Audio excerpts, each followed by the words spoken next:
Intercultural Communication. Shannon, Ahrndt. Chapter 1. Introduction to Intercultural Communication.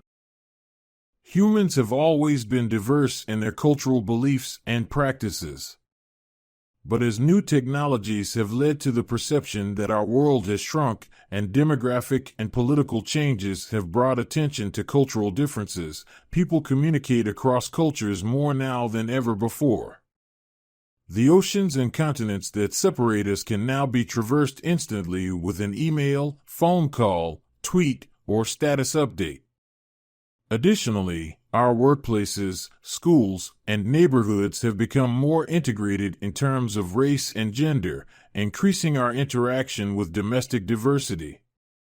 The disability rights movement and gay rights movement have increased the visibility of people with disabilities and sexual minorities. But just because we are exposed to more difference doesn't mean we understand it, can communicate across it, or appreciate it. This chapter will help you do all three. Foundations of Culture and Identity. Culture is a complicated word to define, as there are at least 6 common ways that culture is used in the United States. For the purposes of exploring the communicative aspects of culture, we will define culture as the ongoing negotiation of learned and patterned beliefs, attitudes, values, and behaviors. Unpacking the definition, we can see that culture shouldn't be conceptualized as stable and unchanging. Culture is negotiated, and as we will learn later in this chapter, culture is dynamic, and cultural changes can be traced and analyzed to better understand why our society is the way it is. The definition also points out that culture is learned, which accounts for the importance of socializing institutions like family, school, peers, and the media. Culture is patterned in that there are recognizable widespread similarities among people within a cultural group. There is also deviation from and resistance to those patterns by individuals and subgroups within a culture, which is why cultural patterns change over time. Last, the definition acknowledges that culture influences our beliefs about what is true and false, our attitudes, including our likes and dislikes, our values regarding what is right and wrong, and our behaviors. It is from these cultural influences that our identities are formed. Personal, social, and cultural identities. Ask yourself the question, who am I? Recall from our earlier discussion of self-concept that we develop a sense of who we are based on what is reflected back on us from other people. Our parents, friends, teachers, and the media help shape our identities. While this happens from birth, most people in Western societies reach a stage in adolescence where maturing cognitive abilities and increased social awareness lead them to begin to reflect on who they are. This begins a lifelong process of thinking about who we are now, who we were before, and who we will become. Our identities make up an important part of our self-concept and can be broken down into 3 main categories: personal, social, and cultural identities. We must avoid the temptation to think of our identities as constant. Instead, our identities are formed through processes that started before we were born and will continue after we are gone. Therefore, our identities aren't something we achieve or complete. 2 related but distinct components of our identities are our personal and social identities. Personal identities include the components of self that are primarily intrapersonal and connected to our life experiences. For example, I consider myself a puzzle lover, and you may identify as a fan of hip-hop music. Our social identities are the components of self that are derived from involvement in social groups with which we are interpersonally committed. For example, we may derive aspects of our social identity from our family or from a community of fans for a sports team. Social identities differ from personal identities because they are externally organized through membership.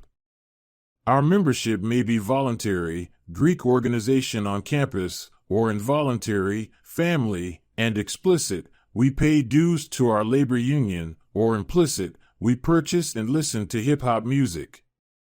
There are numerous options for personal and social identities.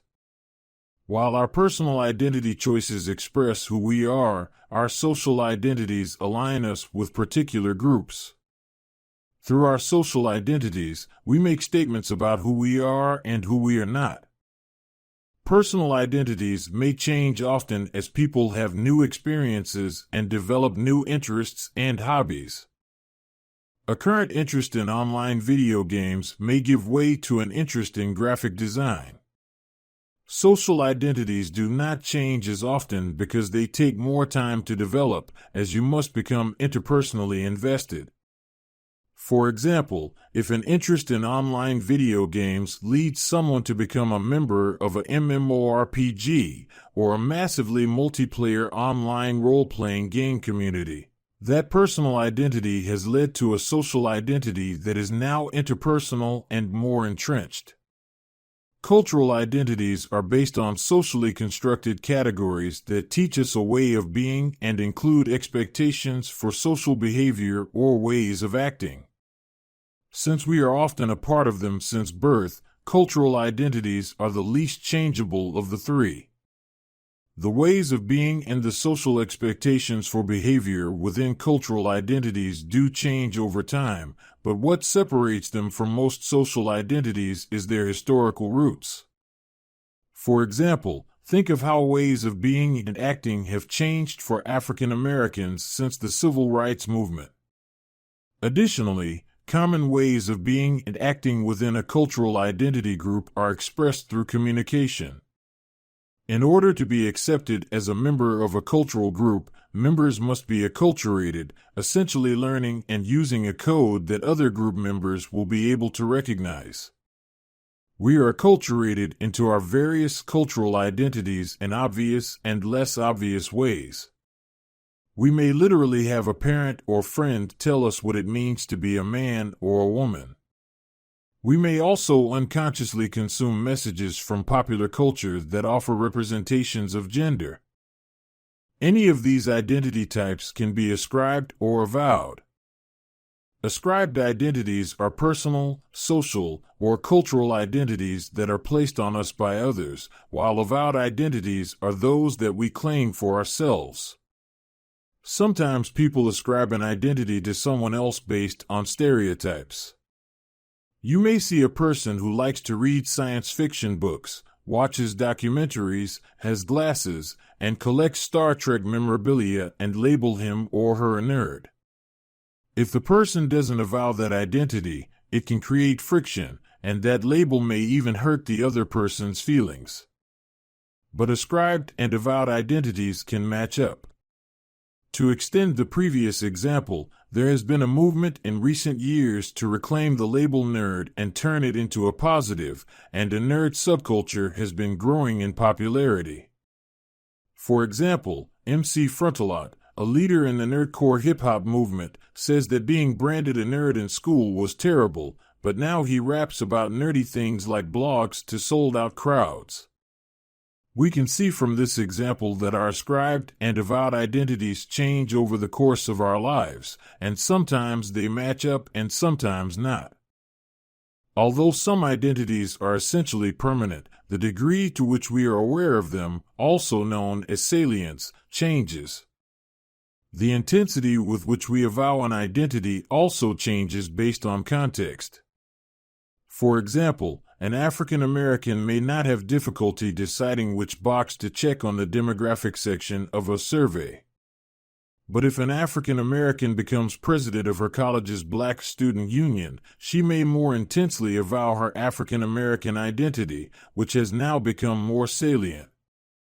If she studies abroad in Africa her junior year, she may be ascribed an identity of American by her new African friends rather than African American. For the Africans, their visitor's identity as American is likely more salient than her identity as someone of African descent. If someone is biracial or multiracial, they may change their racial identification as they engage in an identity search. One intercultural communication scholar writes of his experiences as an Asian Latino American. He notes repressing his Chinese identity as an adolescent living in Peru and then later embracing his Chinese identity and learning about his family history while in college in the United States. This example shows how even national identity fluctuates. Obviously, one can change nationality by becoming a citizen of another country, although most people do not. My identity as a U.S. American became very salient for me for the first time in my life when I studied abroad in Sweden. Throughout modern history, cultural and social influences have established dominant and non-dominant groups.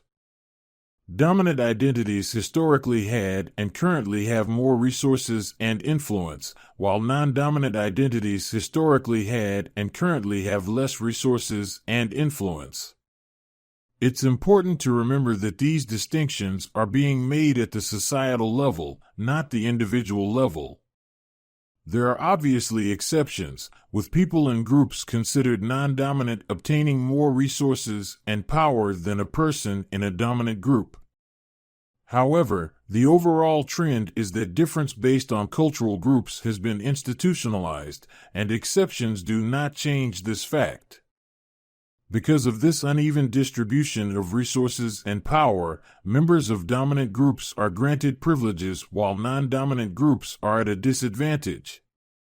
The main non-dominant groups must face various forms of institutionalized discrimination, including racism, sexism, heterosexism, and ableism. As we will discuss later, privilege and disadvantage, like similarity and difference, are not all or nothing. No two people are completely different or completely similar, and no one person is completely privileged or completely disadvantaged. Identity development. There are multiple models for examining identity development. Given our focus on how difference matters, we will examine similarities and differences in non-dominant and dominant identity formation. While the stages in this model help us understand how many people experience their identities, identity development is complex, and there may be variations. We must also remember that people have multiple identities that intersect with each other. So, as you read, think about how circumstances may be different for an individual with multiple non-dominant and/or dominant identities. Non-dominant identity development. There are 4 stages of non-dominant identity development. The first stage is unexamined identity, which is characterized by a lack of awareness of or lack of interest in one's identity. For example, a young woman who will later identify as a lesbian may not yet realize that a non-dominant sexual orientation is part of her identity. Also, a young African American man may question his teachers or parents about the value of what he's learning during Black History Month. When a person's lack of interest in their own identity is replaced by an investment in a dominant group's identity, they may move to the next stage, which is conformity. In the conformity stage, an individual internalizes or adopts the values and norms of the dominant group, often in an effort not to be perceived as different. Individuals may attempt to assimilate into the dominant culture by changing their appearance, their mannerisms, the way they talk, or even their name. Moises, a Chicano man interviewed in a research project about identities, narrated how he changed his Mexican-sounding name to Moses, which was easier for his middle school classmates and teachers to say. He also identified as white instead of Mexican-American or Chicano because he saw how his teachers treated the other kids with brown skin. Additionally, some gay or lesbian people in this stage of identity development may try to act straight.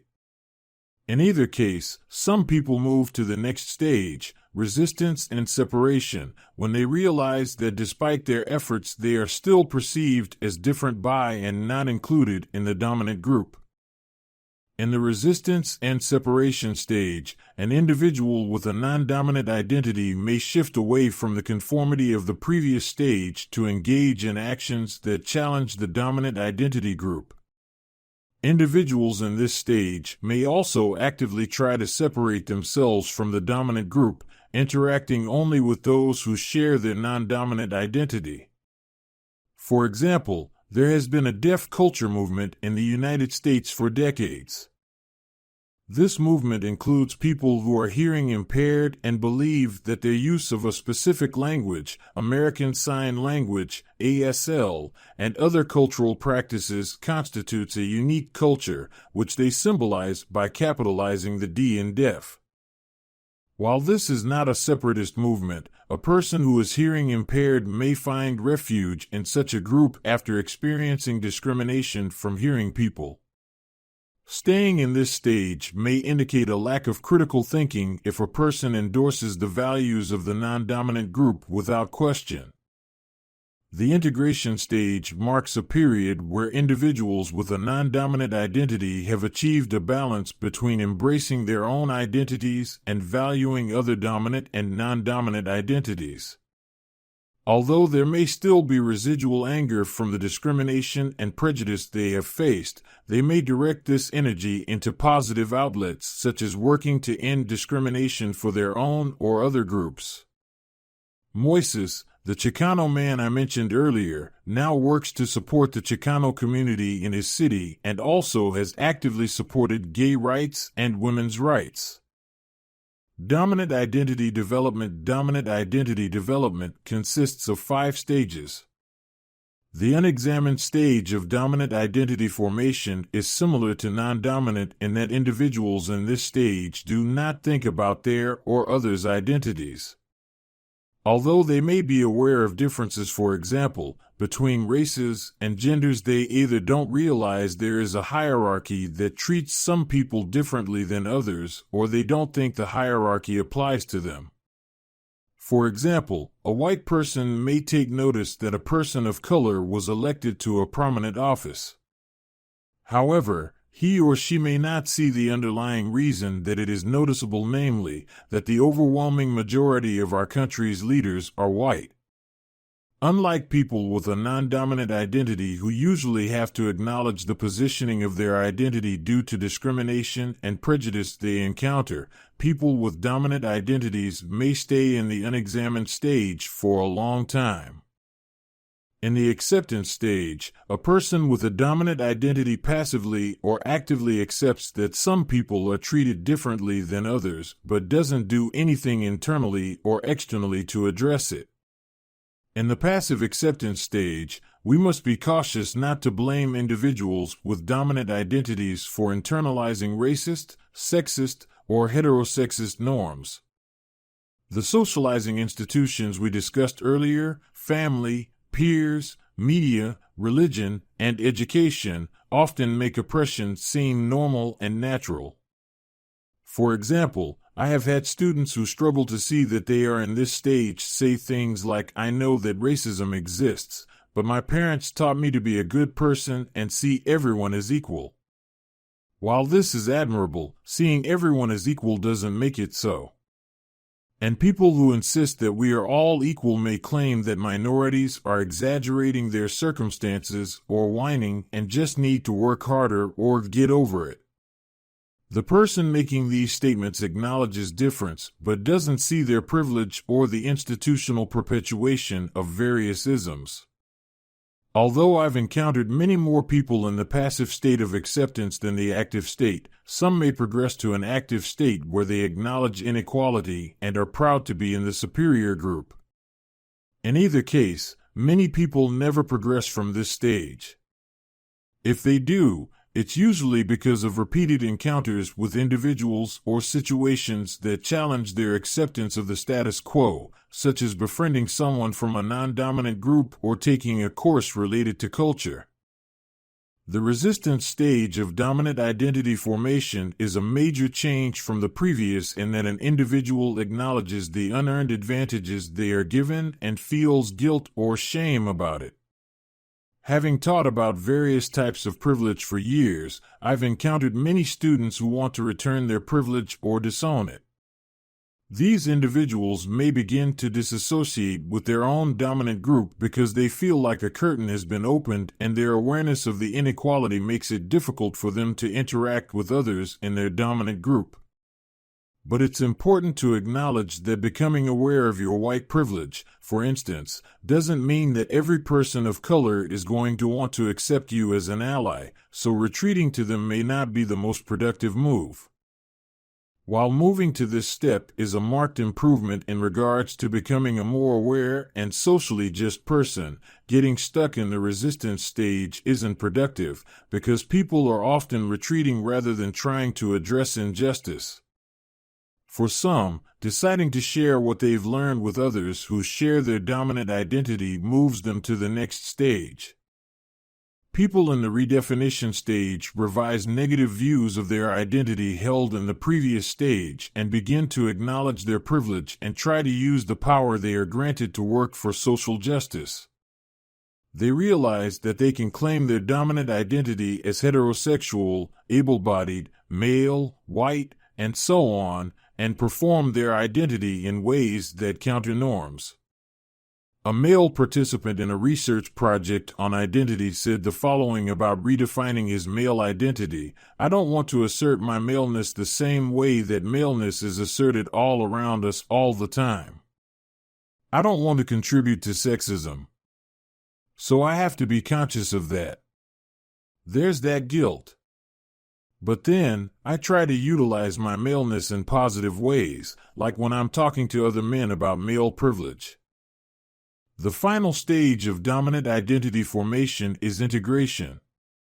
This stage is reached when redefinition is complete and people can integrate their dominant identity into all aspects of their life, finding opportunities to educate others about privilege while also being a responsive ally to people in non-dominant identities. As an example, some heterosexual people who find out a friend or family member is gay or lesbian may have to confront their dominant heterosexual identity for the first time, which may lead them through these various stages. As a sign of integration, some may join an organization like PFLAG, Parents, Families, and Friends of Lesbians and Gays, where they can be around others who share their dominant identity as heterosexuals but also empathize with their loved ones. Knowing more about various types of identities and some common experiences of how dominant and non-dominant identities are formed prepares us to delve into more specifics about why difference matters. Difference matters whenever we encounter someone. We notice similarities and differences. While both are important, it is often the differences that are highlighted and that contribute to communication troubles. We don't only see similarities and differences on an individual level. In fact, we also place people into in-groups and out-groups based on the similarities and differences we perceive. This is important because we then tend to react to someone we perceive as a member of an outgroup based on the characteristics we attach to the group rather than the individual. In these situations, it is more likely that stereotypes and prejudice will influence our communication. Learning about difference and why it matters will help us be more competent communicators. The flip side of emphasizing difference is to claim that no differences exist and that you see everyone as a human being. Rather than trying to ignore difference and see each person as a unique individual, we should know the history of how differences came to be so socially and culturally significant and how they continue to affect us today. Culture and identity are complex. You may be wondering how some groups came to be dominant and others non-dominant. These differences are not natural, which can be seen as we unpack how various identities have changed over time in the next section.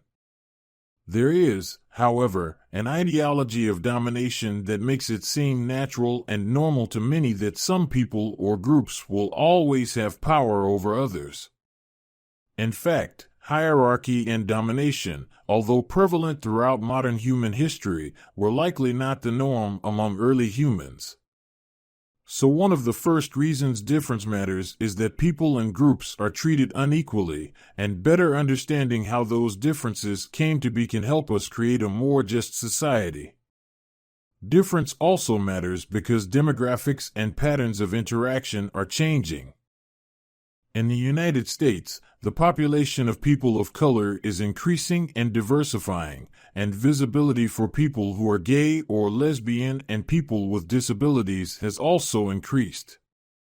The 2010 census shows that the Hispanic and Latino populations in the United States are now the second largest group in the country, having grown 43% since the last census in 2000. By 2030, racial and ethnic minorities will account for 1/3 of the population. Additionally, legal and social changes have created a more open environment for sexual minorities and people with disabilities. These changes directly affect our interpersonal relationships. The workplace is one context where changing demographics has become increasingly important. Many organizations are striving to comply with changing laws by implementing policies aimed at creating equal access and opportunity. Some organizations are going further than legal compliance to try to create inclusive climates where diversity is valued because of the interpersonal and economic benefits it has the potential to produce. Getting real, diversity training. Businesses in the United States spend $200 to $300 million a year on diversity training, but is it effective? If diversity training is conducted to advance a company's business goals and out of an understanding of the advantages that a diversity of background and thought offer a company, then the training is more likely to be successful. Many companies conduct mandatory diversity training based on a belief that they will be in a better position in court if a lawsuit is brought against them. However, research shows that training that is mandatory and undertaken only to educate people about the legal implications of diversity is ineffective and may even hurt diversity efforts. A commitment to a diverse and inclusive workplace environment must include a multi-pronged approach. Experts recommend that a company put a staff person in charge of diversity efforts, and some businesses have gone as far as appointing a chief diversity officer. The U.S. Office of Personnel Management offers many good guidelines for conducting diversity training, create learning objectives related to the mission of the organization, use tested and appropriate training methods and materials, provide information about course content and expectations to employees ahead of training, provide the training in a supportive and non-coercive environment, use only experienced and qualified instructors, and monitor/evaluate training and revise as needed. With these suggestions in mind, the increasingly common real-world event of diversity training is more likely to succeed. We can now see that difference matters due to the inequalities that exist among cultural groups and due to changing demographics that affect our personal and social relationships. Unfortunately, there are many obstacles that may impede our valuing of difference.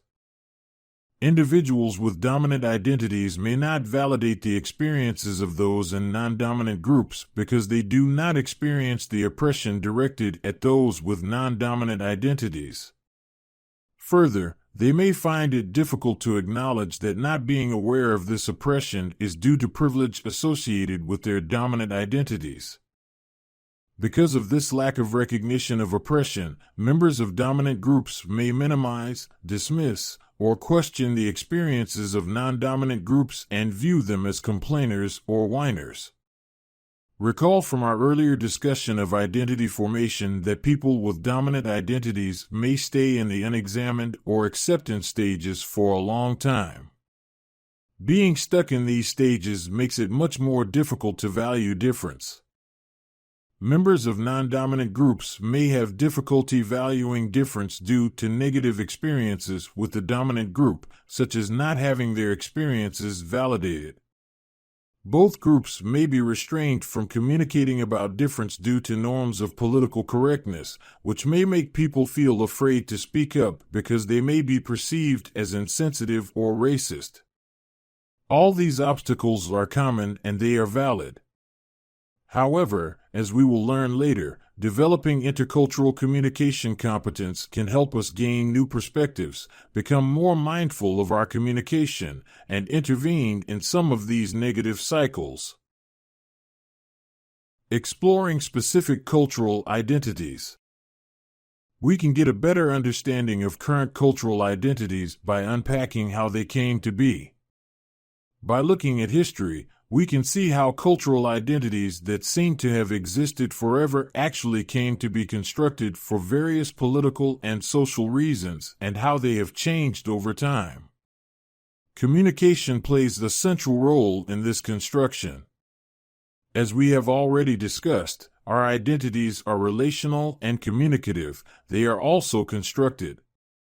Social constructionism is a view that argues the self is formed through our interactions with others and in relationship to social, cultural, and political contexts. In this section, we'll explore how the cultural identities of race, gender, sexual orientation, and ability have been constructed in the United States and how communication relates to those identities.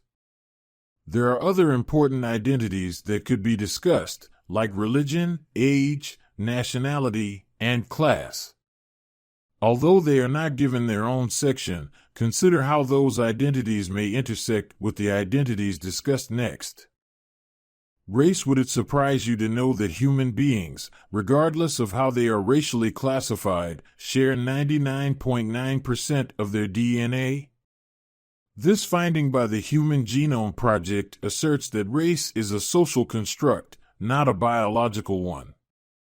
The American Anthropological Association agrees, stating that race is the product of historical and contemporary social, economic, educational, and political circumstances. Therefore, we'll define race as a socially constructed category based on differences in appearance that has been used to create hierarchies that privilege some and disadvantage others. Race didn't become a socially and culturally recognized marker until European colonial expansion in the 1500s. As Western Europeans traveled to parts of the world previously unknown to them and encountered people who were different from them, a hierarchy of races began to develop that placed lighter-skinned Europeans above darker-skinned people. At the time, newly developing fields in natural and biological sciences took interest in examining the new locales, including the plant and animal life, natural resources, and native populations. Over the next 300 years, science that we would now undoubtedly recognize as flawed, biased, and racist legitimated notions that native populations were less evolved than white Europeans, often calling them savages. In fact, there were scientific debates as to whether some of the native populations should be considered human or animal. Racial distinctions have been based largely on phenotypes, or physiological features such as skin color, hair texture, and body/facial features. Western scientists used these differences as proof that native populations were less evolved than the Europeans, which helped justify colonial expansion, enslavement, genocide, and exploitation on massive scales. Even though there is a consensus among experts that race is social rather than biological, we can't deny that race still has meaning in our society and affects people as if it were real. Given that race is one of the first things we notice about someone, it's important to know how race and communication relate. Discussing race in the United States is difficult for many reasons. One is due to uncertainty about language use. People may be frustrated by their perception that labels change too often or be afraid of using an improper term and being viewed as racially insensitive. It is important, however, that we not let political correctness get in the way of meaningful dialogues and learning opportunities related to difference. Learning some of the communicative history of race can make us more competent communicators and open us up to more learning experiences. Racial classifications used by the government and our regular communication about race in the United States have changed frequently, which further points to the social construction of race. Currently, the primary racial groups in the United States are African American, Asian American, European American, Latino/A, and Native American. But a brief look at changes in how the U.S. Census Bureau has defined race clearly shows that this hasn't always been the case. In the 1900s alone, there were 26 different ways that race was categorized on census forms. The way we communicate about race in our regular interactions has also changed, and many people are still hesitant to discuss race for fear of using the wrong vocabulary. The 5 primary racial groups noted previously can still be broken down further to specify a particular region, country, or nation. For example, Asian Americans are diverse in terms of country and language of origin and cultural practices. While the category of Asian Americans can be useful when discussing broad trends, it can also generalize among groups, which can lead to stereotypes. You may find that someone identifies as Chinese American or Korean American instead of Asian American. In this case, the label further highlights a person's cultural lineage. We should not assume, however, that someone identifies with his or her cultural lineage, as many people have more in common with their U.S. American peers than a culture that may be one or more generations removed. History and personal preference also influence how we communicate about race. Culture and communication scholar Brenda Allen notes that when she was born in 1950, her birth certificate included an N for Negro. Later she referred to herself as colored because that's what people in her community referred to themselves as. During and before this time, the term black had negative connotations and would likely have offended someone. There was a movement in the 1960s to reclaim the word black, and the slogan "Black is beautiful" was commonly used. Brenda Allen acknowledges the newer label of African American but notes that she still prefers black. The terms colored and Negro are no longer considered appropriate because they were commonly used during a time when black people were blatantly discriminated against. Even though that history may seem far removed to some, it is not to others. Currently, the terms African American and black are frequently used, and both are considered acceptable. The phrase people of color is acceptable for most and is used to be inclusive of other racial minorities. If you are unsure what to use, you could always observe how a person refers to himself or herself, or you could ask for his or her preference. In any case, a competent communicator defers to and respects the preference of the individual. The label Latin American generally refers to people who live in Central American countries. Although Spain colonized much of what is now South and Central America and parts of the Caribbean, the inhabitants of these areas are now much more diverse. Depending on the region or country, some people primarily trace their lineage to the indigenous people who lived in these areas before colonization, or to a Spanish and indigenous lineage, or to other combinations that may include European, African, and/or indigenous heritage. Latina and Latino are labels that are preferable to Hispanic for many who live in the United States and trace their lineage to South and/or Central America and/or parts of the Caribbean. Scholars who study Latina/O identity often use the label Latina/O in their writing to acknowledge women who avow that identity label. In verbal communication, you might say Latina when referring to a particular female or Latino when referring to a particular male of Latin American heritage.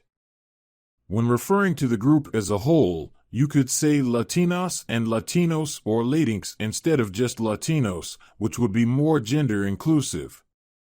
While Hispanic is used by the U.S. Census, it refers primarily to people of Spanish origin, which doesn't account for the diversity of background of many Latinos/as. The term Hispanic also highlights the colonizers' influence over the indigenous, which erases a history that is important to many. Additionally, there are people who claim Spanish origins and identify culturally as Hispanic but racially as white. Labels such as Puerto Rican or Mexican American, which further specify region or country of origin, may also be used. Just as with other cultural groups, if you are unsure of how to refer to someone, you can always ask for and honor someone's preference. The history of immigration in the United States also ties to the way that race has been constructed. The metaphor of the melting pot has been used to describe the immigration history of the United States, but doesn't capture the experiences of many immigrant groups. Generally, immigrant groups who were white or light-skinned and spoke English were better able to assimilate or melt into the melting pot. But immigrant groups that we might think of as white today were not always considered so.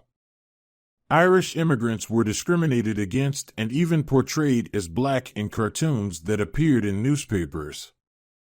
In some southern states, Italian immigrants were forced to go to black schools, and it wasn't until 1952 that Asian immigrants were allowed to become citizens of the United States. All this history is important because it continues to influence communication among races today. Interracial communication. Race and communication are related in various ways. Racism influences our communication about race and is not an easy topic for most people to discuss. Today, people tend to view racism as overt acts such as calling someone a derogatory name or discriminating against someone in thought or action. However, there is a difference between racist acts, which we can attach to an individual, and institutional racism, which is not as easily identifiable. It is much easier for people to recognize and decry racist actions than it is to realize that racist patterns and practices go through societal institutions, which means that racism exists and doesn't have to be committed by any one person.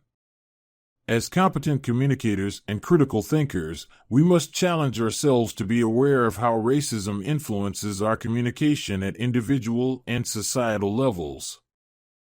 We tend to make assumptions about people's race based on how they talk, and often these assumptions are based on stereotypes. Dominant groups tend to define what is correct or incorrect usage of a language, and since language is so closely tied to identity, labeling a group's use of a language as incorrect or deviant challenges or negates part of their identity. We know there isn't only one way to speak English, but there have been movements to identify a standard. This becomes problematic when we realize that standard English refers to a way of speaking English that is based on white, middle-class ideals that do not match up with the experiences of many. When we create a standard for English, we can label anything that deviates from that non-standard English. Differences between Standard English and what has been called Black English or African American English have gotten national attention through debates about whether or not instruction in classrooms should accommodate students who do not speak Standard English. Education plays an important role in language acquisition, and class relates to access to education. In general, whether someone speaks Standard English themselves or not, they tend to negatively judge people whose speech deviates from the standard. Another national controversy has revolved around the inclusion of Spanish in common language use, such as Spanish as an option at ATMs or other automated services, and Spanish language instruction in school for students who don't speak or are learning to speak English. As was noted earlier, the Latino population in the United States is growing fast, which has necessitated inclusion of Spanish in many areas of public life. This has also created a backlash, which some scholars argue is tied more to the race of the immigrants than the language they speak, and a fear that white America could be engulfed by other languages and cultures. This backlash has led to a revived movement to make English the official language of the United States. The U.S. Constitution does not stipulate a national language, and Congress has not designated one either. While nearly 30 states have passed English language legislation, it has mostly been symbolic, and court rulings have limited any enforceability. The Linguistic Society of America points out that immigrants are very aware of the social and economic advantages of learning English and do not need to be forced. They also point out that the United States has always had many languages represented, that national unity hasn't rested on a single language, and that there are actually benefits to having a population that is multilingual. Interracial communication presents some additional verbal challenges. Code switching involves changing from one way of speaking to another between or within interactions. Some people of color may engage in code switching when communicating with dominant group members because they fear they will be negatively judged. Adopting the language practices of the dominant group may minimize perceived differences. This code switching creates a linguistic dual consciousness in which people are able to maintain their linguistic identities with their in-group peers, but can still acquire tools and gain access needed to function in dominant society. White people may also feel anxious about communicating with people of color out of fear of being perceived as racist. In other situations, people in dominant groups may spotlight non-dominant members by asking them to comment on or educate others about their race. For example, I once taught at a private university that was predominantly white. Students of color talked to me about being asked by professors to weigh in on an issue when discussions of race came up in the classroom. While a professor may have been well-intentioned, spotlighting can make a student feel conspicuous, frustrated, or defensive. Additionally, I bet the professors wouldn't think about asking a white, male, or heterosexual student to give the perspective of their whole group. Gender. When we first meet a newborn baby, we ask whether it's a boy or a girl. This question illustrates the importance of gender in organizing our social lives and our interpersonal relationships. A Canadian family became aware of the deep emotions people feel about gender and the great discomfort people feel when they can't determine gender when they announce to the world that they were not going to tell anyone the gender of their baby, aside from the baby's siblings. The desire for their child, named Storm, to be able to experience early life without the boundaries and categories of gender brought criticism from many. Conversely, many parents consciously or unconsciously code their newborns in gendered ways based on our society's associations of pink clothing and accessories with girls and blue with boys. While it's obvious to most people that colors aren't gendered, they take on new meaning when we assign gendered characteristics of masculinity and femininity to them. Just like race, gender is a socially constructed category. While it is true that there are biological differences between who we label male and female, the meaning our society places on those differences is what actually matters in our day-to-day lives. And the biological differences are interpreted differently around the world, which further shows that although we think gender is a natural, normal, stable way of classifying things, it is actually not. There is a long history of appreciation for people who cross gender lines in Native American and South Central Asian cultures, to name just two. You may have noticed I used the word gender instead of sex. That's because gender is an identity based on internalized cultural notions of masculinity and femininity that is constructed through communication and interaction. There are two important parts of this definition to unpack. First, we internalize notions of gender based on socializing institutions, which helps us form our gender identity. Then we attempt to construct that gendered identity through our interactions with others, which is our gender expression. Sex is based on biological characteristics, including external genitalia, internal sex organs, chromosomes, and hormones. While the biological characteristics between men and women are obviously different, it's the meaning that we create and attach to those characteristics that makes them significant. The cultural differences in how that significance is ascribed are proof that our way of doing things is arbitrary. For example, cross-cultural research has found that boys and girls in most cultures show both aggressive and nurturing tendencies, but cultures vary in terms of how they encourage these characteristics between genders. In a group in Africa, young boys are responsible for taking care of babies and are encouraged to be nurturing. Gender has been constructed over the past few centuries in political and deliberate ways that have tended to favor men in terms of power. And various academic fields joined in the quest to prove there are natural differences between men and women. While the proof they presented was credible to many at the time, it seems blatantly sexist and inaccurate today. In the late 1800s and early 1900s, scientists who measure skulls, also known as craniometrists, claimed that men were more intelligent than women because they had larger brains. Leaders in the fast-growing fields of sociology and psychology argued that women were less evolved than men and had more in common with children and savages than in adult, white males. Doctors and other decision-makers like politicians also used women's menstrual cycles as evidence that they were irrational or hysterical and therefore couldn't be trusted to vote, pursue higher education, or be in a leadership position. These are just a few of the many instances of how knowledge was created by seemingly legitimate scientific disciplines that we can now clearly see served to empower men and disempower women. This system is based on the ideology of patriarchy, which is a system of social structures and practices that maintains the values, priorities, and interests of men as a group. One of the ways patriarchy is maintained is by its relative invisibility.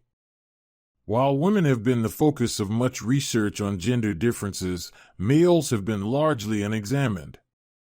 Men have been treated as the generic human being to which others are compared. But that ignores the fact that men have a gender, too. Masculinity studies have challenged that notion by examining how masculinities are performed. There have been challenges to the construction of gender in recent decades. Since the 1960s, scholars and activists have challenged established notions of what it means to be a man or a woman. The women's rights movement in the United States dates back to the 1800s, when the first women's rights convention was held in Seneca Falls, New York, in 1848. Although most women's rights movements have been led by white, middle-class women, there was overlap between those involved in the abolitionist movement to end slavery and the beginnings of the women's rights movement. Although some of the leaders of the early women's rights movement had class and education privilege, they were still taking a risk by organizing and protesting. Black women were even more at risk, and Sojourner Truth, an emancipated slave, faced those risks often and gave a much-noted extemporaneous speech at a women's rights gathering in Akron, Ohio, in 1851, which came to be called Ain't I a Woman? Her speech highlighted the multiple layers of oppression faced by black women. Feminism as an intellectual and social movement advanced women's rights and our overall understanding of gender. Feminism has gotten a bad reputation based on how it has been portrayed in the media and by some politicians. When I teach courses about gender, I often ask my students to raise their hand if they consider themselves feminists. I usually only have a few, if any, who do. I've found that students I teach are hesitant to identify as a feminist because of connotations of the word. However, when I ask students to raise their hand if they believe women have been treated unfairly and that there should be more equity, most students raise their hand. Gender and communication scholar Julia Wood has found the same trend and explains that a desire to make a more equitable society for everyone is at the root of feminism.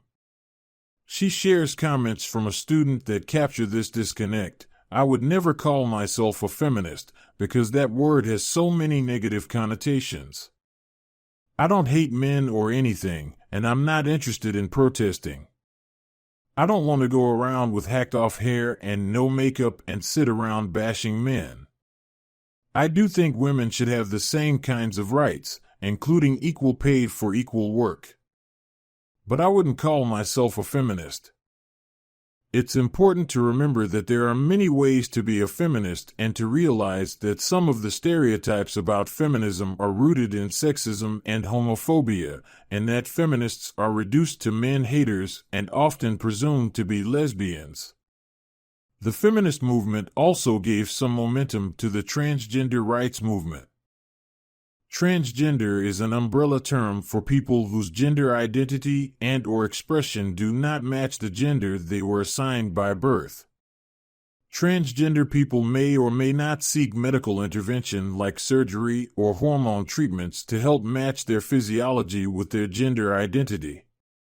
The term transgender includes other labels such as transsexual, transvestite, crossdresser, and intersex, among others. Terms like hermaphrodite and she-male are not considered appropriate. As with other groups, it is best to allow someone to self-identify first and then honor their preferred label.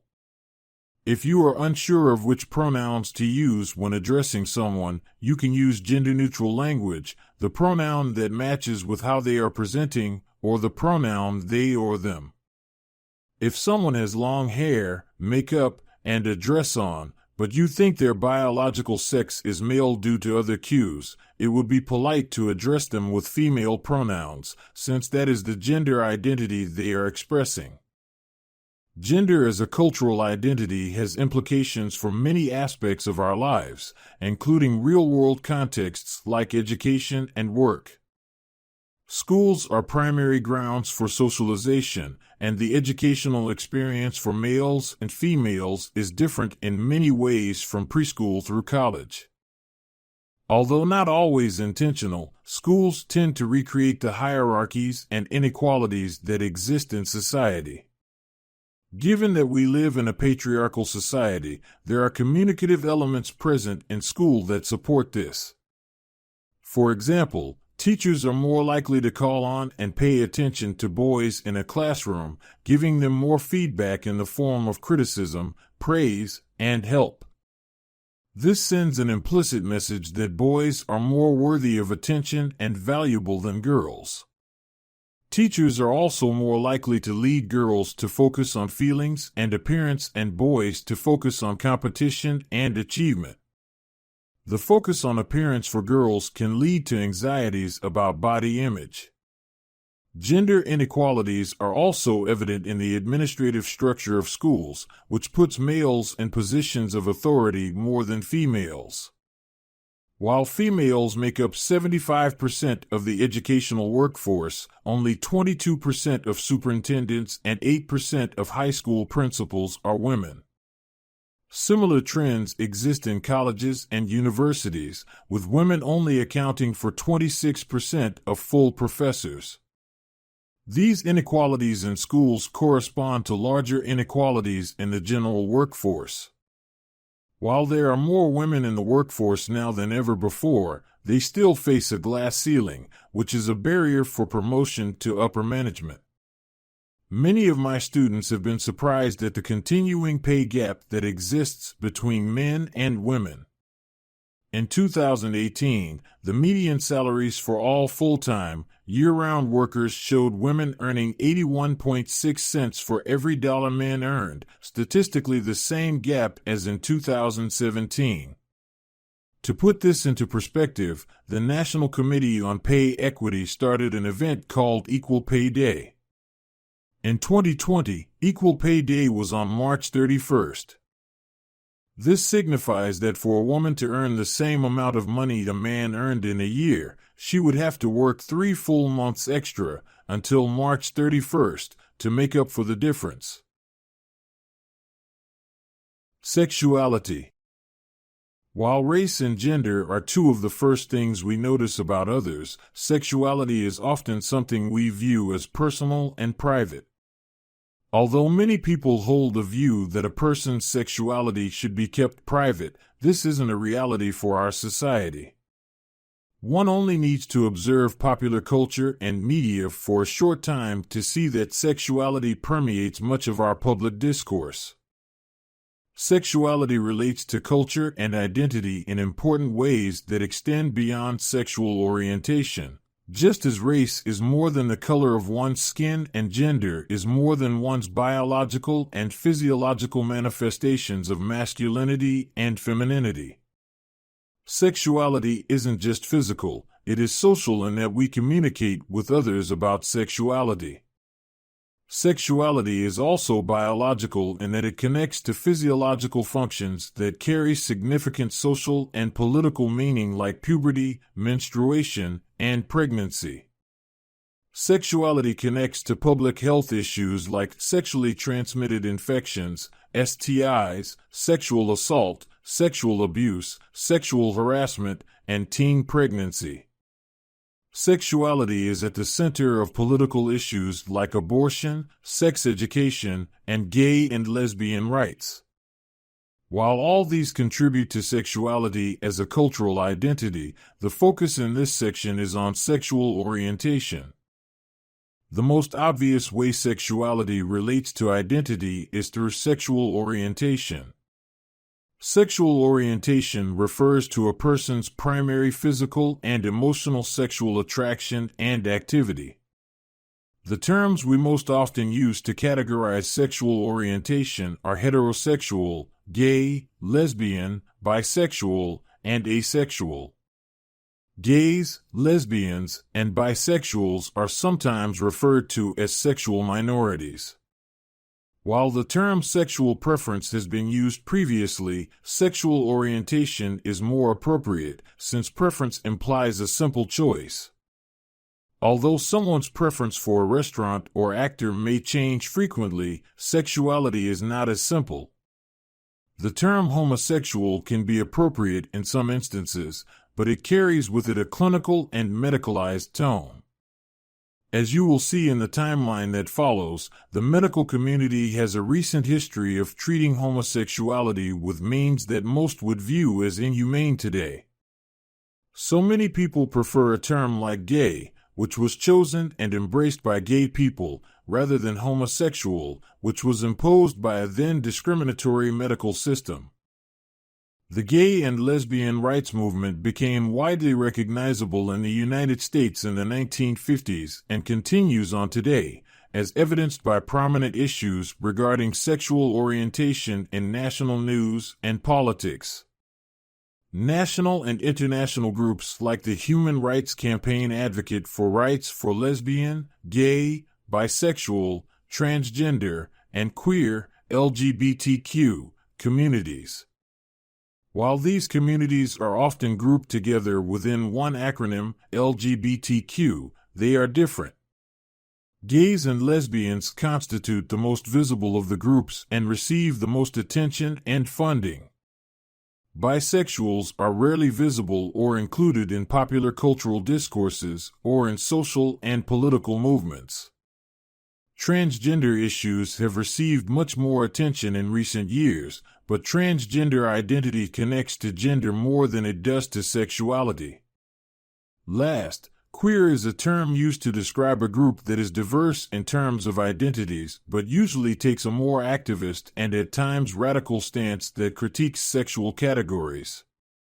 While queer was long considered a derogatory label, and still is by some, the queer activist movement that emerged in the 1980s and early 1990s reclaimed the word and embraced it as a positive.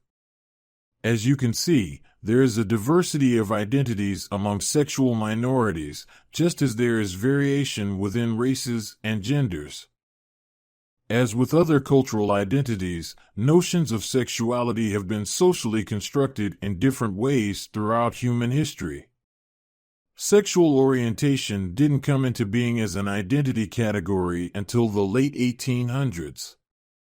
Before that, sexuality was viewed in more physical or spiritual senses that were largely separate from a person's identity.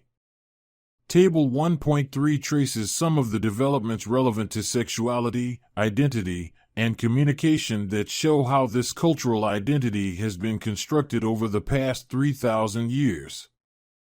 Ability. There is resistance to classifying ability as a cultural identity because we follow a medical model of disability that places disability as an individual and medical rather than social and cultural issue. While much of what distinguishes able-bodied and cognitively able from disabled is rooted in science, biology, and physiology, there are important socio-cultural dimensions. The Americans with Disabilities Act, ADA, defines an individual with a disability as the person who has a physical or mental impairment that substantially limits one or more major life activities, a person who has a history or record of such an impairment, or a person who is perceived by others as having such an impairment. An impairment is defined as any temporary or permanent loss or abnormality of a body structure or function, whether physiological or psychological. This definition is important because it notes the social aspect of disability in that people's life activities are limited and the relational aspect of disability in that the perception of a disability by others can lead someone to be classified as such. Ascribing an identity of disabled to a person can be problematic. If there is a mental or physical impairment, it should be diagnosed by a credentialed expert. If there isn't an impairment, then the label of disabled can have negative impacts, as this label carries social and cultural significance. People are tracked into various educational programs based on their physical and cognitive abilities, and there are many cases of people being mistakenly labeled disabled who were treated differently despite their protest of the ascribed label. Students who did not speak English as a first language, for example, were and perhaps still are sometimes put into special education classes.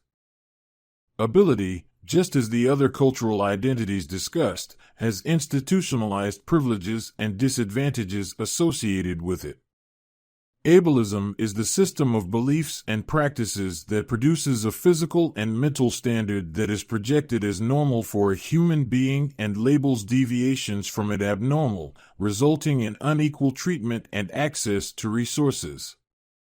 Ability privilege refers to the unearned advantages that are provided for people who fit the cognitive and physical norms. I once attended a workshop about ability privilege led by a man who was visually impaired. He talked about how, unlike other cultural identities that are typically stable over a lifetime, ability fluctuates for most people. We have all experienced times when we are more or less able. Perhaps you broke your leg and had to use crutches or a wheelchair for a while. Getting sick for a prolonged period of time also lessens our abilities, but we may fully recover from any of these examples and regain our ability privilege. Whether you've experienced a short-term disability or not, the majority of us will become less physically and cognitively able as we get older. Statistically, people with disabilities make up the largest minority group in the United States, with an estimated 20% of people 5 years or older living with some form of disability. Medical advances have allowed some people with disabilities to live longer and more active lives than before, which has led to an increase in the number of people with disabilities.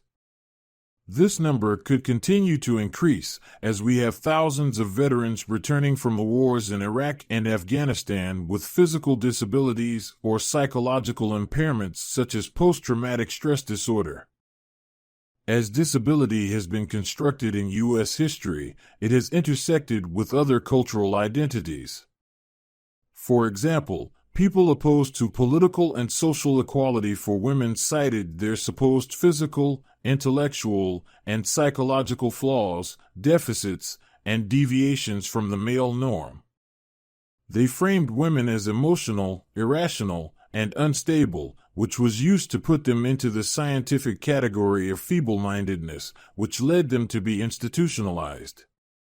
Arguments supporting racial inequality and tighter immigration restrictions also drew on notions of disability, framing certain racial groups as prone to mental retardation, mental illness, or uncontrollable emotions and actions.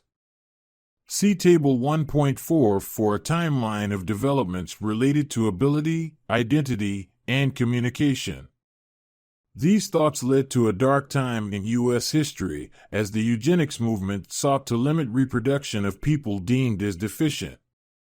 During the early part of the 1900s, the eugenics movement was the epitome of the move to rehabilitate or reject people with disabilities. This was a brand of social engineering that was indicative of a strong public support in the rationality of science to cure society's problems. A sterilization law written in 1914 proposed to authorize sterilization of the socially inadequate, which included the feeble-minded, insane, criminalistic, epileptic, inebriate, diseased, blind, deaf, deformed, and dependent. During the eugenics movement in the United States, more than 60,000 people in 33 states were involuntarily sterilized. Although the eugenics movement as it was envisioned and enacted then is unthinkable today, some who have studied the eugenics movement of the early 1900s have issued warnings that a newly packaged version of eugenics could be upon us. As human genome mapping and DNA manipulation become more accessible, advanced genetic testing could enable parents to eliminate undesirable aspects or enhance desirable characteristics of their children before they are born, creating designer children. Much has changed for people with disabilities in the United States in the past 50 years. The independent living movement, ILM, was a part of the disability rights movement that took shape along with other social movements of the 1960s and 1970s. The ILM calls for more individual and collective action toward social change by people with disabilities. Some of the goals of the ILM include reframing disability as a social and political rather than just a medical issue, a shift toward changing society rather than just rehabilitating people with disabilities, a view of accommodations as civil rights rather than charity, and more involvement by people with disabilities in the formulation and execution of policies relating to them. As society better adapts to people with disabilities, there will be more instances of interability communication taking place. Interability communication is communication between people with differing ability levels. For example, a hearing person communicating with someone who is hearing impaired, or a person who doesn't use a wheelchair communicating with someone who uses a wheelchair.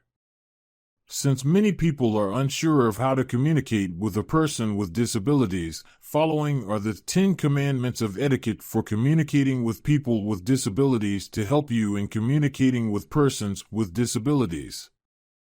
1. When talking with a person with a disability, speak directly to that person rather than through a companion or sign language interpreter. 2. When introduced to a person with a disability, it is appropriate to offer to shake hands. People with limited hand use or an artificial limb can usually shake hands. Shaking hands with the left hand is an acceptable greeting.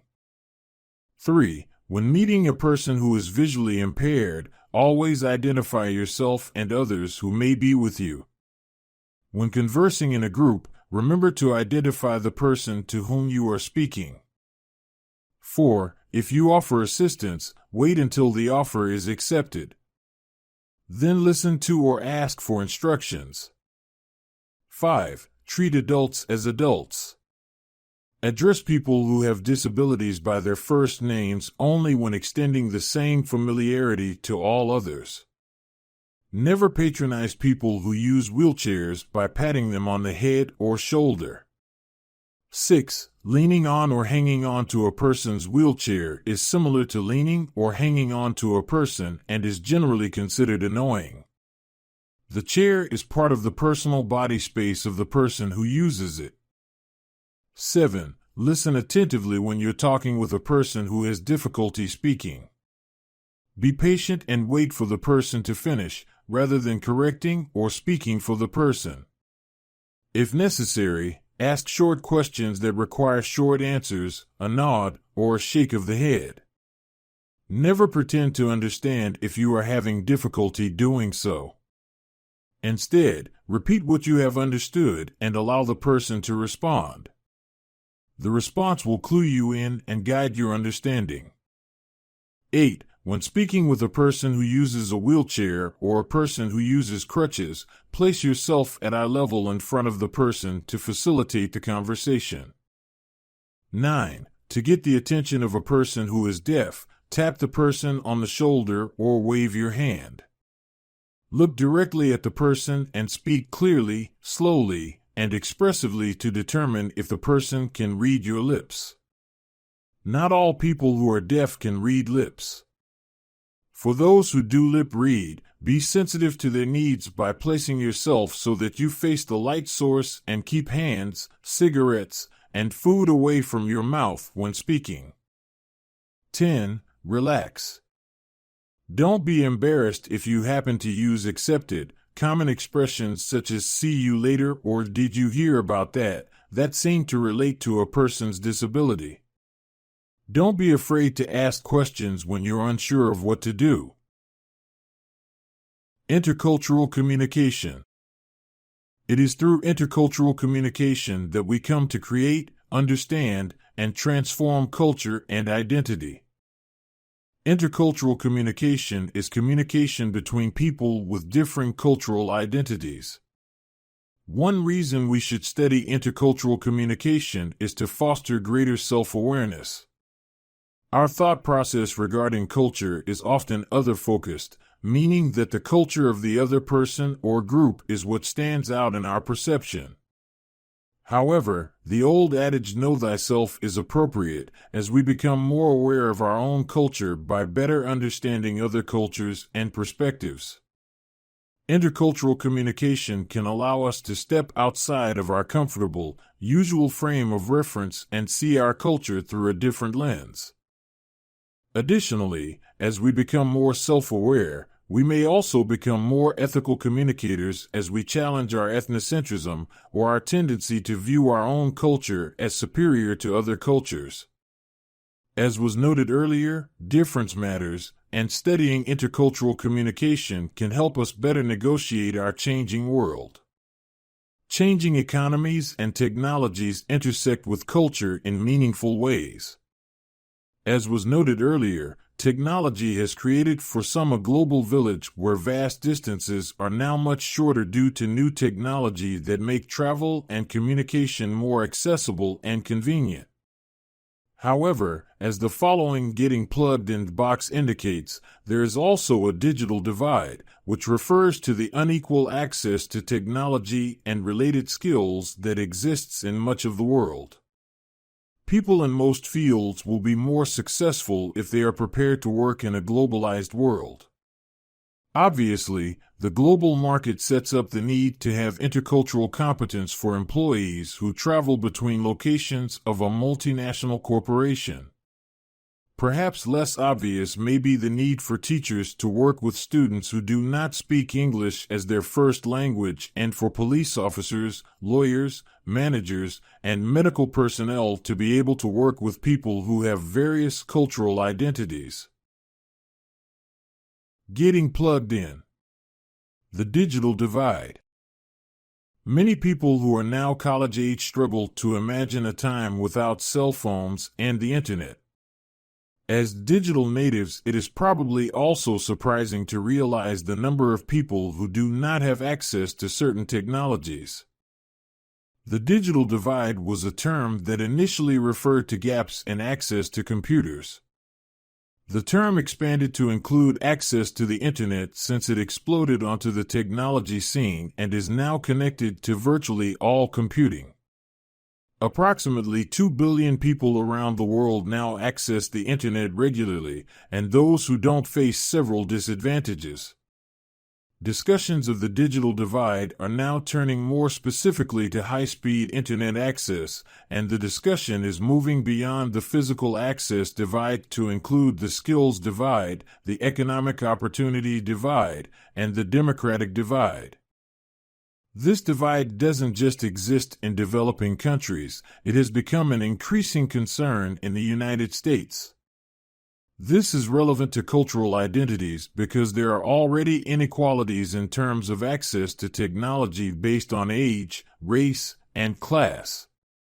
Scholars argue that these continued gaps will only serve to exacerbate existing cultural and social inequalities. From an international perspective, the United States is falling behind other countries in terms of access to high-speed Internet. South Korea, Japan, Sweden, and Germany now all have faster average connection speeds than the United States. And Finland in 2010 became the first country in the world to declare that all its citizens have a legal right to broadband Internet access. People in rural areas in the United States are especially disconnected from broadband service, with about 11 million rural Americans unable to get the service at home. As so much of our daily lives go online, it puts those who aren't connected at a disadvantage. From paying bills online, to interacting with government services, to applying for jobs, to taking online college classes, to researching and participating in political and social causes, the Internet connects to education, money, and politics. Intercultural communication, a dialectical approach. Intercultural communication is complicated, messy, and at times contradictory. Therefore, it is not always easy to conceptualize or study. Taking a dialectical approach allows us to capture the dynamism of intercultural communication. A dialectic is a relationship between two opposing concepts that constantly push and pull one another. To put it another way, thinking dialectically helps us realize that our experiences often occur in between two different phenomena. This perspective is especially useful for interpersonal and intercultural communication, because when we think dialectically, we think relationally. This means we look at the relationship between aspects of intercultural communication rather than viewing them in isolation. Intercultural communication occurs as a dynamic in-betweenness that, while connected to the individuals in an encounter, goes beyond the individuals, creating something unique. Holding a dialectical perspective may be challenging for some Westerners, as it asks us to hold two contradictory ideas simultaneously, which goes against much of what we are taught in our formal education. Thinking dialectically helps us see the complexity in culture and identity because it doesn't allow for dichotomies. Dichotomies are dualistic ways of thinking that highlight opposites, reducing the ability to see gradations that exist in between concepts. Dichotomies such as good/evil, wrong/right, objective/subjective, male/female, in-group/out-group, black/white, and so on form the basis of much of our thoughts on ethics, culture, and general philosophy. But this isn't the only way of thinking. Many Eastern cultures acknowledge that the world isn't dualistic. Rather, they accept as part of their reality that things that seem opposite are actually interdependent and complement each other. I argue that a dialectical approach is useful in studying intercultural communication because it gets us out of our comfortable and familiar ways of thinking. Since so much of understanding culture and identity is understanding ourselves, having an unfamiliar lens through which to view culture can offer us insights that our familiar lenses will not. Specifically, We can better understand intercultural communication by examining 6 dialectics. The cultural individual dialectic captures the interplay between patterned behaviors learned from a cultural group and individual behaviors that may be variations on or counter to those of the larger culture. This dialectic is useful because it helps us account for exceptions to cultural norms. For example, earlier we learned that the United States is said to be a low-context culture, which means that we value verbal communication as our primary, meaning-rich form of communication. Conversely, Japan is said to be a high-context culture, which means they often look for nonverbal clues like tone, silence, or what is not said for meaning. However, you can find people in the United States who intentionally put much meaning into how they say things, perhaps because they are not as comfortable speaking directly what's on their mind. We often do this in situations where we may hurt someone's feelings or damage a relationship. Does that mean we come from a high-context culture? Does the Japanese man who speaks more than is socially acceptable come from a low-context culture? The answer to both questions is no. Neither the behaviors of a small percentage of individuals nor occasional situational choices constitute a cultural pattern. The personal contextual dialectic highlights the connection between our personal patterns of and preferences for communicating and how various contexts influence the personal. In some cases, our communication patterns and preferences will stay the same across many contexts. In other cases, a context shift may lead us to alter our communication and adapt. For example, an American businesswoman may prefer to communicate with her employees in an informal and laid-back manner. When she is promoted to manage a department in her company's office in Malaysia, she may again prefer to communicate with her new Malaysian employees the same way she did with those in the United States. In the United States, we know that there are some accepted norms that communication in work contexts is more formal than in personal contexts. However, we also know that individual managers often adapt these expectations to suit their own personal tastes. This type of managerial discretion would likely not go over as well in Malaysia, where there is a greater emphasis put on power distance. So while the American manager may not know to adapt to the new context unless she has a high degree of intercultural communication competence, Malaysian managers would realize that this is an instance where the context likely influences communication more than personal preferences. The differences-similarities dialectic allows us to examine how we are simultaneously similar to and different from others. As was noted earlier, it's easy to fall into a view of intercultural communication as other-oriented and set up dichotomies between us and them. When we overfocus on differences, we can end up polarizing groups that actually have things in common. When we overfocus on similarities, we essentialize or reduce/overlook important variations within a group. This tendency is evident in most of the popular, and some of the academic, conversations regarding gender differences. The book Men Are From Mars and Women Are From Venus makes it seem like men and women aren't even species that hail from the same planet. The media is quick to include a blurb from a research study indicating again how men and women are wired to communicate differently. However, the overwhelming majority of current research on gender and communication finds that while there are differences between how men and women communicate, there are far more similarities. Even the language we use to describe the genders sets up dichotomies. That's why I suggest that my students use the term other gender instead of the commonly used opposite sex. I have a mom, a sister, and plenty of female friends, and I don't feel like any of them are the opposite of me. Perhaps a better title for a book would be Women and Men Are Both From Earth. The static dynamic dialectic suggests that culture and communication change over time yet often appear to be and are experienced as stable. Although it is true that our cultural beliefs and practices are rooted in the past, we have already discussed how cultural categories that most of us assume to be stable, like race and gender, have changed dramatically in just the past 50 years.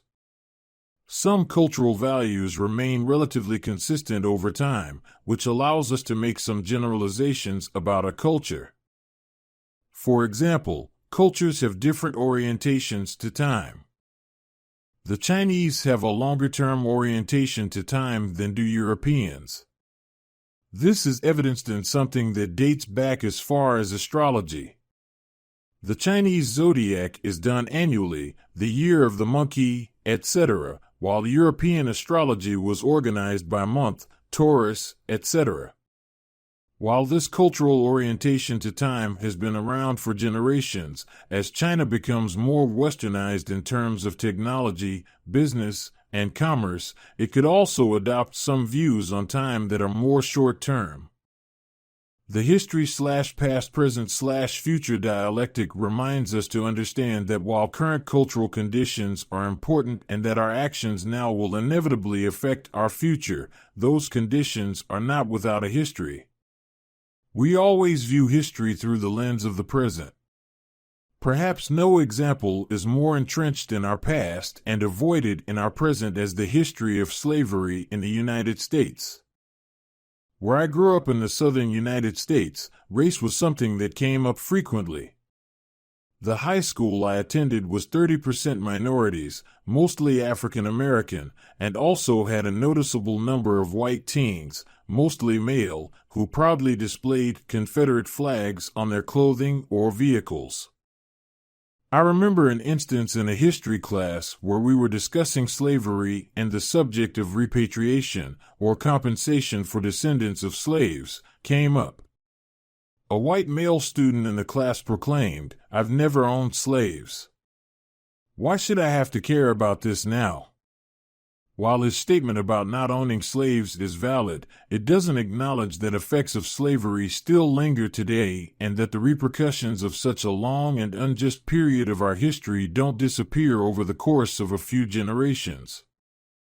The privileges-disadvantages dialectic captures the complex interrelation of unearned, systemic advantages and disadvantages that operate among our various identities. As was discussed earlier, our society consists of dominant and non-dominant groups. Our cultures and identities have certain privileges and/or disadvantages. To understand this dialectic, we must view culture and identity through a lens of intersectionality, which asks us to acknowledge that we each have multiple cultures and identities that intersect with each other. Because our identities are complex, no one is completely privileged and no one is completely disadvantaged. For example, while we may think of a white, heterosexual male as being very privileged, he may also have a disability that leaves him without the able-bodied privilege that a Latina woman has. This is often a difficult dialectic for my students to understand, because they are quick to point out exceptions that they think challenge this notion. For example, many people like to point out Oprah Winfrey as a powerful African American woman. While she is definitely now quite privileged despite her disadvantaged identities, her trajectory isn't the norm. When we view privilege and disadvantage at the cultural level, we cannot let individual exceptions distract from the systemic and institutionalized ways in which some people in our society are disadvantaged while others are privileged. As these dialectics reiterate, culture and communication are complex systems that intersect with and diverge from many contexts. A better understanding of all these dialectics helps us be more critical thinkers and competent communicators in a changing world. Getting critical: immigration, laws, and religion. France, like the United States, has a constitutional separation between church and state. As many countries in Europe, including France, Belgium, Germany, the Netherlands, and Sweden, have experienced influxes of immigrants, many of them Muslim, there have been growing tensions among immigration, laws, and religion. In 2011, France passed a law banning the wearing of a niqab, which is an Islamic facial covering worn by some women that only exposes the eyes. This law was aimed at assimilating its Muslim population of more than 5 million people and defending French values and women's rights. Women found wearing the veil can now be cited and fined €150. Although the law went into effect in April of 2011, the first fines were issued in late September of 2011. Hind Almas, a woman who was fined, says she welcomes the punishment because she wants to challenge the law in the European Court of Human Rights. She also stated that she respects French laws but cannot abide by this one. Her choice to wear the veil has been met with more than a fine. She recounts how she has been denied access to banks and other public buildings and was verbally harassed by a woman on the street and then punched in the face by the woman's husband. Another Muslim woman named Kenza Drider, who can be seen in video clip 1.2, announced that she will run for the presidency of France in order to challenge the law. The bill that contained the law was broadly supported by politicians and the public in France, and similar laws are already in place in Belgium and are being proposed in Italy, Austria, the Netherlands, and Switzerland. Intercultural communication and relationships. Intercultural relationships are formed between people with different cultural identities and include friends, romantic partners, family, and co-workers. Intercultural relationships have benefits and drawbacks. Some of the benefits include increasing cultural knowledge, challenging previously held stereotypes, and learning new skills. For example, I learned about the Vietnamese New Year's celebration Tet from a friend I made in graduate school. This same friend also taught me how to make some delicious Vietnamese foods that I continue to cook today. I likely would not have gained this cultural knowledge or skill without the benefits of my intercultural friendship. Intercultural relationships also present challenges, however. The dialectics discussed earlier affect our intercultural relationships. The similarities-differences dialectic in particular may present challenges to relationship formation. While differences between people's cultural identities may be obvious, it takes some effort to uncover commonalities that can form the basis of a relationship. Perceived differences in general also create anxiety and uncertainty that is not as present in intercultural relationships. Once some similarities are found, the tension within the dialectic begins to balance out and uncertainty and anxiety lessen. Negative stereotypes may also hinder progress toward relational development, especially if the individuals are not open to adjusting their pre-existing beliefs. Intercultural relationships may also take more work to nurture and maintain. The benefit of increased cultural awareness is often achieved because the relational partners explain their cultures to each other. This type of explaining requires time, effort, and patience and may be an extra burden that some are not willing to carry.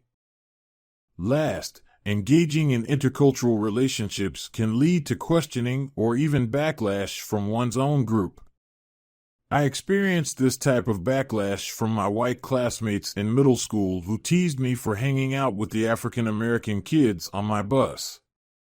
While these challenges range from mild inconveniences to more serious repercussions, they are important to be aware of. As noted earlier, intercultural relationships can take many forms. The focus of this section is on friendships and romantic relationships, but much of the following discussion can be extended to other relationship types. Intercultural friendships. Even within the United States, views of friendship vary based on cultural identities. Research on friendship has shown that Latinos/as value relational support and positive feedback. Asian Americans emphasize exchanges of ideas like offering feedback or asking for guidance. African Americans value respect and mutual acceptance. And European Americans value recognition of each other as individuals. Despite the differences in emphasis, research also shows that the overall definition of a close friend is similar across cultures. A close friend is thought of as someone who is helpful and non-judgmental, who you enjoy spending time with but can also be independent, and who shares similar interests and personality traits. Intercultural friendship formation may face challenges that other friendships do not. Prior intercultural experience and overcoming language barriers increase the likelihood of intercultural friendship formation. In some cases, previous intercultural experience, like studying abroad in college or living in a diverse place, may motivate someone to pursue intercultural friendships once they are no longer in that context. When friendships cross nationality, it may be necessary to invest more time in common understanding due to language barriers. With sufficient motivation and language skills, communication exchanges through self-disclosure can then further relational formation. Research has shown that individuals from different countries and intercultural friendships differ in terms of the topics and depth of self-disclosure, but that as the friendship progresses, self-disclosure increases in depth and breadth. Further, as people overcome initial challenges to initiating an intercultural friendship and move toward mutual self-disclosure, the relationship becomes more intimate, which helps friends work through and move beyond their cultural differences to focus on maintaining their relationship. In this sense, intercultural friendships can be just as strong and enduring as other friendships. The potential for broadening one's perspective and learning more about cultural identities is not always balanced, however. In some instances, members of a dominant culture may be more interested in sharing their culture with their intercultural friend than they are in learning about their friend's culture, which illustrates how context and power influence friendships. A research study found a similar power dynamic, as European Americans in intercultural friendships stated they were open to exploring everyone's culture but also communicated that culture wasn't a big part of their intercultural friendships, as they just saw their friends as people. As the researcher states, these types of responses may demonstrate that it is easiest for the group with the most socioeconomic and sociocultural power to ignore the rules, assume they have the power as individuals to change the rules, or assume that no rules exist, since others are adapting to them rather than vice versa. Again, intercultural friendships illustrate the complexity of culture and the importance of remaining mindful of your communication and the contexts in which it occurs. Culture and romantic relationships are influenced by society and culture, and still today some people face discrimination based on who they love. Specifically, sexual orientation and race affect societal views of romantic relationships. Although the United States, as a whole, is becoming more accepting of gay and lesbian relationships, there is still a climate of prejudice and discrimination that individuals 20. Chapter 1 and same-gender romantic relationships must face. Despite some physical and virtual meeting places for gay and lesbian people, there are challenges for meeting and starting romantic relationships that are not experienced for most heterosexual people. As we've already discussed, romantic relationships are likely to begin due to merely being exposed to another person at work, through a friend, and so on.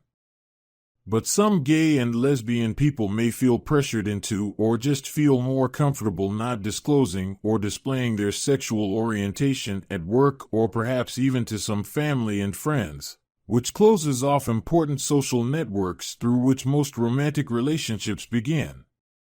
In June 2020, in Bostock v. Clayton County, The Supreme Court ruled in accordance with Title VII of the Civil Rights Act of 1964 that employees shall be protected against discrimination because of their sexual orientation or gender identity. There are also some challenges faced by gay and lesbian partners regarding relationship termination. Gay and lesbian couples do not have the same legal and societal resources to manage their relationships as heterosexual couples. For example, gay and lesbian relationships are not legally recognized in most states. It is more difficult for a gay or lesbian couple to jointly own property or share custody of children than heterosexual couples, and there is little public funding for relationship counseling or couples therapy for gay and lesbian couples. While this lack of barriers may make it easier for gay and lesbian partners to break out of an unhappy or unhealthy relationship, it could also lead couples to termination who may have been helped by the socio-legal support systems available to heterosexuals. Despite these challenges, relationships between gay and lesbian people are similar in other ways to those between heterosexuals. Gay, lesbian, and heterosexual people seek similar qualities in a potential mate, and once relationships are established, all these groups experience similar degrees of relational satisfaction. Despite the myth that one person plays the man and one plays the woman in a relationship, gay and lesbian partners do not have set preferences in terms of gender role. In fact, research shows that while women in heterosexual relationships tend to do more of the housework, gay and lesbian couples were more likely to divide tasks so that each person has an equal share of responsibility. A gay or lesbian couple doesn't necessarily constitute an intercultural relationship, but as we have already discussed, sexuality is an important part of an individual's identity and connects to larger social and cultural systems. Keeping in mind that identity and culture are complex, we can see that gay and lesbian relationships can also be intercultural if the partners are of different racial or ethnic backgrounds. While interracial relationships have occurred throughout history, there have been more historical taboos in the United States regarding relationships between African Americans and white people than other racial groups. Anti-miscegenation laws were common in states and made it illegal for people of different racial/ethnic groups to marry. It wasn't until 1967 that the Supreme Court ruled in the case of Loving versus Virginia, declaring these laws to be unconstitutional. It wasn't until 1998 and 2000, however, that South Carolina and Alabama removed such language from their state constitutions.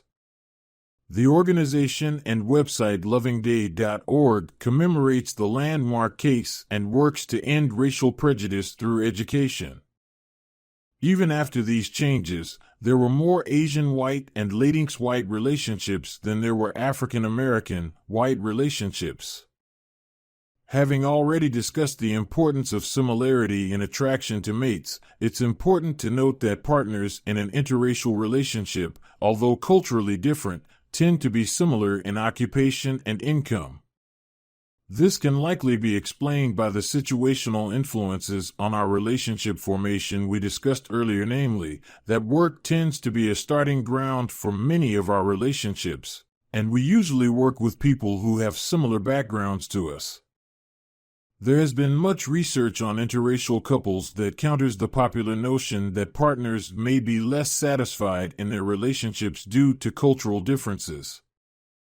In fact, relational satisfaction isn't significantly different for interracial partners, although the challenges they may face in finding acceptance from other people could lead to stressors that are not as strong for intercultural partners. Although partners in interracial relationships certainly face challenges, there are positives. For example, some mention that they've experienced personal growth by learning about their partner's cultural background, which helps them gain alternative perspectives.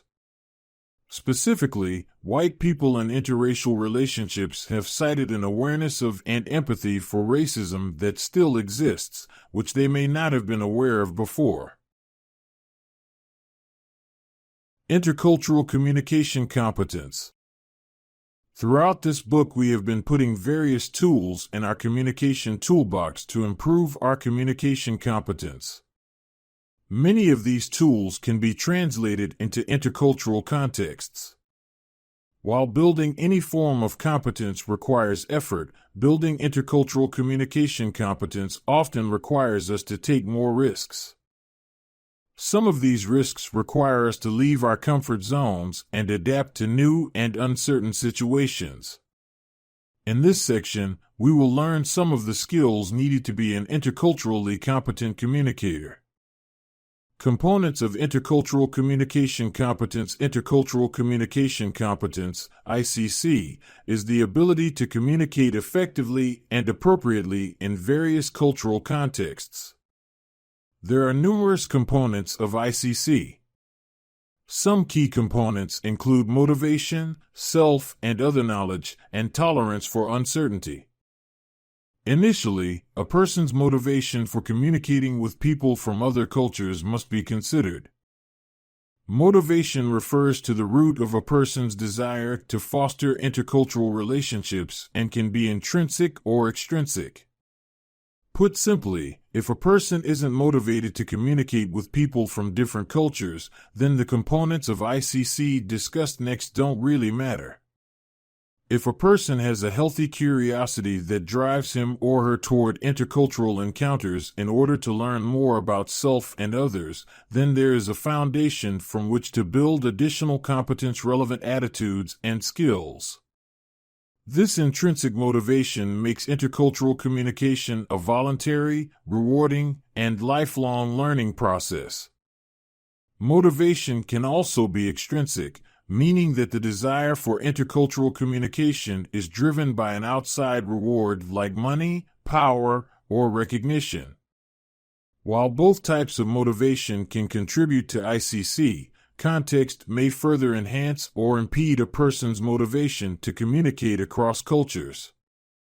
Members of dominant groups are often less motivated, intrinsically and extrinsically, toward intercultural communication than members of non-dominant groups because they don't see the incentives for doing so. Having more power in communication encounters can create an unbalanced situation where the individual from the non-dominant group is expected to exhibit competence, or the ability to adapt to the communication behaviors and attitudes of the other. Even in situations where extrinsic rewards like securing an overseas business investment are at stake, it is likely that the foreign investor is much more accustomed to adapting to United States business customs and communication than vice versa. This expectation that others will adapt to our communication can be unconscious, but later ICC skills we will learn will help bring it to awareness. The unbalanced situation I just described is a daily reality for many individuals with non-dominant identities. Their motivation toward intercultural communication may be driven by survival in terms of functioning effectively in dominant contexts. Recall the phenomenon known as code switching discussed earlier, in which individuals from non-dominant groups adapt their communication to fit in with the dominant group. In such instances, African Americans may talk white by conforming to what is called Standard English. Women in corporate environments may adapt masculine communication patterns. People who are gay or lesbian may self-censor and avoid discussing their same-gender partners with coworkers, and people with non-visible disabilities may not disclose them in order to avoid judgment. While intrinsic motivation captures an idealistic view of intercultural communication as rewarding in its own right, many contexts create extrinsic motivation. In either case, there is a risk that an individual's motivation can still lead to incompetent communication. For example, it would be exploitative for an extrinsically motivated person to pursue intercultural communication solely for an external reward and then abandon the intercultural relationship once the reward is attained. These situations highlight the relational aspect of ICC, meaning that the motivation of all parties should be considered. Motivation alone cannot create ICC. Knowledge supplements motivation and is an important part of building ICC. Knowledge includes self and other awareness, mindfulness, and cognitive flexibility. Building knowledge of our own cultures, identities, and communication patterns takes more than passive experience. We learn who we are through our interactions with others. Developing cultural self-awareness often requires us to get out of our comfort zones. Listening to people who are different from us is a key component of developing self-knowledge. This may be uncomfortable because we may realize that people think of our identities differently than we thought. For example, when I lived in Sweden, my Swedish roommates often discussed how they were wary of befriending students from the United States. They perceived U.S. Americans to be shallow because they were friendly and exciting while they were in Sweden but didn't remain friends once they left. Although I was initially upset by their assessment, I came to see the truth in it. Swedes are generally more reserved than U.S. Americans and take longer to form close friendships. The comparatively extroverted nature of the Americans led some of the Swedes to overestimate the depth of their relationship, which ultimately hurt them when the Americans didn't stay in touch. This made me more aware of how my communication was perceived, enhancing my self-knowledge. I also learned more about communication behaviors of the Swedes, which contributed to my other knowledge. The most effective way to develop other knowledge is by direct and thoughtful encounters with other cultures. However, people may not readily have these opportunities for a variety of reasons. Despite the overall diversity in the United States, many people still only interact with people who are similar to them. Even in a racially diverse educational setting, for example, people often group off with people of their own race. While a heterosexual person may have a gay or lesbian friend or relative, they likely spend most of their time with other heterosexuals.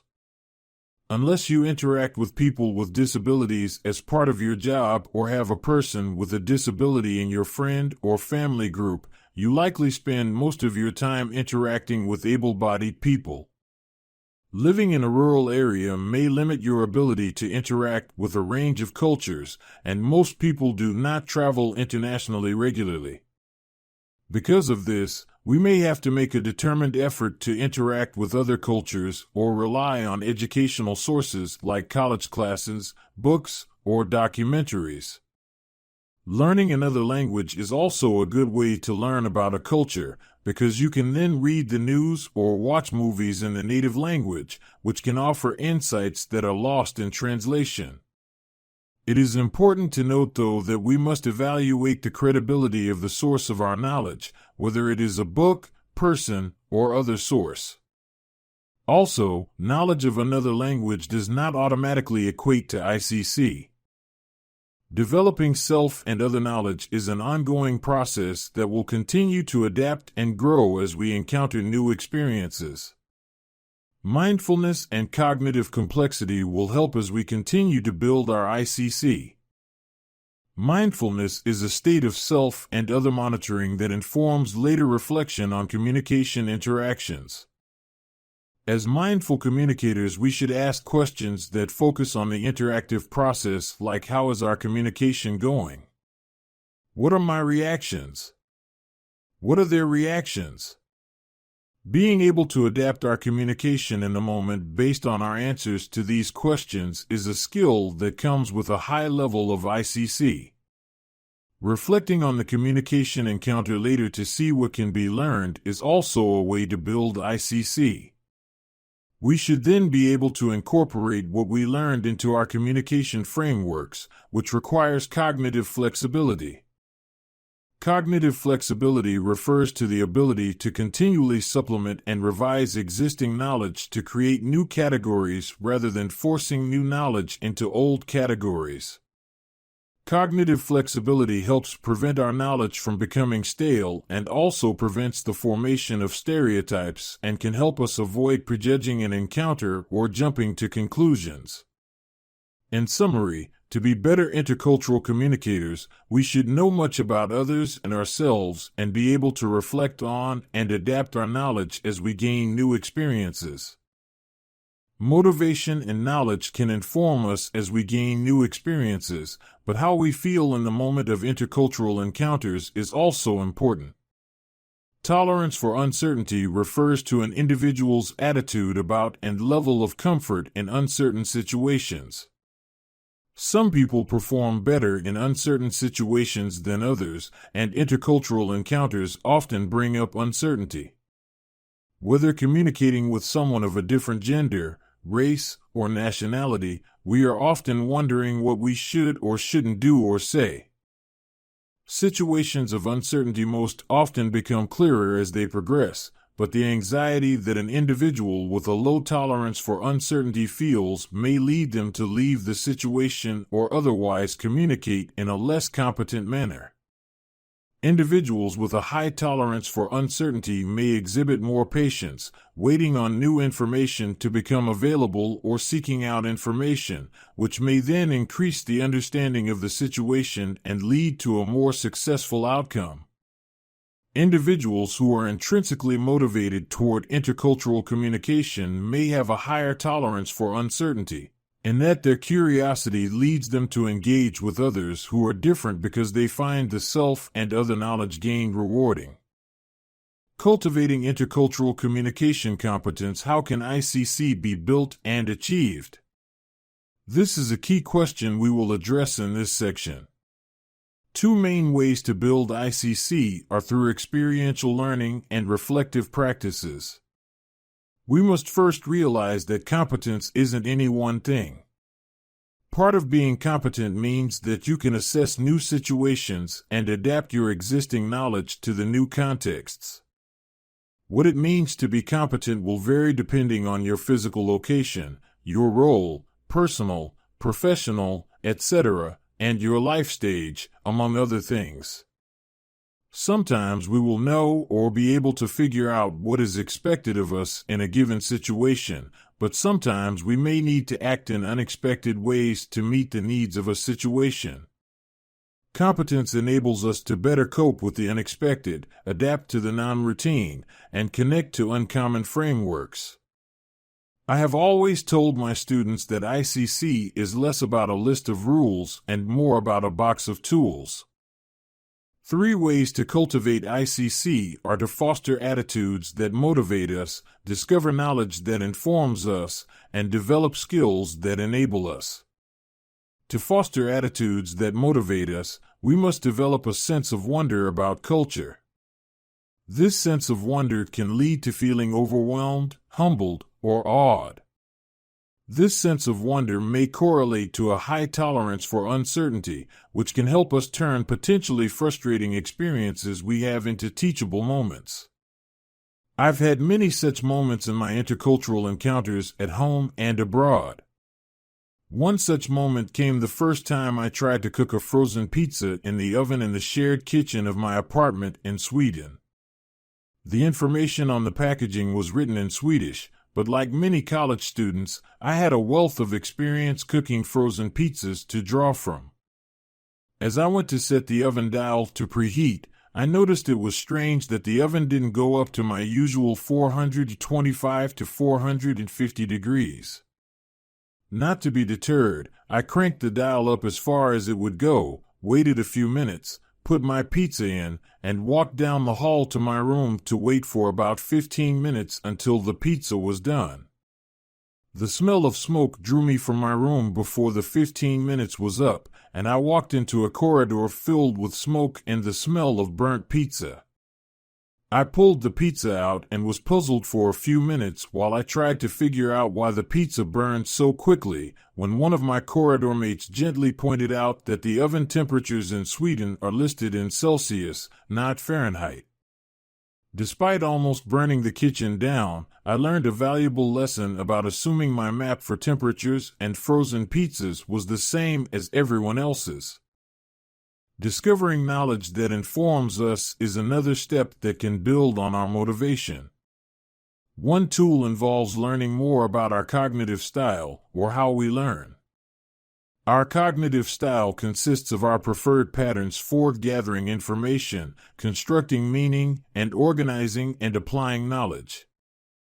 As we explore cognitive styles, we discover that there are differences in how people attend to and perceive the world, explain events, organize the world, and use rules of logic. Some cultures have a cognitive style that focuses more on tasks, analytic and objective thinking, details and precision, inner direction, and independence, while others focus on relationships and people over tasks and things, concrete and metaphorical thinking, and a group consciousness and harmony. Developing ICC is a complex learning process. At the basic level of learning, we accumulate knowledge and assimilate it into our existing frameworks. But accumulated knowledge doesn't necessarily help us in situations where we have to apply that knowledge.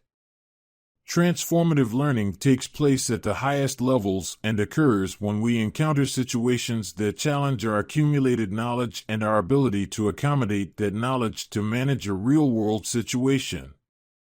The cognitive dissonance that results in these situations is often uncomfortable and can lead to a hesitance to repeat such an engagement. One tip for cultivating ICC that can help manage these challenges is to find a community of like-minded people who are also motivated to develop ICC. In my graduate program, I lived in the international dormitory in order to experience the cultural diversity that I had enjoyed so much studying abroad a few years earlier. I was surrounded by international students and U.S. American students who were more or less interested in cultural diversity. This ended up being a tremendous learning experience, and I worked on research about identity and communication between international and American students. Developing skills that enable us is another part of ICC. Some of the skills important to ICC are the ability to empathize, accumulate cultural information, listen, resolve conflict, and manage anxiety. Again, you are already developing a foundation for these skills by reading this book, but you can expand those skills to intercultural settings with the motivation and knowledge already described. Contact alone does not increase intercultural skills. There must be more deliberate measures taken to fully capitalize on those encounters. While research now shows that intercultural contact does decrease prejudices, this is not enough to become interculturally competent. The ability to empathize and manage anxiety enhances prejudice reduction, and these two skills have been shown to enhance the overall impact of intercultural contact even more than acquiring cultural knowledge. There is intercultural training available for people who are interested. If you can't access training, you may choose to research intercultural training on your own, as there are many books, articles, and manuals written on the subject. Reflective practices can also help us process the rewards and challenges associated with developing ICC. As we open ourselves to new experiences, we are likely to have both positive and negative reactions. It can be very useful to take note of negative or defensive reactions you have. This can help you identify certain triggers that may create barriers to effective intercultural interaction. Noting positive experiences can also help you identify triggers for learning that you could seek out or recreate to enhance the positive. A more complex method of reflection is called intersectional reflexivity. Intersectional reflexivity is a reflective practice by which we acknowledge intersecting identities, both privileged and disadvantaged, and implicate ourselves in social hierarchies and inequalities. This method brings in the concepts of dominant and non-dominant groups and the privileges/disadvantages dialectic we discussed earlier. While formal intercultural experiences like studying abroad or volunteering for the Special Olympics or a shelter for lesbian, gay, bisexual, transgender, and queer LGBTQ youth can result in learning, informal experiences are also important. We may be less likely to include informal experiences in our reflection if we don't see them as legitimate. Reflection should also include critical incidents, or what I call aha moments. Think of reflection as a tool for metacompetence that can be useful in bringing the formal and informal together. Getting competent. Thinking under the influence, communication and culture scholar Brenda Allen coined the phrase thinking under the influence, TUI, to highlight a reflective process that can help us hone our intercultural communication competence. As we discussed earlier, being mindful is an important part of building competence. Once we can become aware of our thought processes and behaviors, we can more effectively monitor and intervene in them.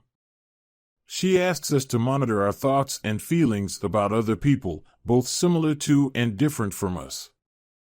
As we monitor, we should try to identify instances when we are guilty of TUI, such as uncritically accepting the dominant belief systems, relying on stereotypes, or prejudging someone based on their identities. She recounts seeing a picture on the front of the newspaper with 3 men who appeared Latino. She found herself wondering what they had done, and then found out from the caption that they were the relatives of people who died in a car crash. She identified that as a TUI moment and asked herself if she would have had the same thought if they had been black, white, Asian, or female. When we feel surprised by someone different, this often points to a pre-existing negative assumption that we can unpack and learn from. Allen also found herself surprised when a panelist at a conference who used a wheelchair and was hearing impaired made witty comments. Upon reflection, she realized that she had an assumption that people with disabilities would have a gloomy outlook on life. While these examples focus on outgroups, she also notes that it's important for people, especially in non-dominant groups, to monitor their thoughts about their own group, as they may have internalized negative attitudes about their group from the dominant culture. As a black woman, she notes that she has been critical of black people who do not speak mainstream English based on stereotypes she internalized about race, language, and intelligence. It is not automatically a bad thing to TUI. Even Brenda Allen, an accomplished and admirable scholar of culture and communication, catches herself doing it. When we notice that we TUI, it's important to reflect on that moment and try to adjust our thinking processes. This is an ongoing process, but it is an easy-to-remember way to cultivate your ICC. Chapter 2. Social Categorization, Stereotyping, and Discrimination. Contemporary increases in globalization and immigration are leading to more culturally diverse populations in many countries. These changes will create many benefits for society and for the individuals within it. Gender, cultural, sexual orientation, and ethnic diversity can improve creativity and group performance, facilitate new ways of looking at problems, and allow multiple viewpoints on decisions. On the other hand, as we have seen in many places in this book, perceived similarity is an extremely important determinant of liking. Members of culturally diverse groups may be less attracted to each other than are members of more homogeneous groups, may have more difficulty communicating with each other, and in some cases may actively dislike and even engage in aggressive behavior toward each other. The principles of social psychology, including the ABCS effect, behavior, and cognition, apply to the study of stereotyping, prejudice, and discrimination, and social psychologists have expended substantial research efforts studying these concepts. The cognitive component in our perceptions of group members is the stereotype, the positive or negative beliefs that we hold about the characteristics of social group. We may decide that French people are romantic, that old people are incompetent, or that college professors are absent-minded. And we may use those beliefs to guide our actions toward people from those groups. In addition to our stereotypes, we may also develop prejudice and unjustifiable negative attitude toward an outgroup or toward the members of that outgroup. Prejudice can take the form of disliking, anger, fear, disgust, discomfort, and even hatred, the kind of affective states that can lead to behaviors such as the gay bashing you just read about. Our stereotypes and our prejudices are problematic because they may create discrimination and justified negative behaviors toward members of outgroups based on their group membership. Although violence against members of outgroups is fortunately rare, stereotypes, prejudice, and discrimination nevertheless influence people's lives in a variety of ways. Stereotypes influence our academic performance, the careers that we chose to follow, our experiences at work, and the amount that we are paid for the work that we do. Stereotypes and prejudice have a pervasive and often pernicious influence on our responses to others, and also in some cases on our own behaviors. To take one example, social psychological research has found that our stereotypes may in some cases lead to stereotype threat performance decrements that are caused by the knowledge of cultural stereotypes. Spencer et al. Found that when women were reminded of the untrue stereotype that women are poor at math, they performed more poorly on math tests than when they were not reminded of the stereotype. And other research has found stereotype threat in many other domains as well. We'll consider the role of stereotype threat in more detail later in this chapter. In one particularly disturbing line of research about the influence of prejudice on behaviors, Joshua Correll and his colleagues had white participants participate in an experiment in which they viewed photographs of white and black people on a computer screen. Across the experiment, the photographs showed the people holding either a gun or something harmless such as a cell phone. The participants were asked to decide as quickly as possible to press a button to shoot if the target held a weapon, but to not shoot if the person did not hold a weapon.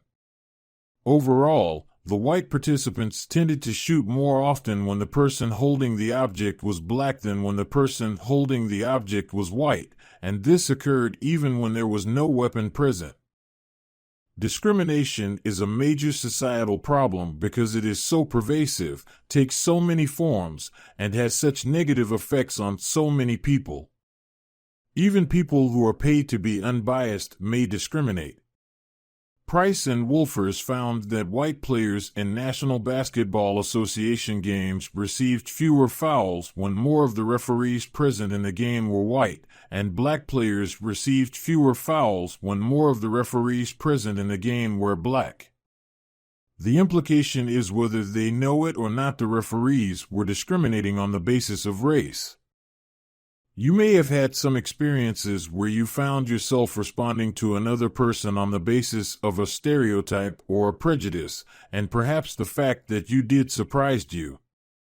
Perhaps you then tried to get past these beliefs and to react to the person more on the basis of his or her individual characteristics.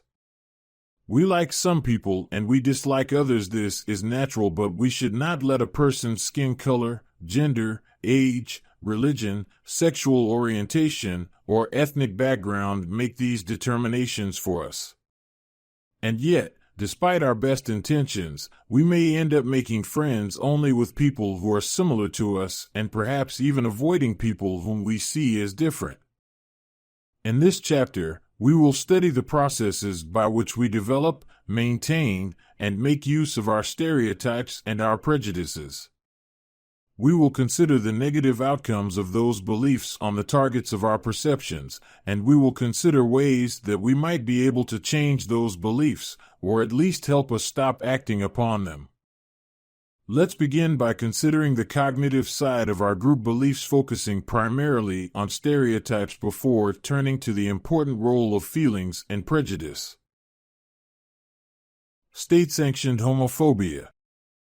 In recent years, the Russian government has enacted a series of laws designed to target members of its LGBT, lesbian, gay, bisexual, transgender community. These include forcing LGBT organizations to register as foreign agents, banning depictions of homosexuality, including carrying rainbow flags, in front of young people, and denying permission to LGBT groups wanting to organize gay pride parades. Unfortunately, homophobic attitudes and even violence are not uncommon in Russian society. For example, groups such as Occupy Gerontilyich have been known to lure and then beat and torture gay teenagers. In 2012, a video that surfaced online showed 6 members of another far-right-wing organization torturing a young man who later died, according to the Spectrum Human Rights Alliance, a group that advocated for LGBT rights in Eastern Europe. The tone of some of the Russian media reflects these attitudes. For instance, the LGBT community are portrayed as an aggressive minority whose children have venereal disease, and, in 2012, a well-known news anchor recommended on air that the hearts of victims of car accidents that happen to be homosexual should be buried or burnt as unfit for prolonging anybody's life. In recent years, several commentators have drawn parallels between Russia's persecution of its LGBT community and the treatment of the Jewish community by the Nazi regime in the years leading up to the Holocaust. In 2014, public figures around the world called for a boycott, unsuccessfully, of the Winter Olympic Games in Sochi, arguing that the language of the Olympic Charter explicitly denounces all forms of discrimination. Ultimately, the Winter Olympic Games went ahead as planned, although athletes and Olympic tourists alike were warned against promoting non-traditional sexual relations.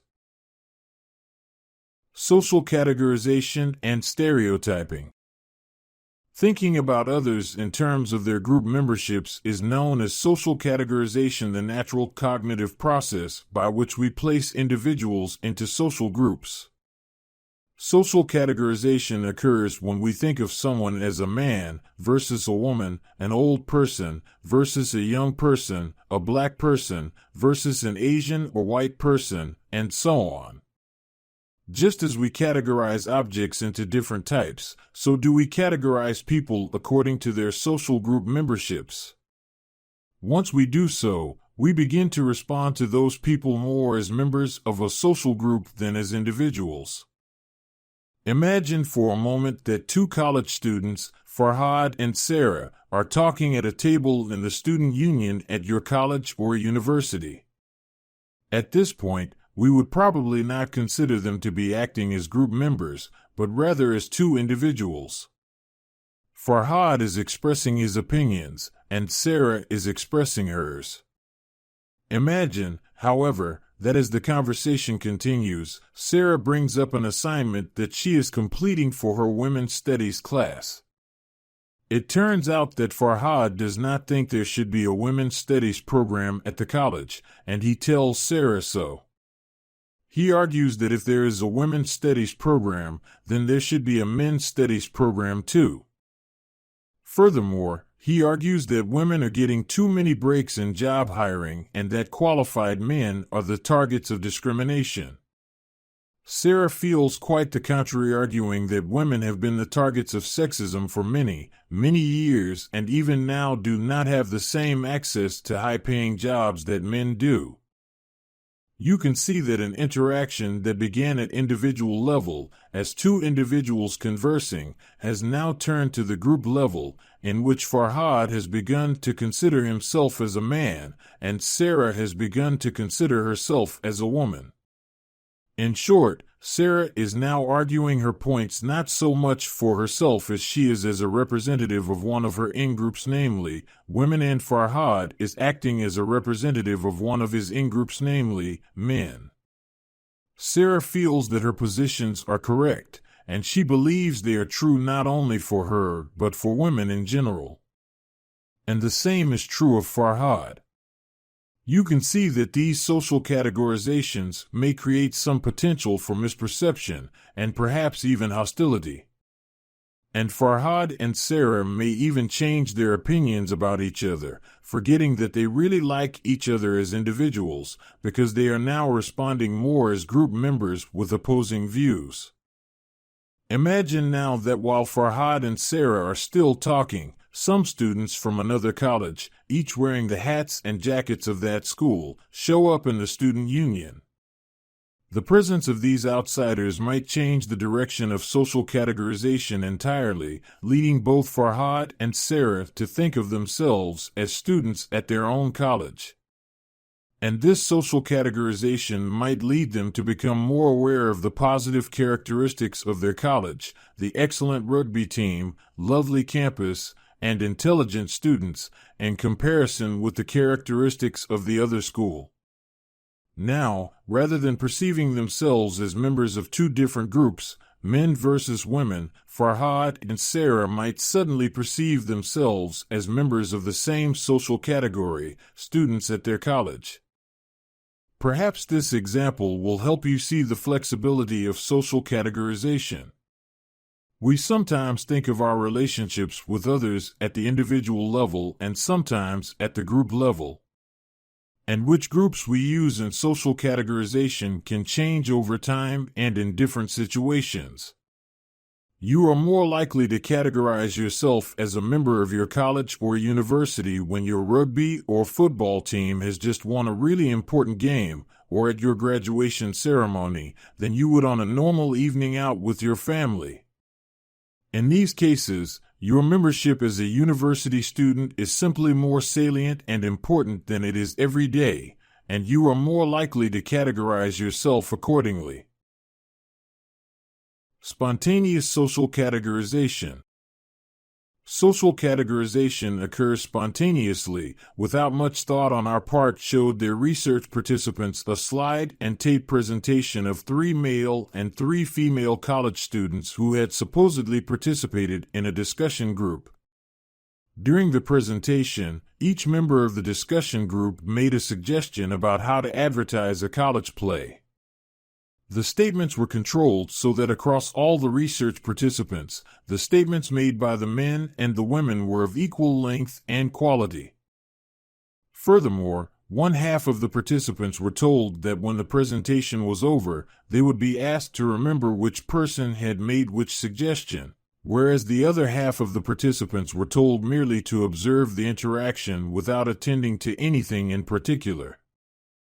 After they had viewed all the statements made by the individuals in the discussion group, the research participants were given a memory test. This was entirely unexpected for the participants who had not been given memory instructions. The participants were shown the list of all the statements that had been made, along with the pictures of each of the discussion group members, and were asked to indicate who had made each of the statements. The research participants were not very good at this task, and yet when they made mistakes, these errors were very systematic. The mistakes were such that the statements that had actually been made by a man were more frequently wrongly attributed to another man in the group than to another woman, and the statements actually made by a woman were more frequently attributed to other women in the group than to a man. The participants evidently categorized the speakers by their gender, leading them to make more within gender than across gender confusions. Interestingly, and suggesting that categorization is occurring all the time, the instructions that the participants had been given made absolutely no difference. There was just as much categorization for those who were not given any instructions as for those who were told to remember who said what. Other research using this technique has found that we spontaneously categorize each other on the basis of many other group memberships, including race, academic status, student versus teacher, social roles, and other social categories. The conclusion is simple, if perhaps obvious: social categorization is occurring all around us all the time. Indeed, social categorization occurs so quickly that people may have difficulty not thinking about others in terms of their group memberships. The benefits of social categorization. The tendency to categorize others is often quite useful. In some cases, we categorize because doing so provides us with information about the characteristics of people who belong to certain social groups. If you found yourself lost in a city, you might look for a police officer or a taxi driver to help you find your way. In this case, social categorization would probably be useful because a police officer or a taxi driver might be particularly likely to know the layout of the city streets. Of course, using social categories will only be informative to the extent that the stereotypes held by the individual about that category are accurate. If police officers were actually not that knowledgeable about the city layout, then using this categorization heuristic would not be informative. The description of social categorization as a heuristic is also true in another sense. We sometimes categorize others not because it seems to provide more information about them, but because we may not have the time or the motivation to do anything more thorough. Using our stereotypes to size up another person might simply make our life easier. According to this approach, thinking about other people in terms of their social category memberships is a functional way of dealing with the world. Things are complicated, and we reduce complexity by relying on our stereotypes. The negative outcomes of social categorization.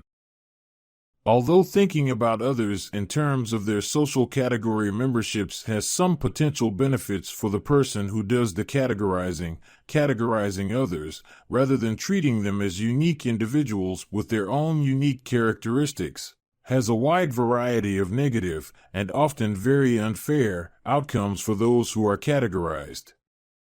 One problem is that social categorization distorts our perceptions such that we tend to exaggerate the differences between people from different social groups while at the same time perceiving members of groups, and particularly outgroups, as more similar to each other than they actually are. This overgeneralization makes it more likely that we will think about and treat all members of a group the same way.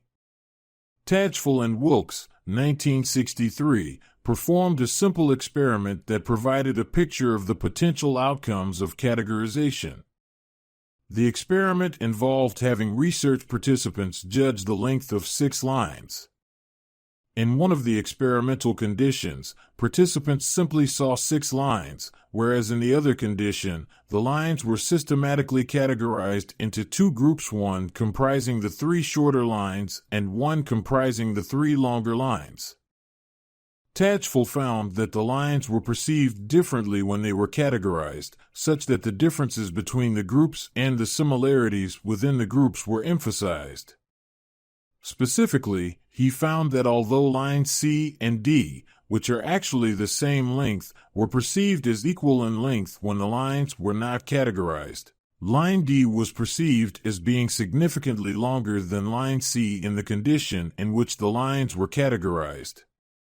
In this case, categorization into 2 groups, the short lines group and the long lines group, produced a perceptual bias such that the 2 groups of lines were seen as more different than they really were. Similar effects occur when we categorize other people. We tend to see people who belong to the same social group as more similar than they actually are, and we tend to judge people from different social groups as more different than they actually are. The tendency to see members of social groups as similar to each other is particularly strong for members of outgroups, resulting in outgroup homogeneity. The tendency to view members of outgroups as more similar to each other than we see members of ingroups.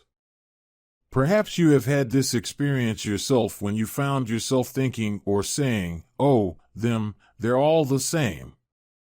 Patricia Linville and Edward Jones, 1980, gave research participants a list of trait terms and asked them to think about either members of their own group, e.g., blacks, or members of another group, e.g., whites, and to place the trait terms into piles that represented different types of people in the group. The results of these studies, as well as other studies like them, were clear. People perceive outgroups as more homogeneous than their in-group. Just as white people used fewer piles of traits to describe blacks than whites, young people used fewer piles of traits to describe elderly people than they did young people, and students used fewer piles for members of other universities than they did for members of their own university.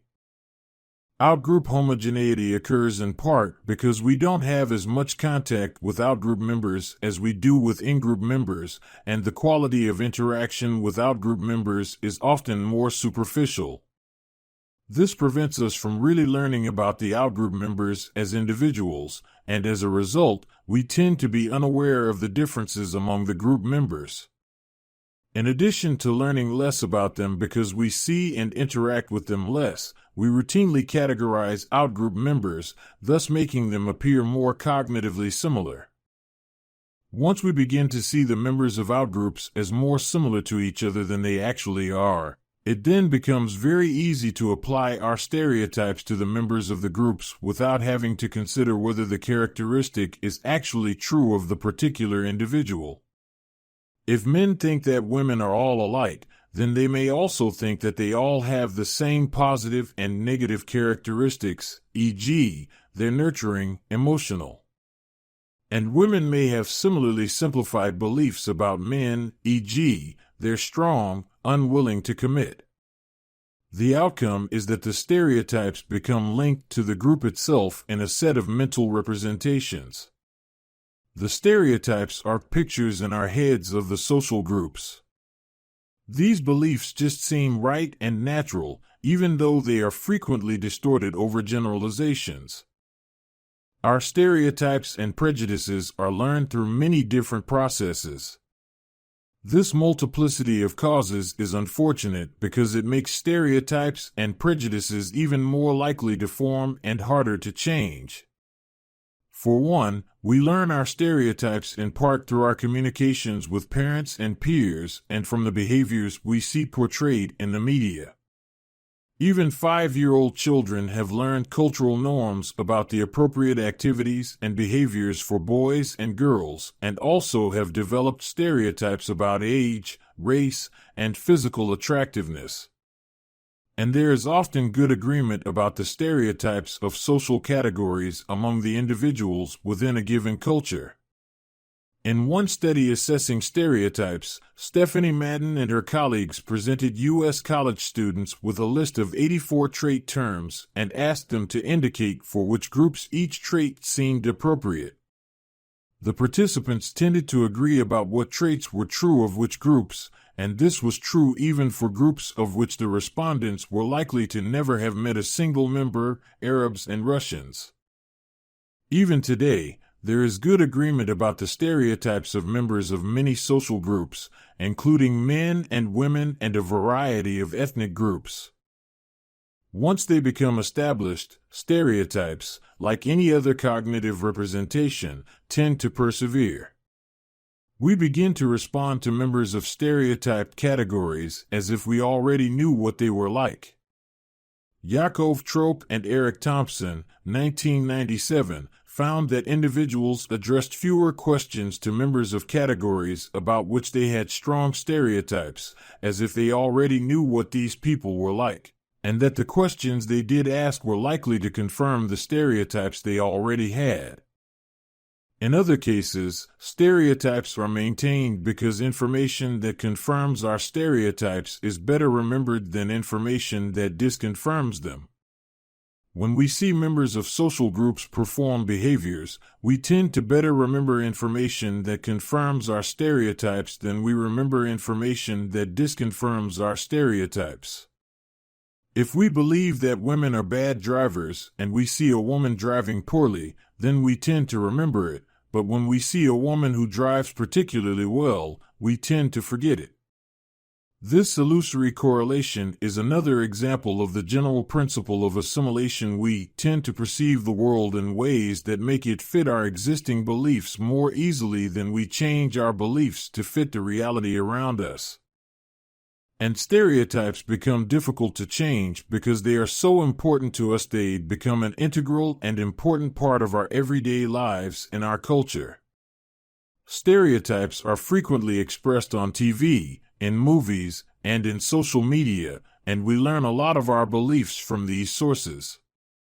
Our friends also tend to hold beliefs similar to ours, and we talk about these beliefs when we get together with them. In short, stereotypes and prejudice are powerful largely because they are important social norms that are part of our culture. Because they are so highly cognitively accessible, and because they seem so right, our stereotypes easily influence our judgments of and responses to those we have categorized. The social psychologist John Bargh once described stereotypes as cognitive monsters because their activation was so powerful and because the activated beliefs had such insidious influences on social judgment. Making things even more difficult, stereotypes are strongest for the people who are in most need of change, the people who are most prejudiced.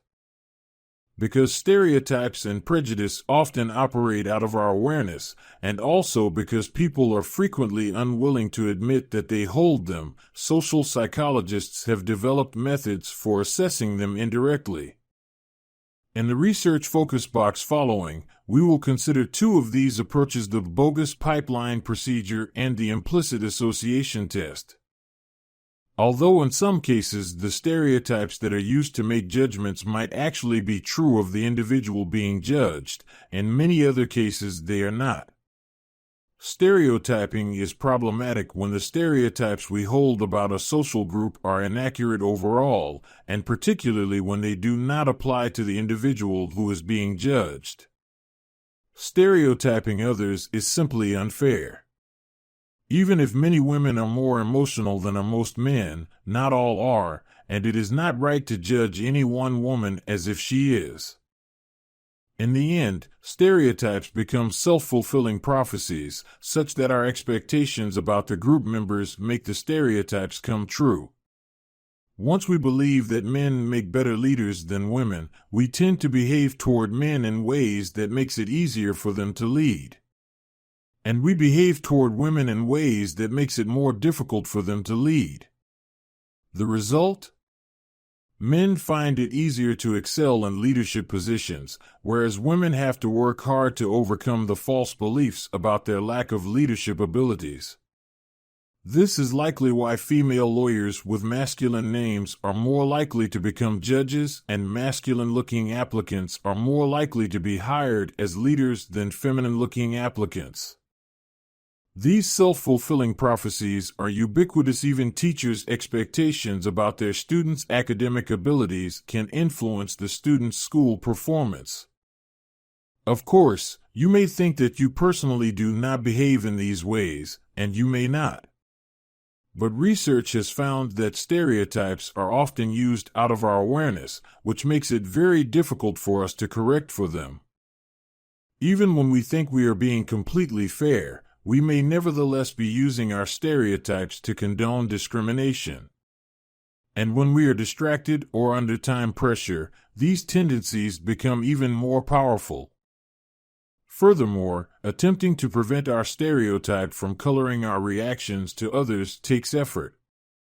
We experience more negative effect, particularly anxiety, when we are with members of other groups than we do when we are with people from our own groups. And we need to use more cognitive resources to control our behavior because of our anxiety about revealing our stereotypes or prejudices.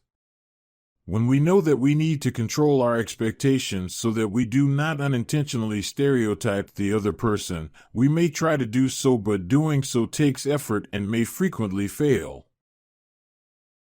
Research focus: measuring stereotypes indirectly. One difficulty in measuring stereotypes and prejudice is that people may not tell the truth about their beliefs. Most people do not want to admit either to themselves or to others that they hold stereotypes or that they are prejudiced towards some social groups. To get around this problem, social psychologists make use of a number of techniques that help them measure these beliefs more subtly and indirectly. One indirect approach to assessing prejudice is called the bogus pipeline procedure. In this procedure, the experimenter first convinces the participants that he or she has access to their true beliefs, for instance, by getting access to a questionnaire that they completed at a prior experimental session. Once the participants are convinced that the researcher is able to assess their true attitudes, it is expected that they will be more honest in answering the rest of the questions they are asked because they want to be sure that the researcher does not catch them lying. Interestingly, people express more prejudice when they are in the bogus pipeline than they do when they are asked the same questions more directly, which suggests that we may frequently mask our negative beliefs in public. Other indirect measures of prejudice are also frequently used in social psychological research, for instance, assessing nonverbal behaviors such as speech errors or physical closeness. One common measure involves asking participants to take a seat on a chair near a person from a different racial or ethnic group and measuring how far away the person sits. People who sit farther away are assumed to be more prejudiced toward the members of the group. Because our stereotypes are activated spontaneously when we think about members of different social groups, it is possible to use reaction time measures to assess this activation and thus to learn about people's stereotypes and prejudices. In these procedures, participants are asked to make a series of judgments about pictures or descriptions of social groups and then to answer questions as quickly as they can, but without making mistakes. The speed of these responses is used to determine an individual's stereotypes or prejudice. The most popular reaction time implicit measure of prejudice, the implicit association test, IAT, is frequently used to assess stereotypes and prejudice, Nosek et al., 2007. In the IAT, participants are asked to classify stimuli that they view on a computer screen into one of two categories by pressing one of two computer keys, one with their left hand and one with their right hand. Furthermore, the categories are arranged so that the responses to be answered with the left and right buttons either fit with, match, the stereotype or do not fit with, mismatch, the stereotype. For instance, in one version of the IAT, participants are shown pictures of men and women and are also shown words related to academic disciplines, e.g., history, French, or linguistics for the arts, or chemistry, physics, or math for the sciences. Then the participants categorize the photos. Is this picture a picture of a man or a woman? And answer questions about the disciplines. Is this discipline a science? By pressing either the yes button or the no button using either their left hand or their right hand. When the responses are arranged on the screen in a way that matches a stereotype, such that the male category and the science category are on the same side of the screen, e.g., on the right side, participants can do the task very quickly and they make few mistakes. It's just easier, because the stereotypes are matched or associated with the pictures in a way that makes sense or is familiar. But when the images are arranged such that the female category and the science category are on the same side, whereas the men and the wheat categories are on the other side, most participants make more errors and respond more slowly. The basic assumption is that if two concepts are associated or linked, they will be responded to more quickly if they are classified using the same, rather than different, keys.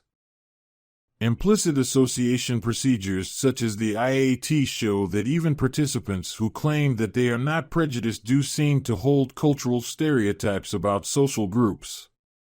Even Black people themselves respond more quickly to positive words that are associated with white rather than Black faces on the IAT, suggesting that they have subtle racial prejudice toward their own racial group.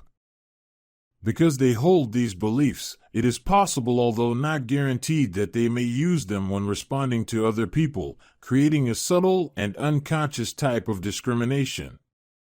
Although the meaning of the IAT has been debated, research using implicit measures does suggest that whether we know it or not, and even though we may try to control them when we can, our stereotypes and prejudices are easily activated when we see members of different social categories. Social psychology in the public interest.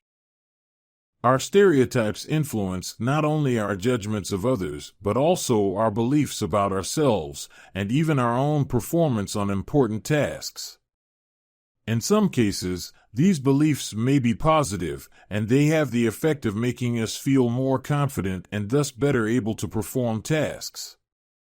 Because Asian students are aware of the stereotype that Asians are good at math, reminding them of this fact before they take a difficult math test can improve their performance on the test.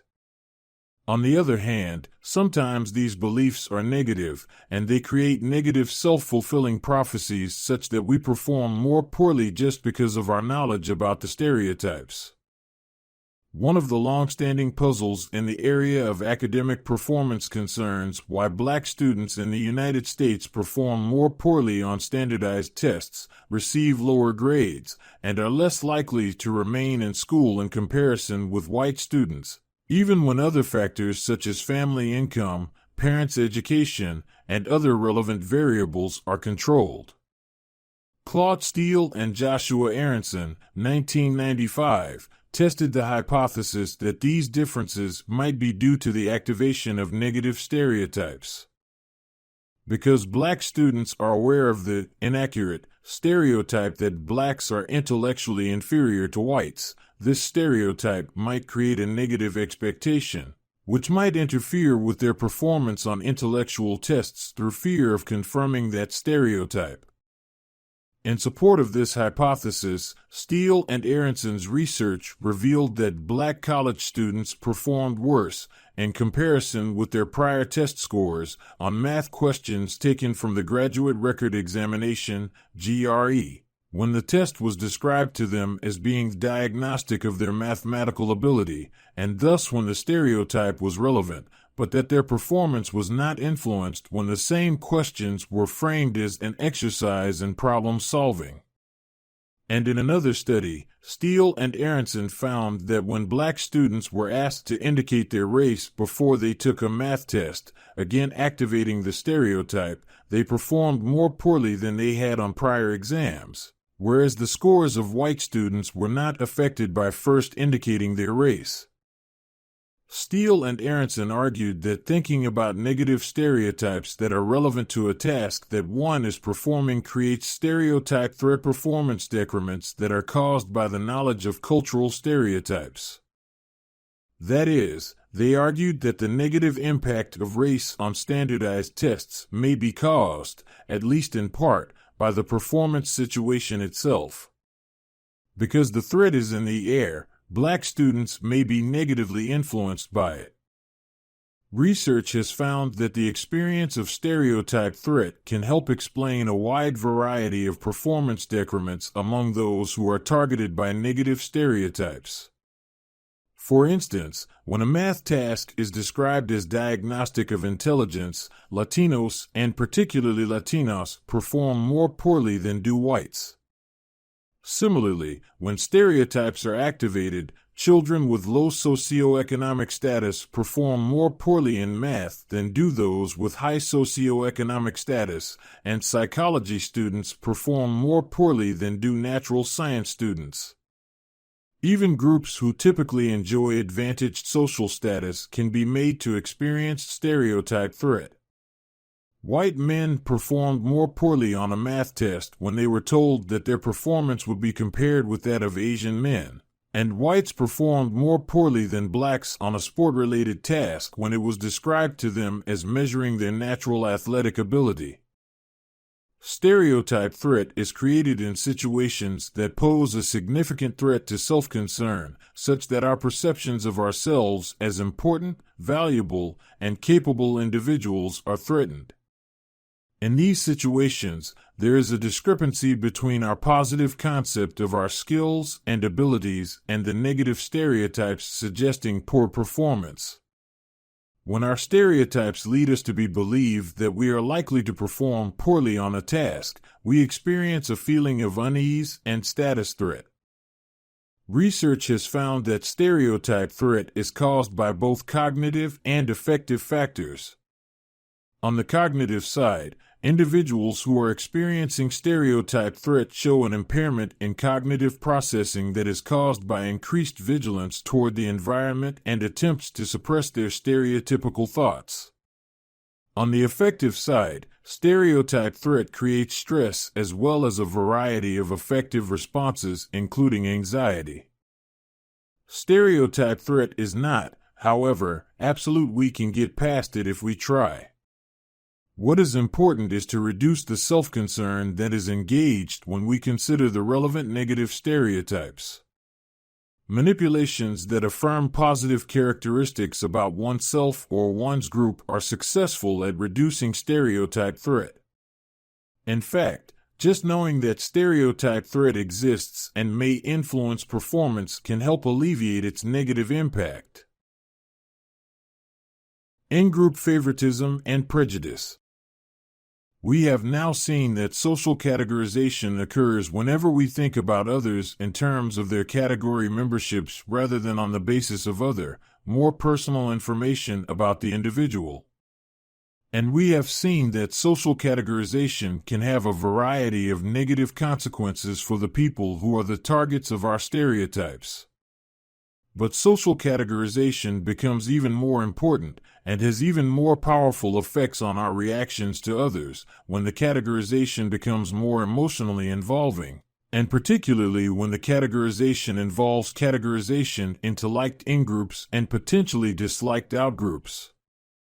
Because our ancestors lived in small social groups that were frequently in conflict with other groups, it was evolutionarily functional for them to view members of other groups as different and potentially dangerous.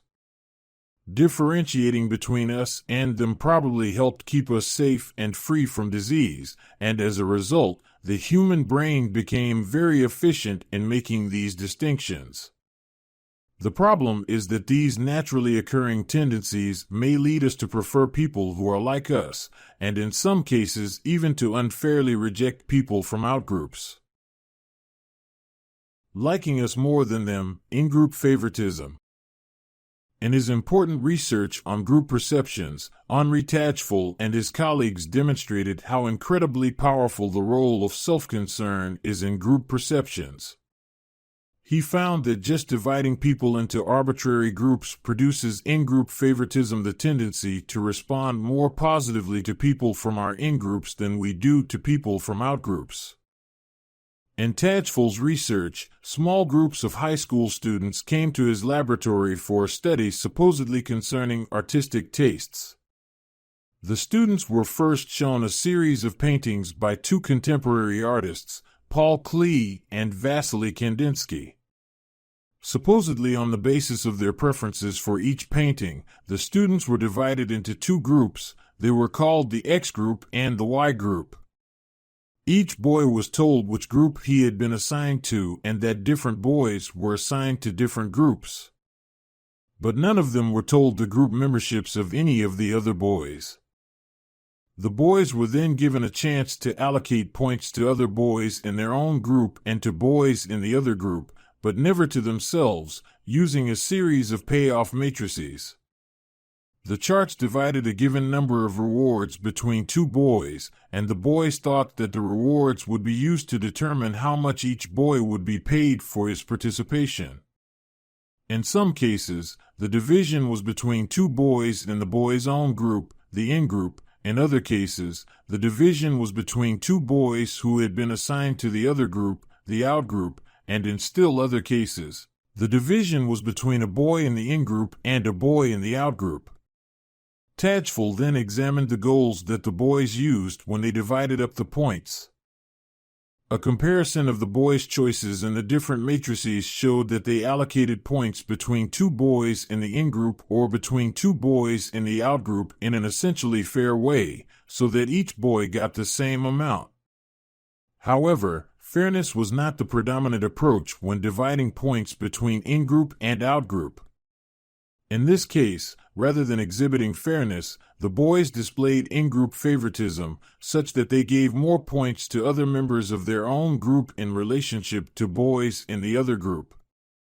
For instance, the boys might assign 8 points to the in-group boy and only 3 points to the out-group boy, even though the matrix also contained a choice in which they could give the in-group and the out-group boys 13 points each. In short, the boys preferred to maximize the gains of the other boys in their own group in comparison with the boys in the out-group, even if doing so meant giving their own group members fewer points than they could otherwise have received. Perhaps the most striking part of Tajful's results is that in-group favoritism was found to occur on the basis of such arbitrary and unimportant groupings.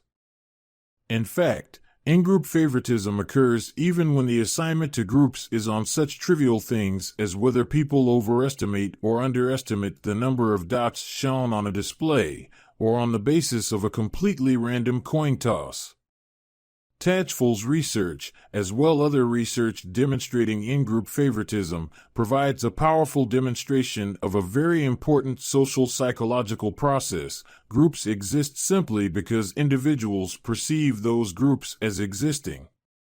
Even in a case where there really is no group, at least no meaningful group in any real sense, we still perceive groups and still demonstrate in-group favoritism. The outcomes of in-group favoritism.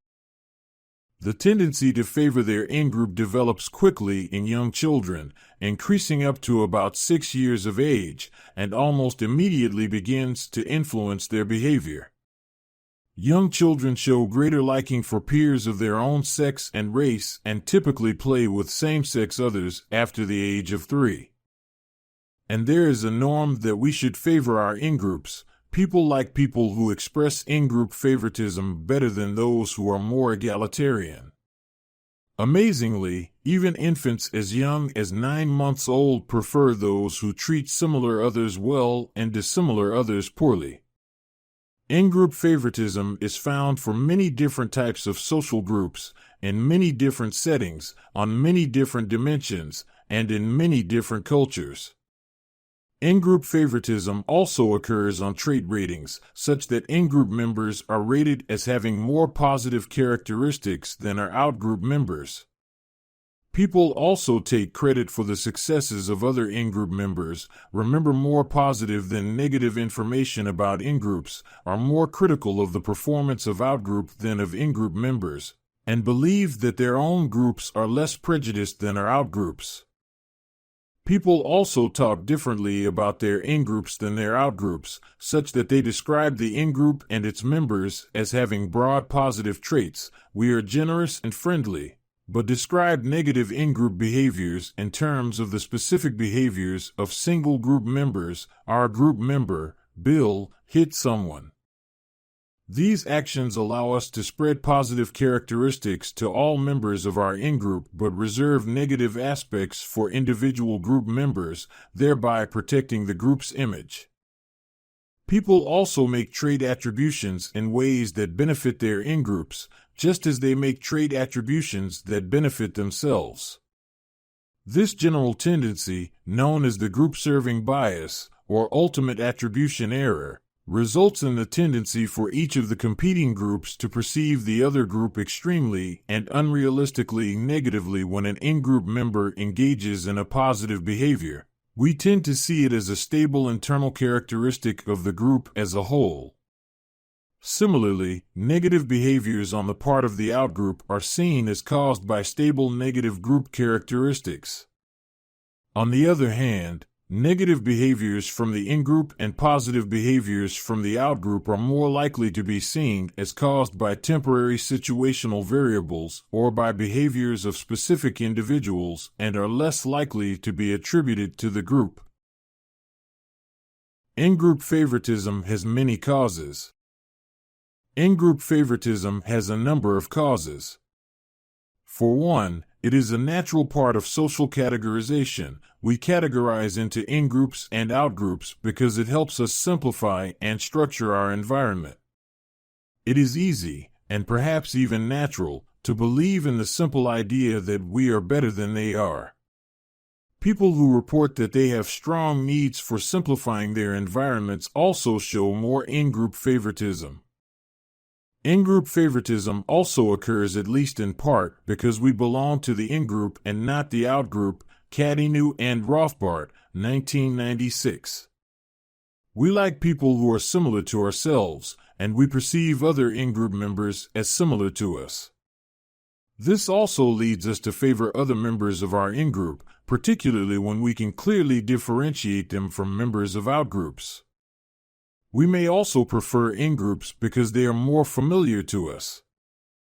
But the most important determinant of in-group favoritism is simple self-enhancement. We want to feel good about ourselves, and seeing our in-groups positively helps us do so. Being a member of a group that has positive characteristics provides us with the feelings of social identity, the positive self-esteem that we get from our group memberships. When we can identify ourselves as a member of a meaningful social group, even if it is a relatively trivial one, we can feel better about ourselves. We are particularly likely to show in-group favoritism when we are threatened or otherwise worried about our self-concept. And people express higher self-esteem after they have been given the opportunity to derogate outgroups, suggesting that in-group favoritism does make us feel good. Furthermore, when individuals feel that the value of their in-group is being threatened, they respond as if they are trying to regain their own self-worth by expressing more positive attitudes toward in-groups and more negative attitudes toward outgroups. Found that participants expressed less prejudice after they had been given the opportunity to affirm and make salient an important and positive part of their own self-concept. In short, when our group seems to be good, we feel good. When our group seems to be bad, we feel bad. In some cases, we may be able to feel good about our group memberships even when our own individual outcomes are not so positive. Schmidt et al., 2000, had groups of female college students perform a creativity task and then gave them feedback indicating that although they themselves had performed very poorly, another woman in their group had performed very well.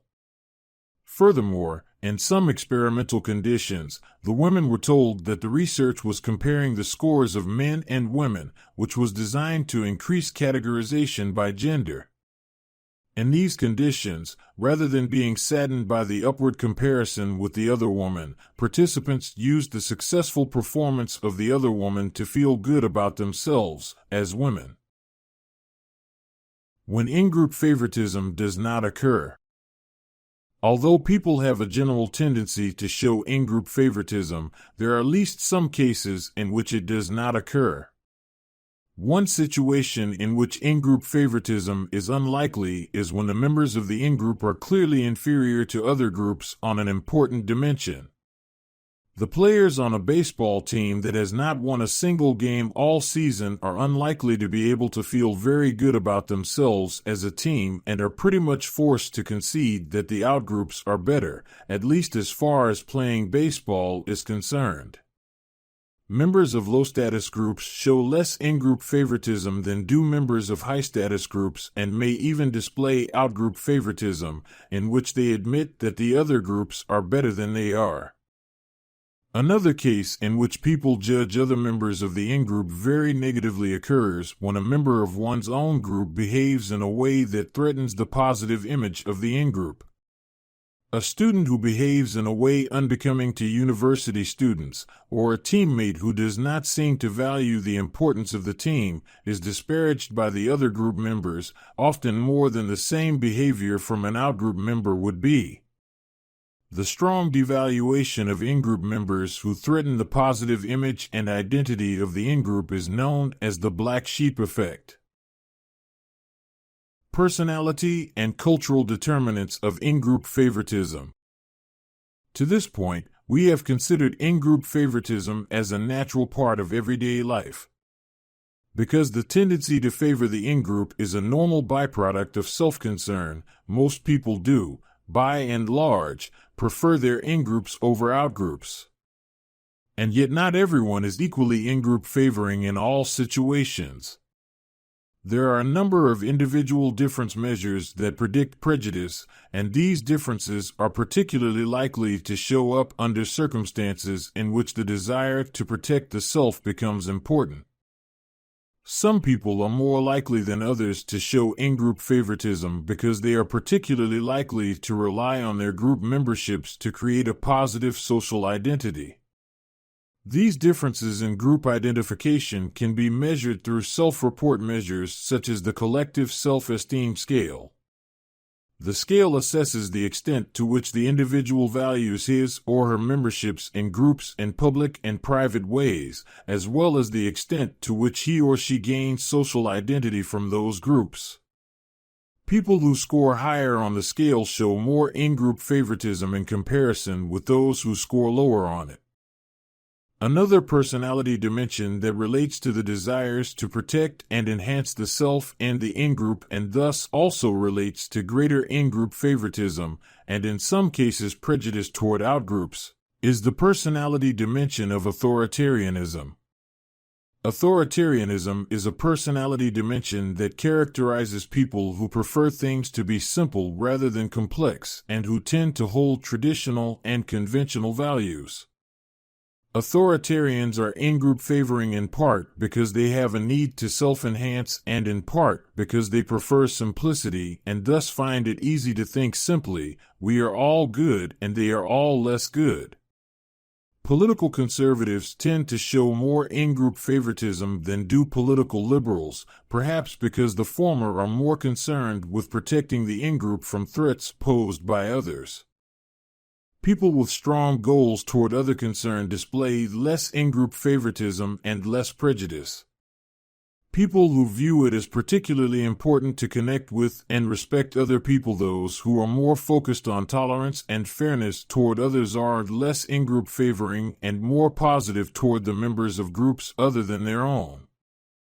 The desire to be fair and to accept others can be assessed by individual difference measures such as desire to control one's prejudice and humanism. Social dominance orientation, SDO, is a personality variable that refers to the tendency to see and to accept inequality among different groups. People who score high on measures of SDO believe that there are and should be status differences among social groups, and they do not see these as wrong.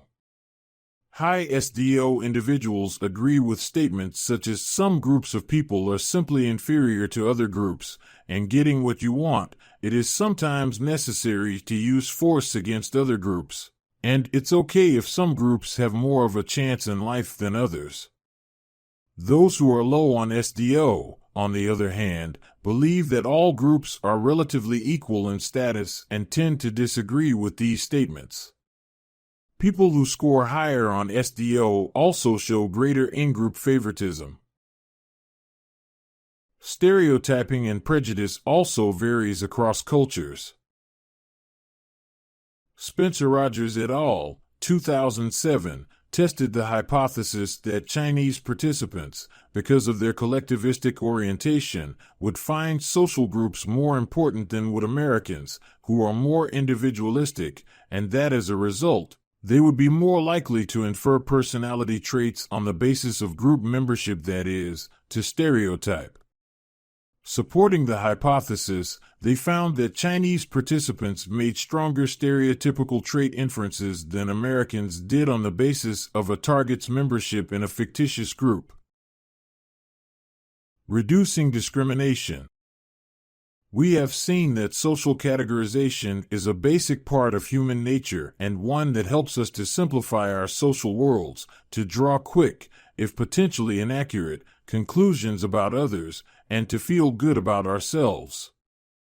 In many cases, our preferences for in-groups may be relatively harmless. We may prefer to socialize with people who share our race or ethnicity, for instance, but without particularly disliking the others. But categorizing others may also lead to prejudice and discrimination, and it may even do so without our awareness. Because prejudice and discrimination are so harmful to so many people, we must all work to get beyond them. Discrimination influences the daily life of its victims in areas such as employment, income, financial opportunities, housing and educational opportunities, and medical care. Even with the same level of education and years of experience, ethnic minorities in Canada are 40% less likely to receive callbacks for an interview following a job application. Blacks have higher mortality rates than whites for 8 of the 10 leading causes of death in the United States and have less access to and receive poorer quality health care, even controlling for other variables such as level of health insurance. Suicide rates among lesbians and gays are substantially higher than rates for the general population, and it has been argued that this in part due to the negative outcomes of prejudice, including negative attitudes and resulting social isolation. And in some rare cases, discrimination even takes the form of hate crimes such as gay bashing. More commonly, members of minority groups also face a variety of small hassles, such as bad service in restaurants, being stared at, and being the target of jokes. But even these everyday minor forms of discrimination can be problematic because they may produce anger and anxiety among stigmatized group members and may lead to stress and other psychological problems. Stigmatized individuals who report experiencing more exposure to discrimination or other forms of unfair treatment also report more depression, anger, and anxiety and lower levels of life satisfaction and happiness. Of course, most of us do try to keep our stereotypes and our prejudices out of mind, and we work hard to avoid discriminating. But even when we work to keep our negative beliefs under control, this does not mean that they easily disappear. Neil McRae and his colleagues asked British college students to write a paragraph describing a skinhead, a member of a group that is negatively stereotyped in England. One half of the participants were asked to be sure to not use their stereotypes when they were judging him, whereas the other half simply wrote whatever came to mind. Although the participants who were asked to suppress their thoughts were able to do it, this suppression didn't last very long. After they had suppressed their stereotypes, these beliefs quickly popped back into mind, making it even more likely that they would be used immediately later. But stereotypes are not always and inevitably activated when we encounter people from other groups. We can and we do get past them, although doing so may take some effort on our part. There are a number of techniques that we can use to try to improve our attitudes toward outgroups, and at least some of them have been found to be effective. Kawakami et al., 2000, found that students who practiced responding in non-stereotypical ways to members of other groups became better able to avoid activating their negative stereotypes on future occasions. And a number of studies have found that we become less prejudiced when we are exposed to and think about group members who have particularly positive or non-stereotypical characteristics. For instance, Blair et al., 2001, asked their participants to imagine a woman who was strong and found that doing so decreased stereotyping of women. Similarly, Bodenhausen et al., 1995, found that when white American students thought about positive black role models such as Oprah Winfrey and Michael Jordan, they became less prejudiced toward blacks. Reducing discrimination by changing social norms. One variable that makes us less prejudiced is education. People who are more educated express fewer stereotypes and prejudice in general. This is true for students who enroll in courses that are related to stereotypes and prejudice, such as a course on gender and ethnic diversity, and is also true more generally. Education reduces prejudice, regardless of what particular courses you take. The effects of education on reducing prejudice are probably due in large part to the new social norms that people are introduced to in school. Social norms define what is appropriate and inappropriate, and we can effectively change stereotypes and prejudice by changing the relevant norms about them. Jet et al., 1997, manipulated whether students thought that the other members of their university favored equal treatment of others or believed that others thought it was appropriate to favor the in-group. They found that perceptions of what the other group members believed had an important influence on the beliefs of the individuals themselves. The students were more likely to show in-group favoritism when they believed that the norm of their in-group was to do so, and this tendency was increased for students who had high social identification with the in-group. Sechrist and Stanger, 2001, selected white college students who were either high or low in prejudice toward blacks and then provided them with information indicating that their prejudiced or unprejudiced beliefs were either shared or not shared by the other students at their university. Then the students were asked to take a seat in a hallway to wait for the next part of the experiment. A black Confederate was sitting in one seat at the end of the row, and the dependent measure was how far away the students sat from her. High prejudice students who learned that other students were also prejudiced sat farther away from the black Confederate in comparison with high prejudice individuals who were led to believe that their beliefs were not shared.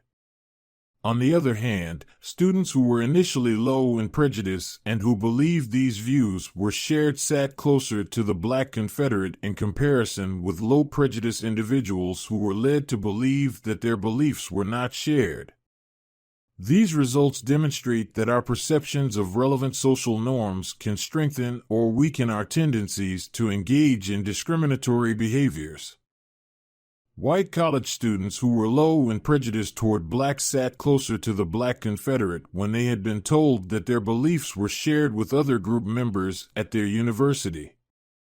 On the other hand, white college students who were high in prejudice sat farther away from the black Confederate when they had been told that their beliefs were shared with other group members at their university.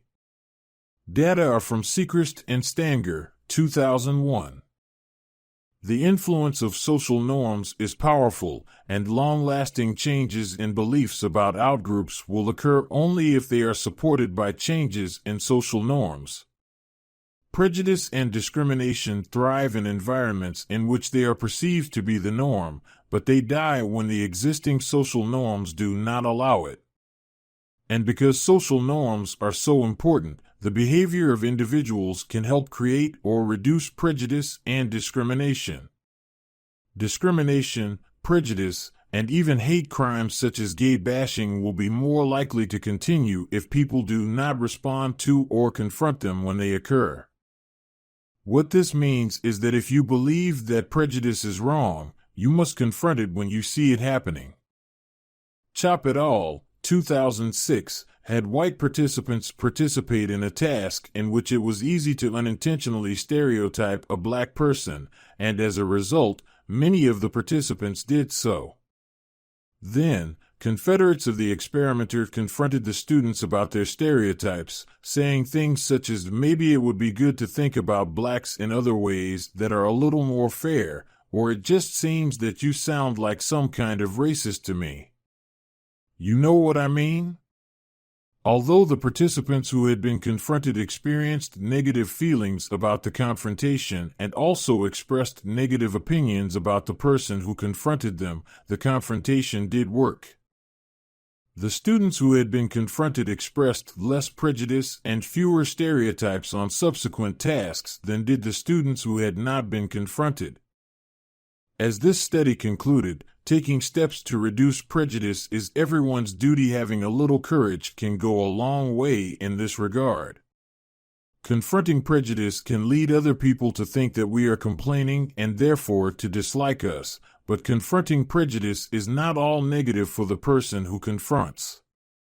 Although it is embarrassing to do so, particularly if we are not completely sure that the behavior was in fact prejudice, when we fail to confront, we may frequently later feel guilty that we did not. Reducing prejudice through intergroup contact. One of the reasons that people may hold stereotypes and prejudices is that they view the members of outgroups as different from them. We may become concerned that our interactions with people from different racial groups will be unpleasant, and these anxieties may lead us to avoid interacting with people from those groups. What this suggests is that a good way to reduce prejudice is to help people create closer connections with members of different groups. People will be more favorable toward others when they learn to see those other people as more similar to them, as closer to the self, and to be more concerned about them. The idea that intergroup contact will reduce prejudice, known as the contact hypothesis, is simple. If children from different ethnic groups play together in school, their attitudes toward each other should improve. And if we encourage college students to travel abroad, they will meet people from other cultures and become more positive toward them. One important example of the use of intergroup contact to influence prejudice came about as a result of the important U.S. Supreme Court case Brown v. Board of Education in 1954. In this case, the U.S. Supreme Court agreed, based in large part on the testimony of psychologists, that busing black children to schools attended primarily by white children, and vice versa, would produce positive outcomes on intergroup attitudes, not only because it would provide black children with access to better schools, but also because the resulting intergroup contact would reduce prejudice between black and white children.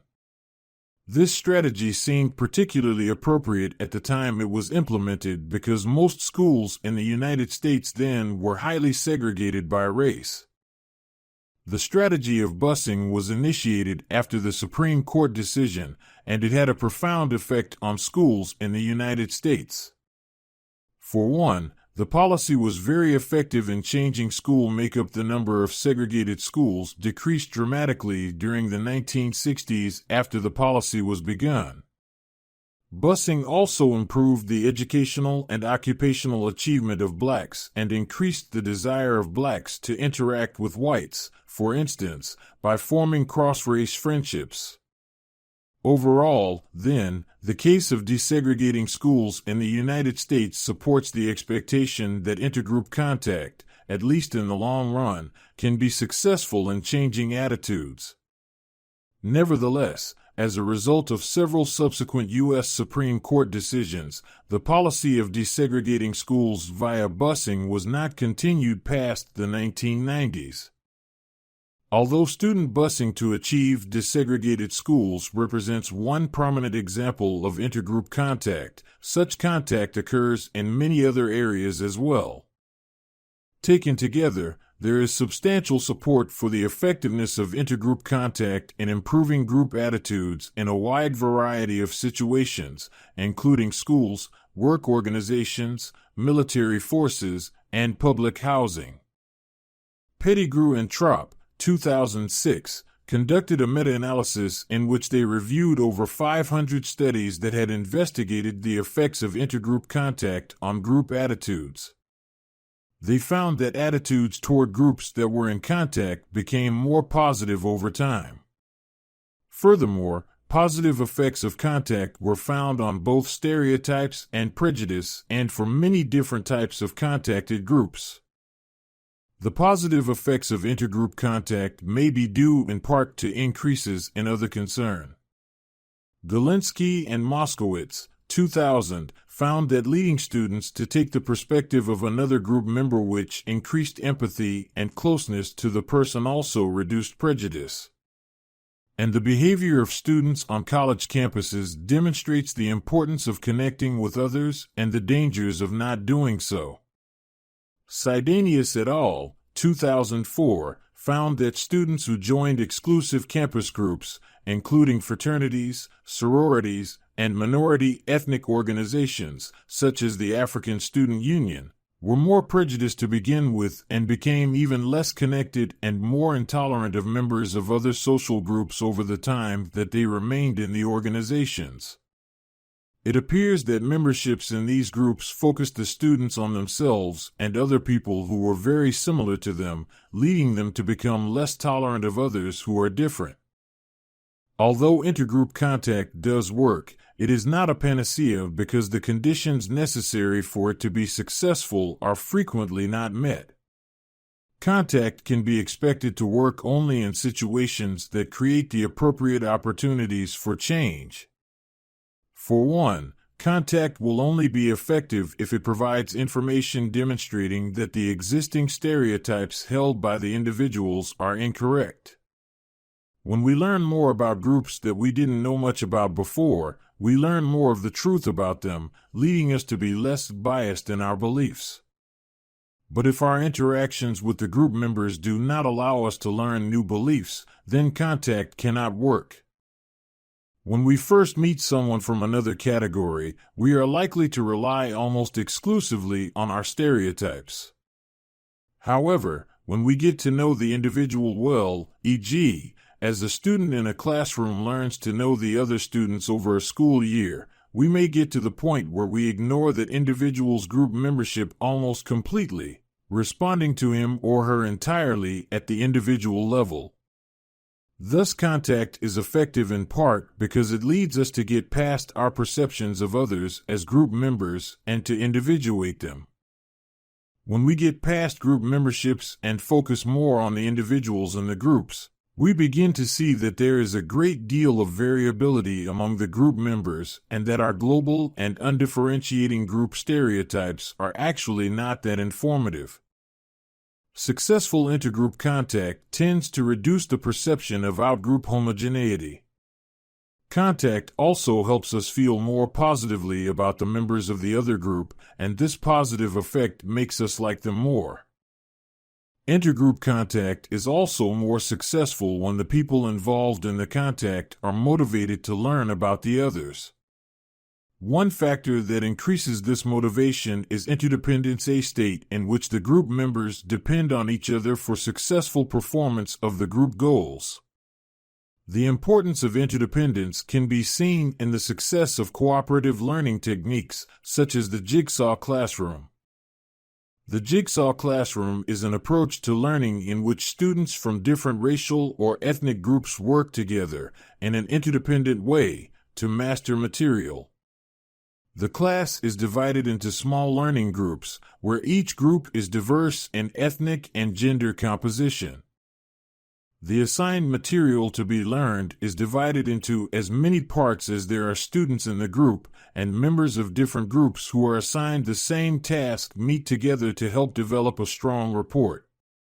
Each student then learns his or her own part of the material and presents this piece of the puzzle to the other members of his or her group. The students in each group are therefore interdependent in learning all the material.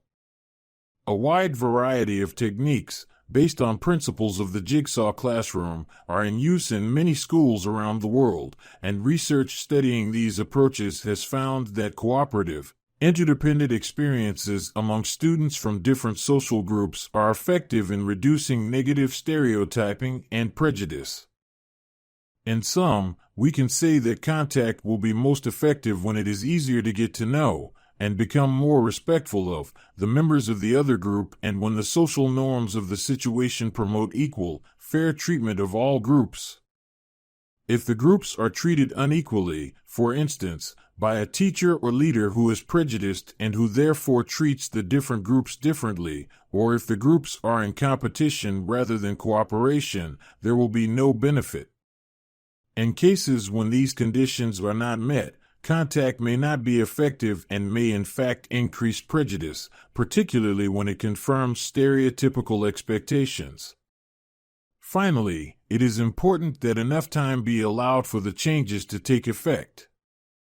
In the case of busing in the United States, for instance, the positive effects of contact seem to have been occurring, but they were not happening particularly fast.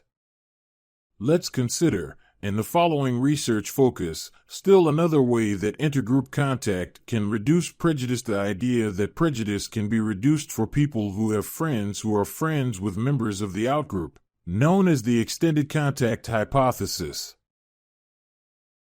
Research focus: the extended contact hypothesis.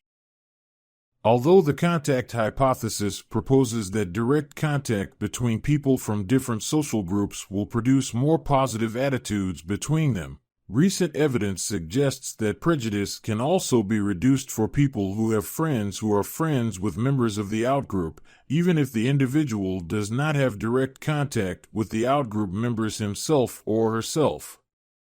This hypothesis is known as the extended contact hypothesis. Supporting this prediction, Wright et al., 1997, found in two correlational studies that college students who reported that their own friends had friends who were from another ethnic group reported more positive attitudes toward that outgroup than did students who did not have any friends who had outgroup friends, even controlling for the participants' own outgroup friendships.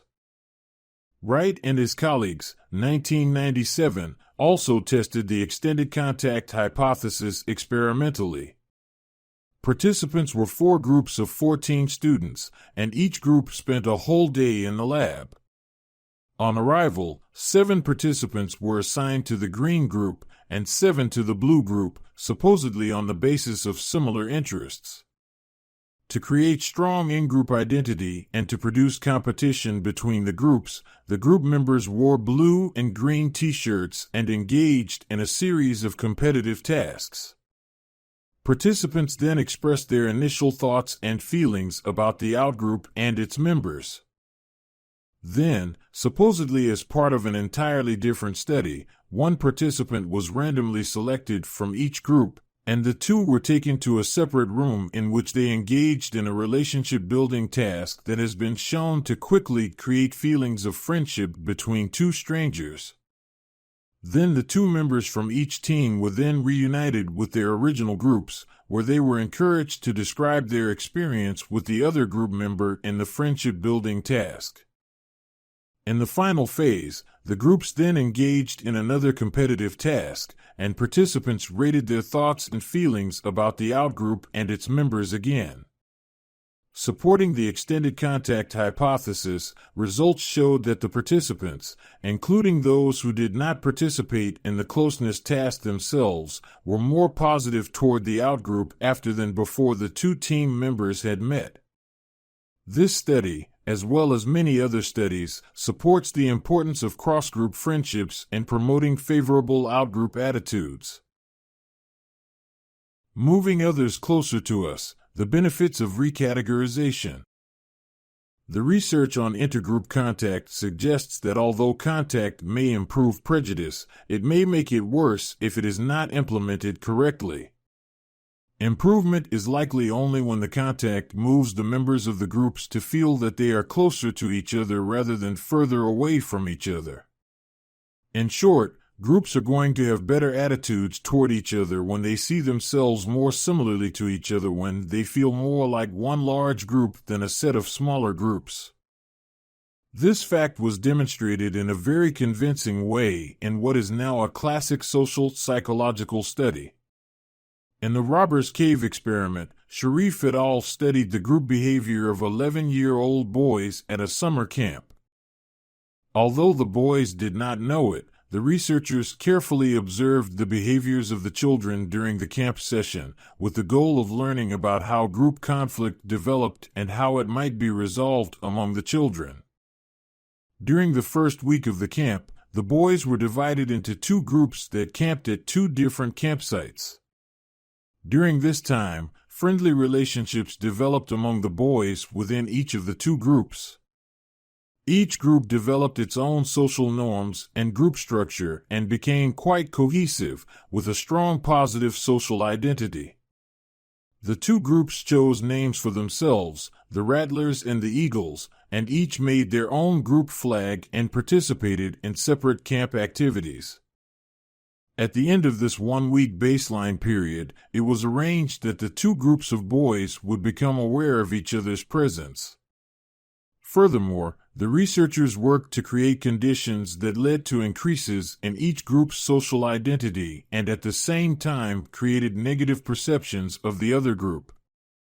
The researchers arranged baseball games, a tug-of-war, and a treasure hunt and offered prizes for the group that won the competitions.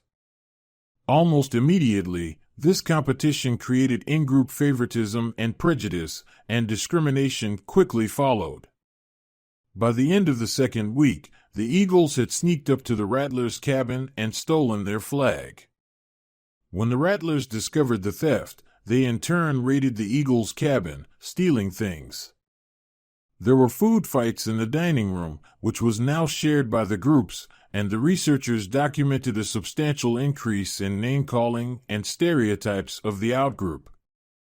Some fistfights even erupted between members of the different groups. The researchers then intervened by trying to move the groups closer to each other. They began this third stage of the research by setting up a series of situations in which the boys had to work together to solve a problem. These situations were designed to create interdependence by presenting the boys with superordinate goals that were both very important to them and yet that required the cooperative efforts and resources of both the Eagles and the Rattlers to attain. These goals involved such things as the need to pool money across both groups in order to rent a movie that all the campers wanted to view, or the need to pull together on ropes to get a food truck that had become stuck back onto the road. As the children worked together to meet these goals, the negative perceptions of the group members gradually improved. There was a reduction of hostility between the groups and an emergence of more positive intergroup attitudes. This strategy was effective because it led the campers to perceive both the in-group and the out-group as one large group, we, rather than as two separate groups, us and them. As differentiation between the in-group and the out-group decreases, so should in-group favoritism, prejudice, and conflict. The differences between the original groups are still present, but they are potentially counteracted by perceived similarities in the second superordinate group. The attempt to reduce prejudice by creating a superordinate categorization is known as the goal of creating a common in-group identity, and we can diagram the relationship as follows. A substantial amount of research has supported the predictions of the common in-group identity model. For instance, Samuel Gartner and his colleagues tested the hypothesis that interdependent cooperation in groups reduces negative beliefs about outgroup members because it leads people to see the others as part of the in-group, by creating a common identity. In this research, college students were brought to a laboratory where they were each assigned to one of two teams of 3 members each, and each team was given a chance to create its own unique group identity by working together. Then, the 2 teams were brought into a single room to work on a problem. In one condition, the 2 teams were told to work together as a larger, 6-member team to solve the problem, whereas in the other condition, the 2 teams worked on the problem separately. Consistent with the expected positive results of creating a common group identity, the interdependence created in the condition where the teams worked together increased the tendency of the team members to see themselves as members of a single larger team, and this in turn reduced the tendency for each group to show in-group favoritism. But the benefits of recategorization are not confined to laboratory settings. They also appear in our everyday interactions with other people. Jason Neer and his colleagues had black and white interviewers approach white students who were attending a football game. The dependent measure was whether or not they agreed to help the interviewer by completing a questionnaire. However, the interviewers also wore hats representing either one of the 2 universities who were playing in the game. The data were analyzed both by whether the interviewer and the student were of the same race, either both white or one white and one black, and also by whether they wore hats from the same or different universities. As expected on the basis of recategorization and the common in-group identity approach, the white students were significantly more likely to help the black interviewers when they wore a hat of the same university as that worn by the interviewee. The hat evidently led the white students to recategorize the interviewer as part of the university in-group, leading to more helping. However, whether the individual's shared university affiliation did not influence helping for the white participants, presumably because they already saw the interviewer as a member of the in-group. The interviewer was also white. In this field study, white and black interviewers asked white students attending a football game to help them by completing a questionnaire. The data were analyzed both by whether the request was to a white, in-group, or black, out-group, student, and also by whether the individual whose help was sought wore the same hat that they did or a different hat. Results supported the common in-group identity model. Helping was much greater for out-group members when hats were the same. Data are from Neer et al., 2001. Again, the implications of these results are clear and powerful. If we want to improve attitudes among people, we must get them to see each other as more similar and less different. And even relatively simple ways of doing so, such as wearing a hat that suggests an in-group identification, can be successful. Thinking like a social psychologist about stereotyping, prejudice, and discrimination. This chapter has focused on the ways in which people from different social groups feel about, think about, and behave toward each other. In most cases, we have positive thoughts and feelings about others, and our interactions with them are friendly and positive. And yet in other cases, there is a potential for negative interactions, and in rare cases, even hostility and violence. How do you think your impressions of the individuals might influence your behavior toward them? Do you hold these beliefs yourself, or do you know people who do? Can you see how quickly you or other people might make judgments about these individuals, based on the culturally relevant stereotypes, and how those judgments might lead to discrimination? What might be the negative outcomes of the stereotypes on the person? We hope that you can now see, perhaps more clearly than you did before, that social categorization is all around us. We think about other people in terms of their group memberships, and this is entirely natural. But perhaps you are now able to see the processes more fully. We hope you can see that categorization has some benefits. It allows us to think about ourselves as members of valued groups, for instance, but it also has some potential negative outcomes, including overgeneralized stereotyping and in-group favoritism. We hope that you are now more aware how easily we categorize others, how quickly we learn stereotypes, and how fast in-group favoritism develops, and that you can better see the impact these processes have on our judgments of others. You will now be able to see that prejudice, discrimination, and stereotypes reflect, respectively, the ABCs of affect, behavior, and cognition. And because you are thinking like a social psychologist, you will realize that prejudice is not unusual, that it results in large part from self-concern. We like our own groups because we feel good about them and see them as similar. But we can improve our attitudes toward outgroups by focusing on other concern, by being more inclusive and including more different people into our in-groups. Perhaps the best thing we can do is to recategorize such that we see all people as human beings. We are all in the same in-group, and we should treat everyone the way we would like them to treat us, with respect. We hope your new knowledge can help you in your own relationships with others. Is it possible that you have in-group favoritism that you were not aware of? Or perhaps you hold stereotypes about other groups that you would like to avoid holding? You should now be able to see how better to avoid being prejudiced yourself. And you are now perhaps more aware of the importance of social norms. We must work to prevent those norms from allowing prejudice. To stop prejudice, you must be willing to interact with people from other groups, and you must confront prejudice when you see it occurring. These behaviors may be difficult, but in the end they will help you be a better citizen. Chapter Summary.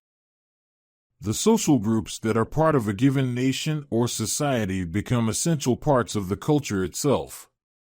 We easily develop beliefs about the characteristics of the groups and the members of those groups, stereotypes, as well as prejudice, an unjustifiable negative attitude toward an outgroup. Our stereotypes and our prejudices are problematic because they may create discrimination and justified negative behaviors toward members of outgroups based on their group membership. Discrimination is a societal and health problem because it is so pervasive, takes so many forms, and has such negative effects on so many people. Stereotyping and prejudice begin from social categorization, the natural cognitive process by which we place individuals into social groups. Social categorization is in many cases quite helpful and useful. In some cases, we might categorize others because doing so provides us with information about the characteristics of people who belong to certain social groups or categories. And we may categorize others because we may not have time to do anything more thorough. A problem is that social categorization distorts our perceptions of others such that we tend to exaggerate the differences between social groups while at the same time perceiving members of groups, and particularly outgroups, as more similar to each other than they actually are. One particularly strong outcome of social categorization is outgroup homogeneity, the tendency to view members of outgroups as more similar to each other than we see members of ingroups.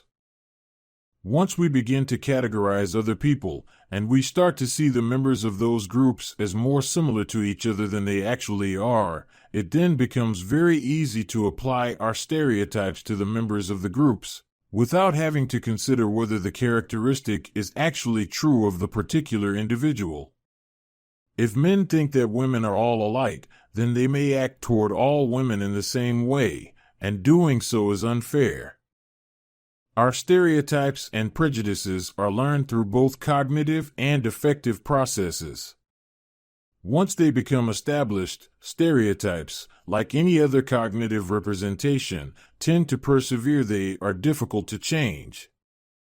In the end, stereotypes become self-fulfilling prophecies, such that our expectations about the group members make the stereotypes come true.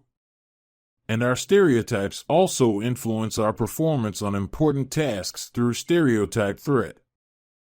In-group favoritism occurs on the basis of even arbitrary and unimportant groupings and is found for many different types of social groups, in many different settings, on many different dimensions, and in many different cultures.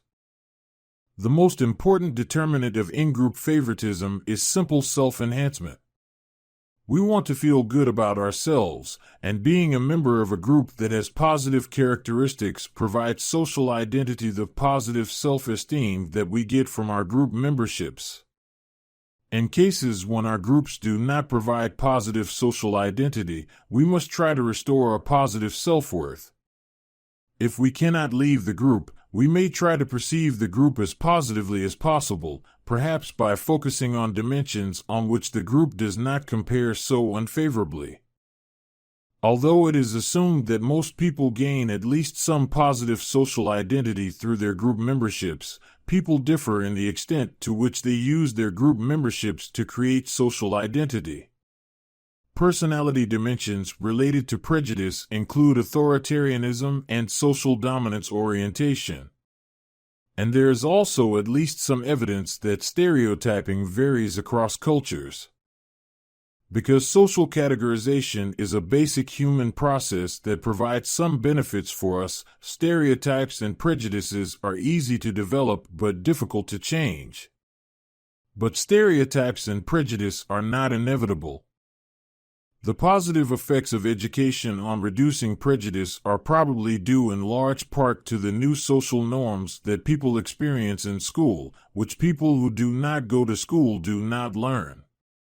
True changes in beliefs will only occur if they are supported by changes in social norms. And because social norms are so important, the behavior of individuals can help create or reduce it. Prejudice will be more likely to continue if people allow it to by not responding to it or confronting it when it occurs. Intergroup attitudes will be improved when we can lead people to focus relatively more on their concerns for others and relatively less on their desires to feel good about themselves. Intergroup contact is effective in this regard, although only under conditions that allow us to individuate others. And individuation is more successful when the people involved in the contact are interdependent, such as in cooperative educational contexts like the jigsaw classroom. Prejudice can also be reduced for people who have friends who are friends with members of the outgroup, the extended contact hypothesis. In the Robbers Cave experiment, as well as in many other studies, it has been found that superordinate goals that help us see others as part of the same category as we are provide a common in-group identity and are successful at improving intergroup attitudes. You can now see how important social categorization is, but also that it has many potential negative outcomes. You are now more aware how easily we categorize others, how quickly we learn stereotypes, and how fast in-group favoritism develops, and you can better see the impact that these processes have on our judgments of others. You can use that new knowledge to help you avoid being prejudiced yourself and to help others from being prejudiced too. Doing so will be difficult, but in the end it will be useful.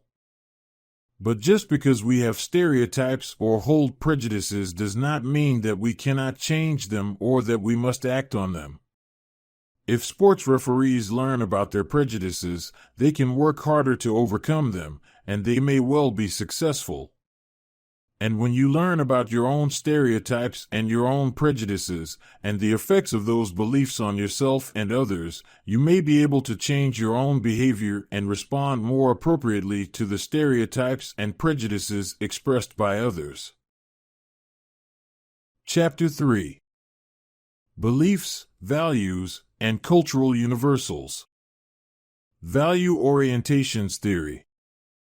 The Kluckhohn-Strodbeck value orientations theory represents one of the earliest efforts to develop a cross-cultural theory of values. According to Kluckhohn and Strodbeck, every culture faces the same basic survival needs and must answer the same universal questions. It is out of this need that cultural values arise. The basic questions faced by people everywhere fall into 5 categories and reflect concerns about 1. Human nature, 2. The relationship between human beings and the natural world, 3. Time, 4. Human activity, and 5. Social relations. Kluckhohn and Strodbeck hypothesized 3 possible responses or orientations to each of the concerns. What is the inherent nature of human beings? This is a question, say Kluckhohn and Strodbeck, that all societies ask, and there are generally 3 different responses. The people in some societies are inclined to believe that people are inherently evil and that the society must exercise strong measures to keep the evil impulses of people in check. On the other hand, other societies are more likely to see human beings as born basically good and possessing an inherent tendency towards goodness. Between these 2 poles are societies that see human beings as possessing the potential to be either good or evil depending upon the influences that surround them. Societies also differ on whether human nature is immutable, unchangeable, or mutable, changeable. What is the relationship between human beings and the natural world?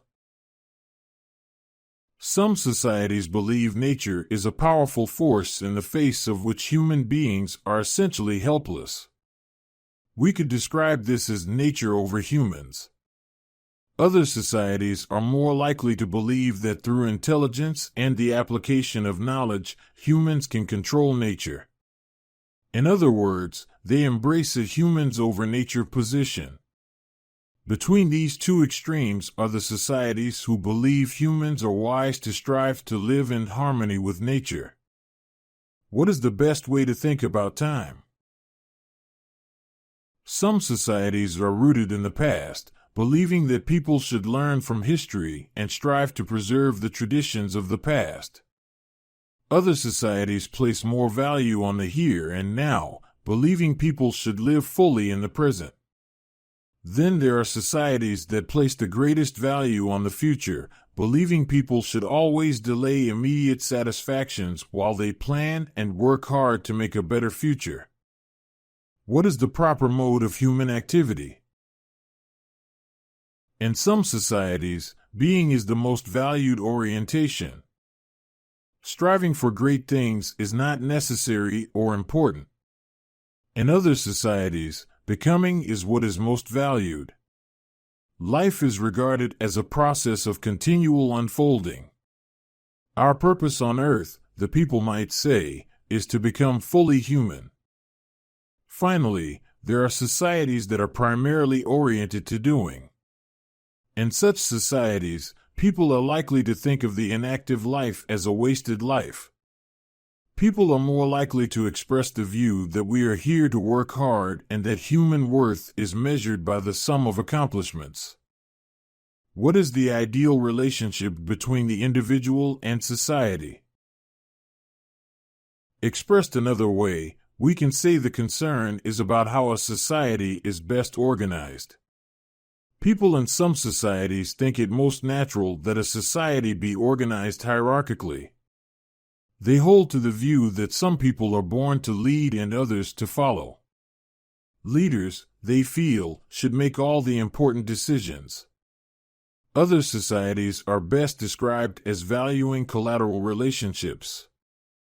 In such societies, everyone has an important role to play in society, therefore, important decisions should be made by consensus.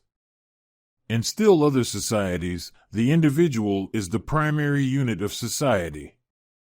In societies that place great value on individualism, people are likely to believe that each person should have control over his or her own destiny. When groups convene to make decisions, they should follow the principle of one person, one vote.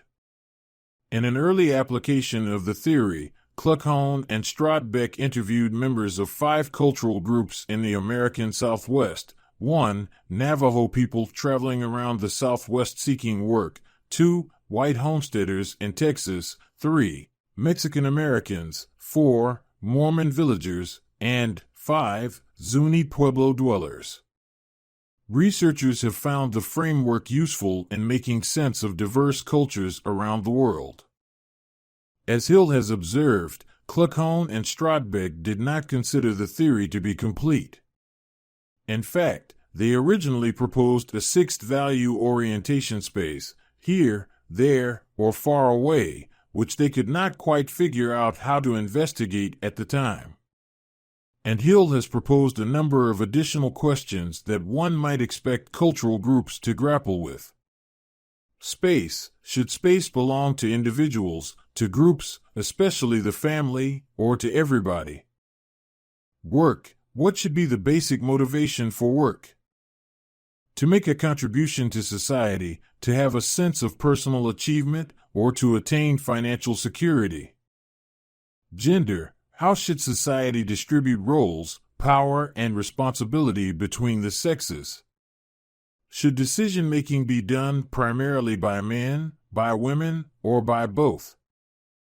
The relationship between state and individual. Should rights and responsibilities be granted to the nation or the individual? Today, the Kluckhohn and Strodbeck framework is just one among many attempts to study universal human values. Others include those of Hofstede, Rokeach, and Schwartz. Hofstede's dimensions of culture theory. Geert Hofstede articulated a dimensions of culture theory in the 1980s and has updated and revised it over the years. Hofstede's theory currently gets a lot of attention in basic texts that include discussion of cultural values. Based on survey data collected from IBM employees, Hofstede has argued that his theory is particularly useful for highlighting similarities and differences between national cultures. Hofstede initially identified 4 dimensions. Power distance. Power distance is a measure of the degree to which less powerful members of society expect and accept an unequal distribution of power. There is a certain degree of inequality in all societies, notes Hofstede. However, there is relatively more equality in some societies than in others. Countries vary along a continuum from countries where power distance is very low to countries where power distance is very high. Measured on a scale of 1 to 100, for instance, Denmark scores very low and Mexico scores quite high. The U.S. falls somewhere in between. Countries with lower PDI values tend to be more egalitarian. For instance, there is more equality between parents and children, with parents more likely to accept it if children argue with them or talk back, to use a common expression. In the workplace, bosses are more likely to ask employees for input, and in fact, subordinates expect to be consulted. On the other hand, in countries with high power distance, parents expect children to obey without questioning.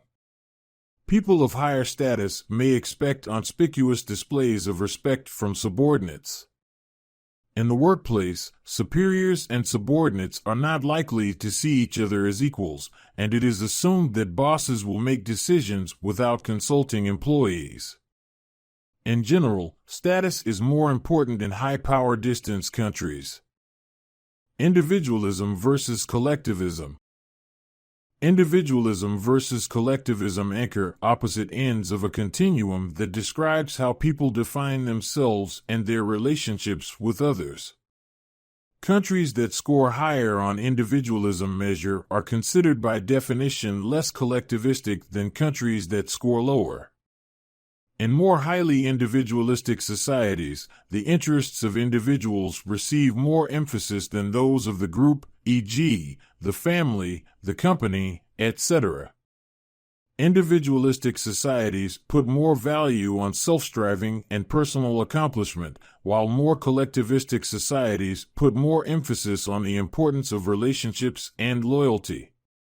People are defined more by what they do in individualistic societies, while in collectivistic societies, they are defined more by their membership in particular groups. Communication is more direct in individualistic societies, but more indirect in collectivistic societies. The U.S. ranks very high in individualism, and South Korea ranks quite low. Japan falls close to the middle. Masculinity versus femininity. Masculinity versus femininity refers to a dimension that describes the extent to which strong distinctions exist between men's and women's roles in society. Societies that score higher on the masculinity scale tend to value assertiveness, competition, and material success. Countries that score lower in masculinity tend to embrace values more widely thought of as feminine values, e.g., modesty, quality of life, interpersonal relationships, and greater concern for the disadvantaged of society. Societies high in masculinity are also more likely to have strong opinions about what constitutes men's work versus women's work, while societies low in masculinity permit much greater overlapping in the social roles of men and women. Uncertainty avoidance. Uncertainty avoidance measures the extent to which people value predictability and view uncertainty or the unknown as threatening. People in societies that measure high in uncertainty avoidance prefer to know exactly what to expect in any given situation. They want firm rules and strict codes of behavior. They dislike ambiguity. People from countries that score low on uncertainty avoidance generally have a higher tolerance for ambiguity. They are happy to have few rules and prefer less structured rather than more tightly structured contexts. In educational settings, people from countries high in uncertainty avoidance expect their teachers to be experts with all of the answers. People from countries low in uncertainty avoidance don't mind it when a teacher says, "I don't know." Long-term versus short-term orientation. Long-term versus short-term orientation is a fifth dimension developed some years after the initial four.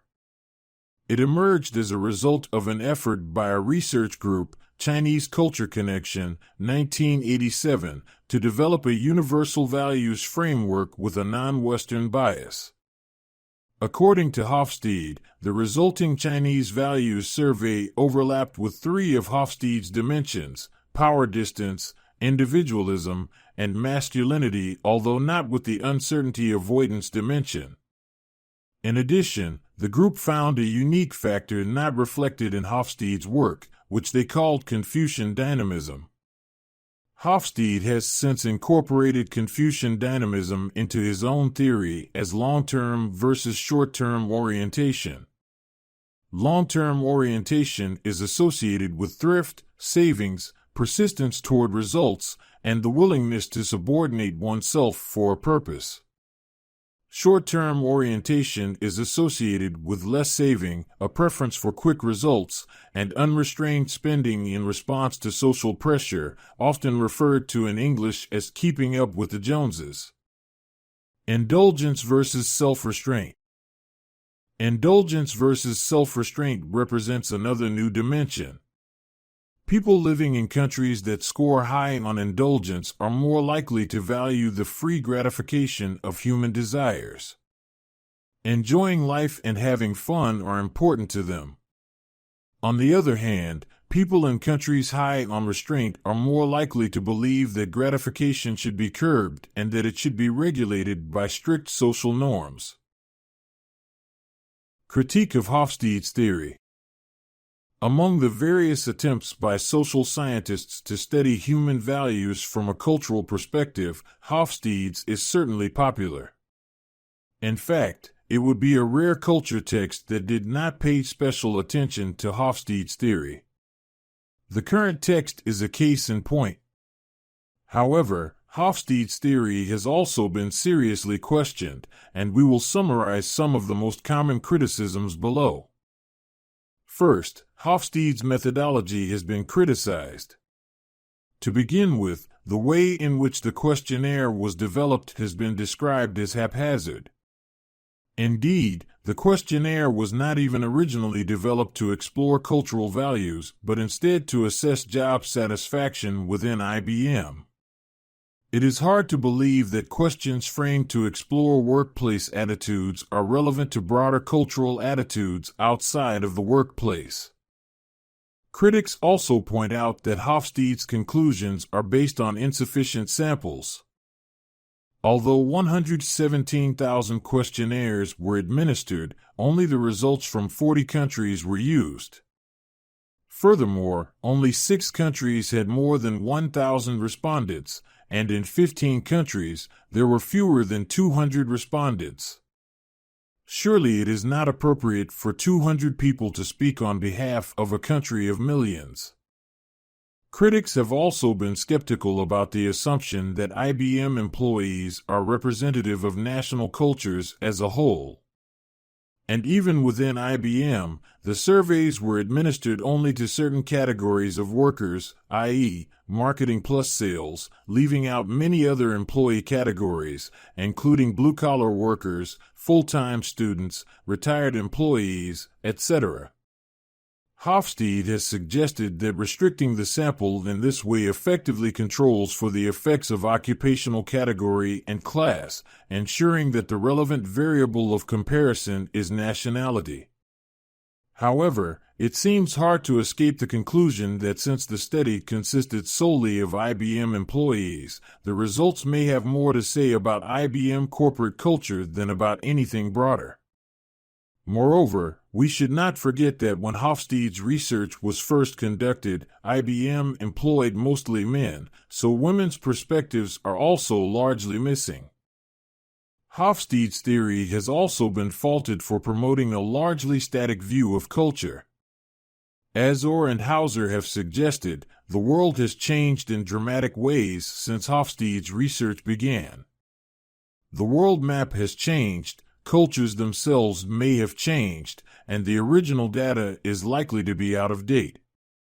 In fact, It is somewhat of a puzzle why Hofstede's theory continues to enjoy the popularity that it does.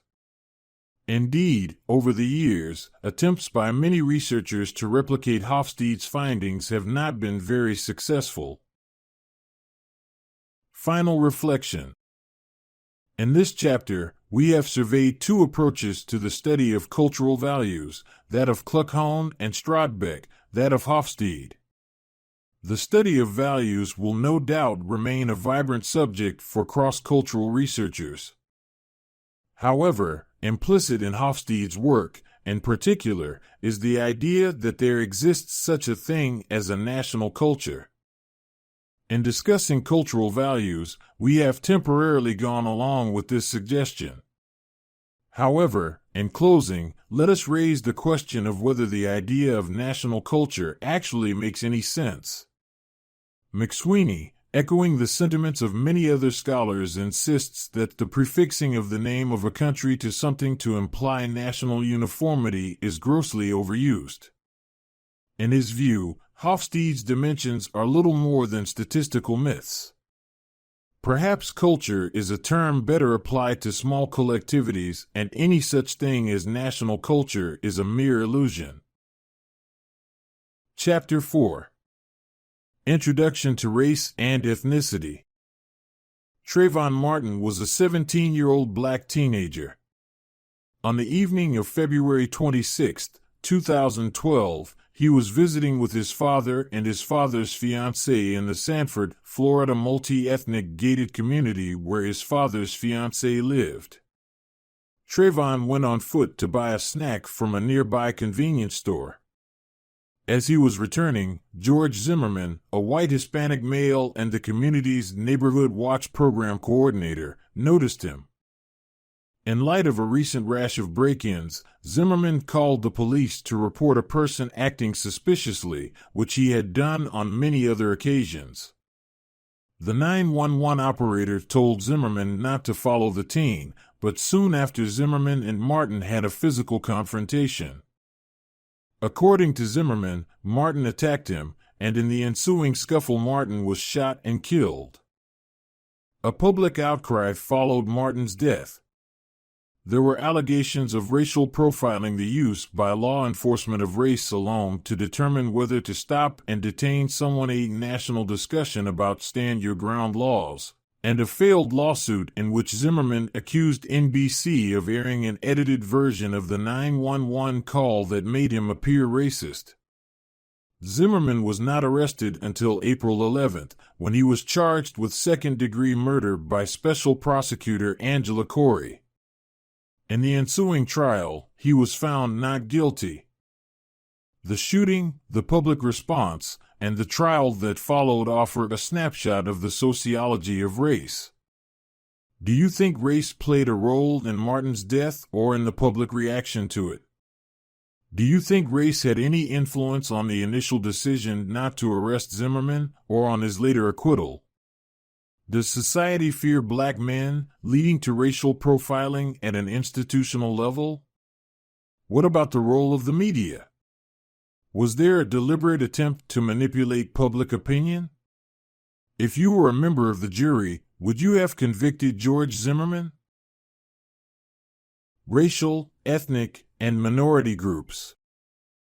While many students first entering a sociology classroom are accustomed to conflating the terms race, ethnicity, and minority group, these three terms have distinct meanings for sociologists. The idea of race refers to superficial physical differences that a particular society considers significant, while ethnicity describes shared culture. And the term minority groups describe groups that are subordinate, or that lack power in society regardless of skin color or country of origin. For example, in modern U.S. history, the elderly might be considered a minority group due to a diminished status that results from popular prejudice and discrimination against them. 10% of nursing home staff admitted to physically abusing an elderly person in the past year, and 40% admitted to committing psychological abuse. In this chapter, we focus on racial and ethnic minorities. What is race? Historically, the concept of race has changed across cultures and eras, and has eventually become less connected with ancestral and familial ties, and more concerned with superficial physical characteristics. In the past, theorists have posited categories of race based on various geographic regions, ethnicities, skin colors, and more. Their labels for racial groups have connoted regions, Mongolia and the Caucasus Mountains, for instance, or skin tones, black, white, yellow, and red, for example.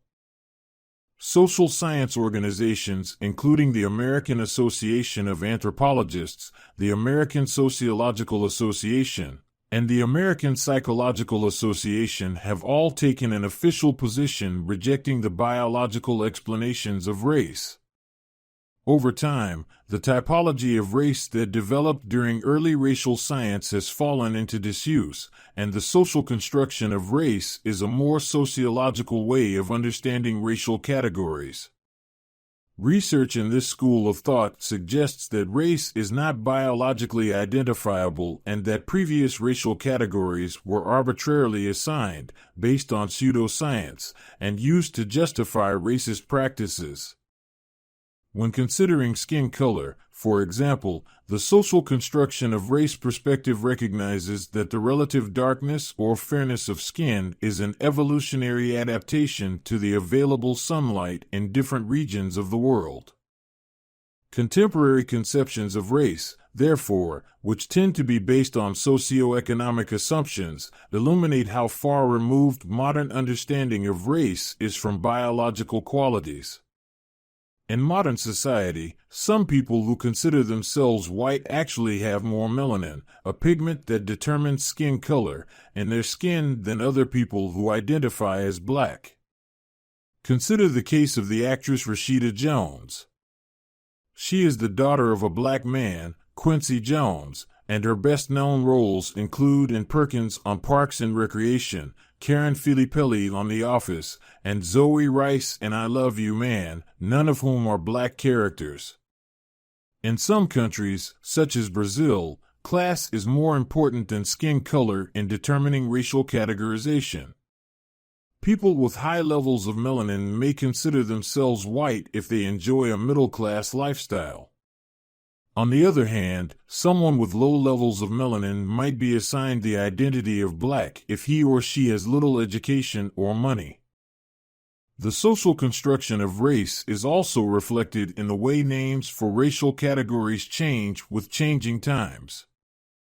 It's worth noting that race, in this sense, is also a system of labeling that provides a source of identity. Specific labels fall in and out of favor during different social eras. For example, the category Negroid, popular in the 19th century, evolved into the term Negro by the 1960s, and then this term fell from use and was replaced with African American. This latter term was intended to celebrate the multiple identities that a black person might hold, but the word choice is a poor one. It lumps together a large variety of ethnic groups under an umbrella term while excluding others who could accurately be described by the label but who do not meet the spirit of the term. For example, actress Charlize Theron is a blonde-haired, blue-eyed African American. She was born in South Africa and later became a U.S. citizen. Is her identity that of an African American as most of us understand the term? What is ethnicity? Ethnicity is a term that describes shared culture, the practices, values, and beliefs of a group. This culture might include shared language, religion, and traditions, among other commonalities. Like race, the term ethnicity is difficult to describe and its meaning has changed over time. And as with race, individuals may be identified or self-identify with ethnicities in complex, even contradictory, ways. For example, ethnic groups such as Irish, Italian American, Russian, Jewish, and Serbian might all be groups whose members are predominantly included in the white racial category. Conversely, the ethnic group British includes citizens from a multiplicity of racial backgrounds, black, white, Asian, and more, plus a variety of race combinations. These examples illustrate the complexity and overlap of these identifying terms. Ethnicity, like race, continues to be an identification method that individuals and institutions use today, whether through the census, affirmative action initiatives, non-discrimination laws, or simply in personal day-to-day relations. What are minority groups? Sociologist Lewis Worth defined a minority group as any group of people who, because of their physical or cultural characteristics, are singled out from the others in the society in which they live for differential and unequal treatment, and who therefore regard themselves as objects of collective discrimination. The term minority connotes discrimination, and in its sociological use, the term subordinate group can be used interchangeably with the term minority, while the term dominant group is often substituted for the group that's in the majority. These definitions correlate to the concept that the dominant group is that which holds the most power in a given society, while subordinate groups are those who lack power compared to the dominant group. Note that being a numerical minority is not a characteristic of being a minority group. Sometimes larger groups can be considered minority groups due to their lack of power. It is the lack of power that is the predominant characteristic of a minority or subordinate group. For example, consider apartheid in South Africa, in which a numerical majority, the black inhabitants of the country, were exploited and oppressed by the white minority.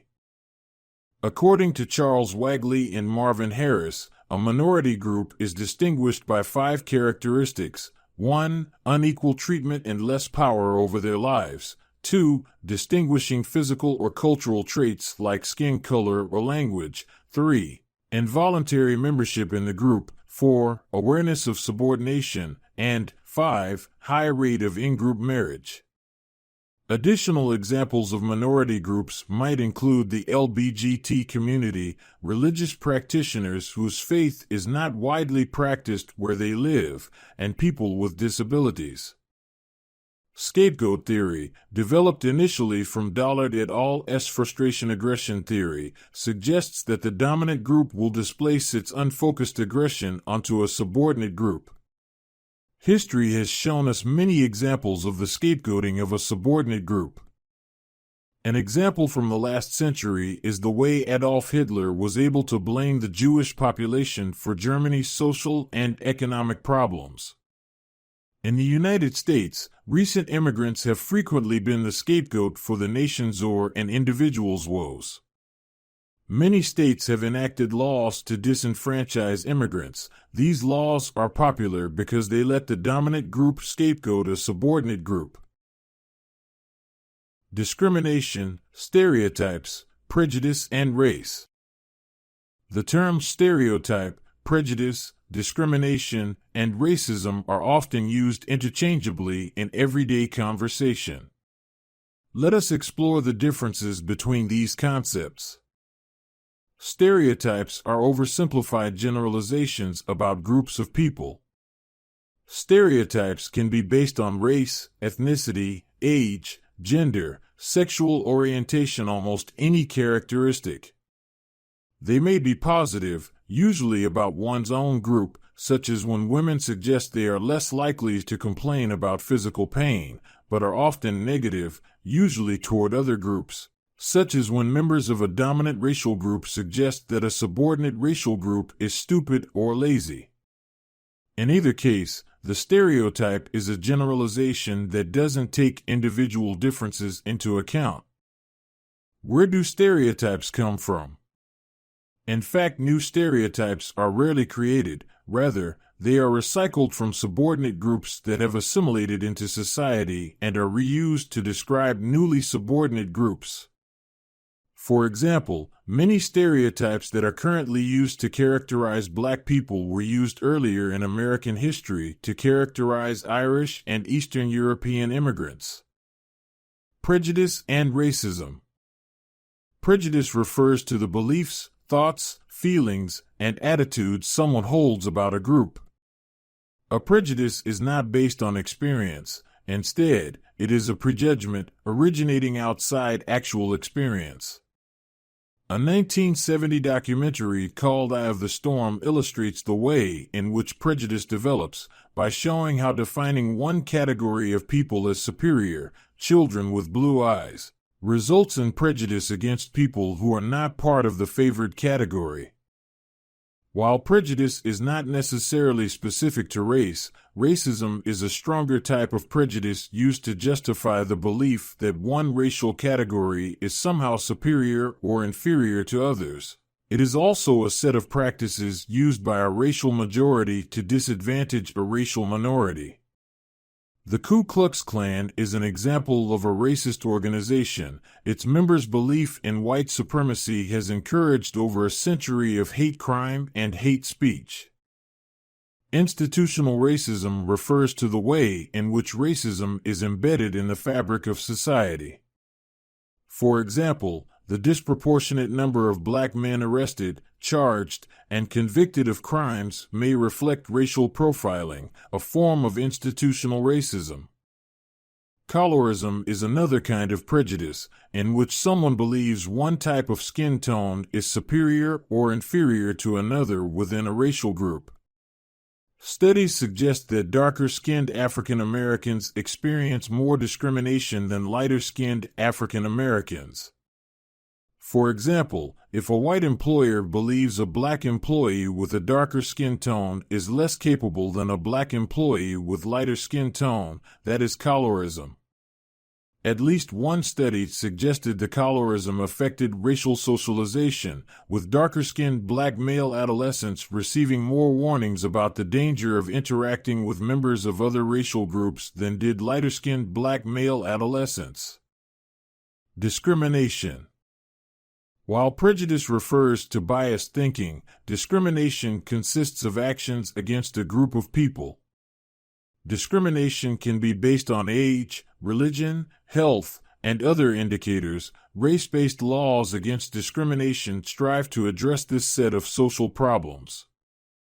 Discrimination based on race or ethnicity can take many forms, from unfair housing practices to biased hiring systems.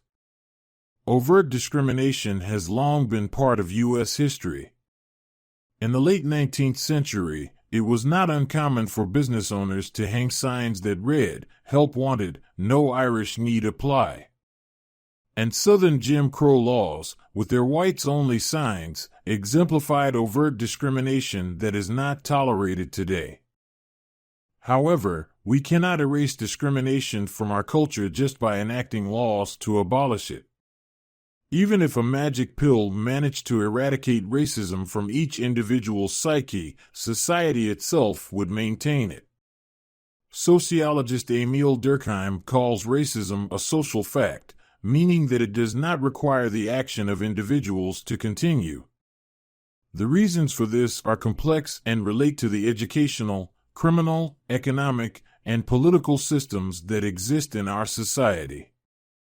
For example, when a newspaper identifies by race individuals accused of a crime, it may enhance stereotypes of a certain minority.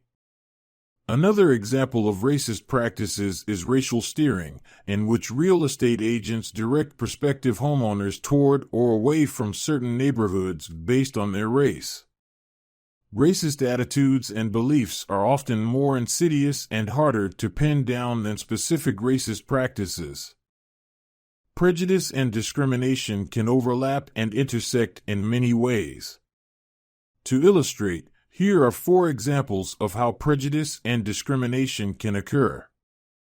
Unprejudiced non-discriminators are open-minded, tolerant, and accepting individuals. Unprejudiced discriminators might be those who unthinkingly practice sexism in their workplace by not considering females for certain positions that have traditionally been held by men. Prejudiced non-discriminators are those who hold racist beliefs but don't act on them, such as a racist store owner who serves minority customers. Prejudiced discriminators include those who actively make disparaging remarks about others or who perpetrate hate crimes. Discrimination also manifests in different ways. The scenarios above are examples of individual discrimination, but other types exist. Institutional discrimination occurs when a societal system has developed with embedded disenfranchisement of a group, such as the U.S. military's historical non-acceptance of minority sexualities. The "don't ask, don't tell" policy reflected this norm. Institutional discrimination can also include the promotion of a group status, such in the case of white privilege, which is the benefits people receive simply by being part of the dominant group. While most white people are willing to admit that non-white people live with a set of disadvantages due to the color of their skin, very few are willing to acknowledge the benefits they receive. Racial tensions in the United States. The death of Michael Brown in Ferguson, Missouri, on August 9, 2014, illustrates racial tensions in the United States as well as the overlap between prejudice, discrimination, and institutional racism.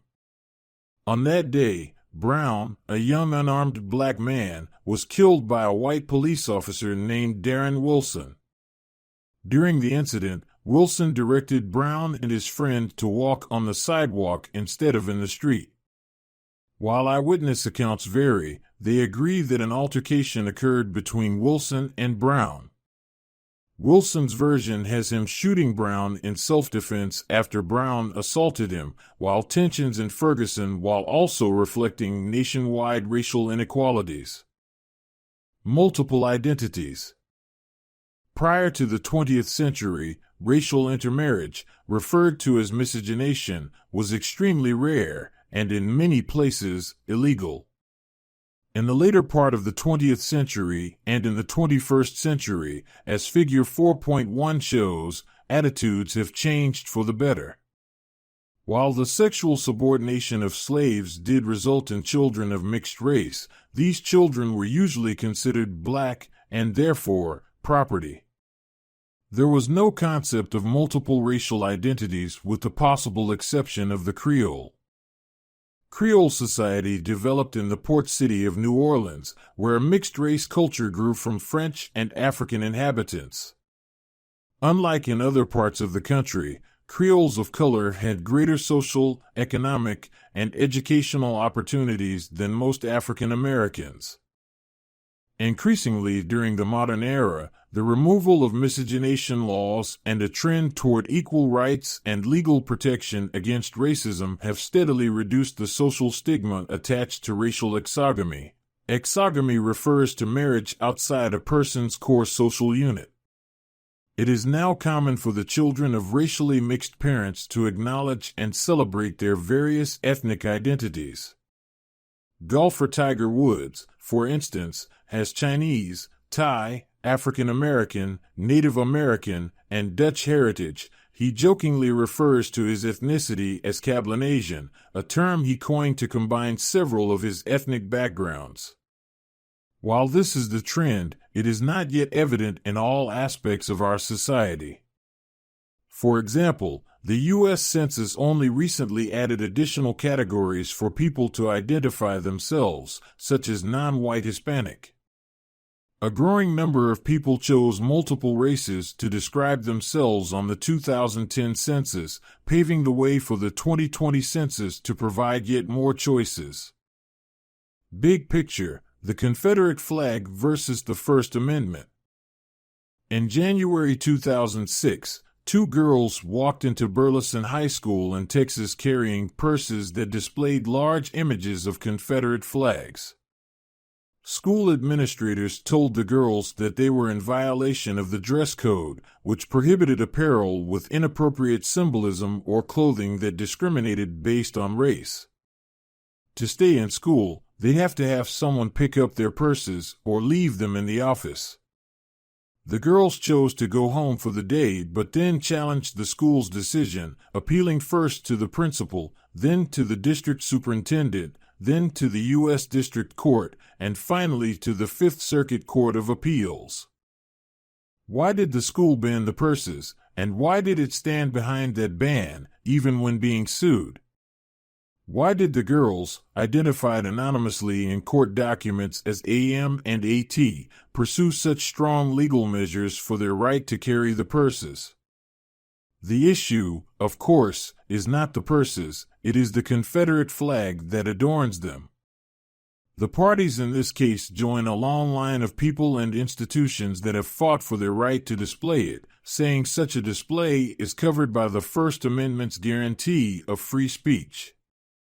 In the end, the court sided with the district and noted that the Confederate flag carried symbolism significant enough to disrupt normal school activities. While many young people in the United States like to believe that racism is mostly in the country's past, this case illustrates how racism and discrimination are quite alive today. If the Confederate flag is synonymous with slavery, is there any place for its display in modern society? Those who fight for their right to display the flag say such a display should be covered by the First Amendment, the right to free speech. But others say the flag is equivalent to hate speech. Theories of race and ethnicity. Theoretical perspectives. We can examine issues of race and ethnicity through three major sociological perspectives: functionalism, conflict theory, and symbolic interactionism. As you read through these theories, ask yourself which one makes the most sense and why. Do we need more than one theory to explain racism, prejudice, stereotypes, and discrimination? Functionalism. In the view of functionalism, racial and ethnic inequalities must have served an important function in order to exist as long as they have. This concept, of course, is problematic. How can racism and discrimination contribute positively to society? A functionalist might look at functions and dysfunctions caused by racial inequality. Nash focused his argument on the way racism is functional for the dominant group, for example, suggesting that racism morally justifies a racially unequal society. Consider the way slave owners justified slavery in the antebellum South by suggesting black people were fundamentally inferior to white and preferred slavery to freedom. Another way to apply the functionalist perspective to racism is to discuss the way racism can contribute positively to the functioning of society by strengthening bonds between in-group members through the ostracism of out-group members. Consider how a community might increase solidarity by refusing to allow outsiders access. On the other hand, Rose suggested that dysfunctions associated with racism include the failure to take advantage of talent in the subjugated group, and that society must divert from other purposes the time and effort needed to maintain artificially constructed racial boundaries. Consider how much money, time, and effort went toward maintaining separate and unequal educational systems prior to the civil rights movement. Conflict theory. Conflict theories are often applied to inequalities of gender, social class, education, race, and ethnicity. A conflict theory perspective of U.S. history would examine the numerous past and current struggles between the white ruling class and racial and ethnic minorities, noting specific conflicts that have arisen when the dominant group perceived a threat from the minority group. In the late 19th century, the rising power of black Americans after the Civil War resulted in draconian Jim Crow laws that severely limited black political and social power. For example, Vivian Thomas, the black surgical technician who helped develop the groundbreaking surgical technique that saves the lives of blue babies, was classified as a janitor for many years and paid as such, despite the fact that he was conducting complicated surgical experiments. The years since the Civil War have showed a pattern of attempted disenfranchisement, with gerrymandering and voter suppression efforts aimed at predominantly minority neighborhoods. Feminist sociologist Patricia Hill Collins further developed intersection theory, originally articulated in 1989 by Kimberly Crenshaw, which suggests we cannot separate the effects of race, class, gender, sexual orientation, and other attributes. When we examine race and how it can bring us both advantages and disadvantages, it is important to acknowledge that the way we experience race is shaped, for example, by our gender and class. Multiple layers of disadvantage intersect to create the way we experience race. For example, if we want to understand prejudice, we must understand that the prejudice focused on a white woman because of her gender is very different from the layered prejudice focused on a poor Asian woman, who is affected by stereotypes related to being poor, being a woman, and her ethnic status. Interactionism. For symbolic interactionists, race and ethnicity provide strong symbols as sources of identity. In fact, some interactionists propose that the symbols of race, not race itself, are what lead to racism. Famed interactionist Herbert Bloomer suggested that racial prejudice is formed through interactions between members of the dominant group. Without these interactions, individuals in the dominant group would not hold racist views. These interactions contribute to an abstract picture of the subordinate group that allows the dominant group to support its view of the subordinate group and thus maintains the status quo. An example of this might be an individual whose beliefs about a particular group are based on images conveyed in popular media, and those are unquestionably believed because the individual has never personally met a member of that group. Another way to apply the interactionist perspective is to look at how people define their races and the race of others. As we discussed in relation to the social construction of race, since some people who claim a white identity have a greater amount of skin pigmentation than some people who claim a black identity, how did they come to define themselves as black or white? Culture of prejudice. Culture of prejudice refers to the theory that prejudice is embedded in our culture. We grow up surrounded by images of stereotypes and casual expressions of racism and prejudice. Consider the casually racist imagery on grocery store shelves or the stereotypes that fill popular movies and advertisements. It is easy to see how someone living in the northeastern United States, who may know no Mexican Americans personally, might gain a stereotyped impression from such sources as Speedy Gonzales or Taco Bell's Talking Chihuahua. Because we are all exposed to these images and thoughts, it is impossible to know to what extent they have influenced our thought processes. Intergroup relationships. Intergroup relations, relationships between different groups of people, range along a spectrum between tolerance and intolerance. The most tolerant form of intergroup relations is pluralism, in which no distinction is made between minority and majority groups, but instead there's equal standing. At the other end of the continuum are amalgamation, expulsion, and even genocide, stark examples of intolerant intergroup relations. Genocide. Genocide, the deliberate annihilation of a targeted, usually subordinate, group, is the most toxic intergroup relationship. Historically, we can see that genocide has included both the intent to exterminate a group and the function of exterminating of a group, intentional or not. Possibly the most well-known case of genocide is Hitler's attempt to exterminate the Jewish people in the first part of the 20th century.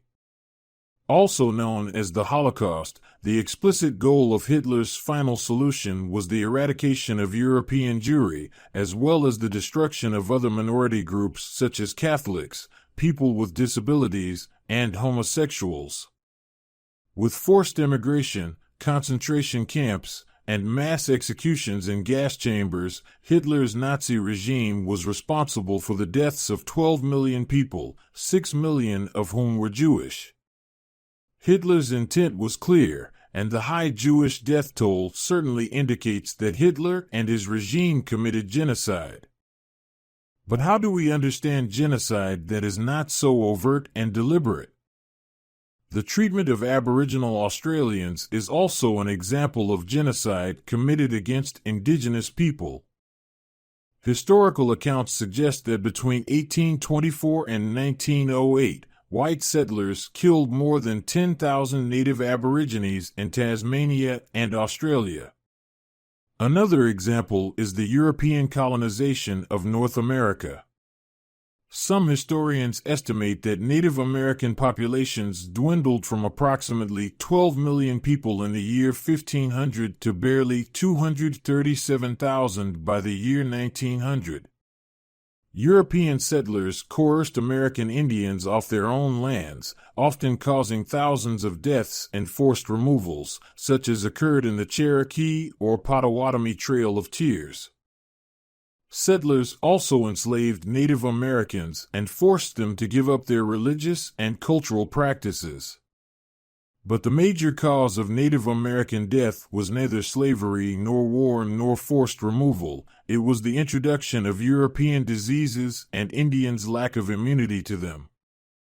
Smallpox, diphtheria, and measles flourished among indigenous American tribes who had no exposure to the diseases and no ability to fight them.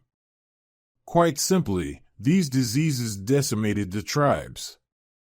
How planned this genocide was remains a topic of contention. Some argue that the spread of disease was an unintended effect of conquest, while others believe it was intentional, citing rumors of smallpox-infected blankets being distributed as gifts to tribes. Genocide is not just a historical concept, it is practiced today. Recently, ethnic and geographic conflicts in the Darfur region of Sudan have led to hundreds of thousands of deaths.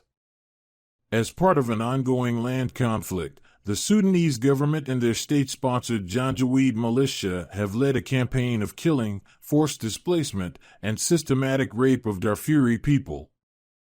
Although a treaty was signed in 2011, the peace is fragile.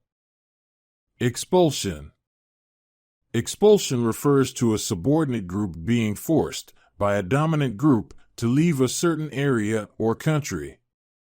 As seen in the examples of the Trail of Tears and the Holocaust, expulsion can be a factor in genocide. However, it can also stand on its own as a destructive group interaction. Expulsion has often occurred historically with an ethnic or racial basis. In the United States, President Franklin D. Roosevelt issued Executive Order 9066 in 1942, after the Japanese government's attack on Pearl Harbor. The order authorized the establishment of internment camps for anyone with as little as 1/8 Japanese ancestry, i.e., one great-grandparent who was Japanese.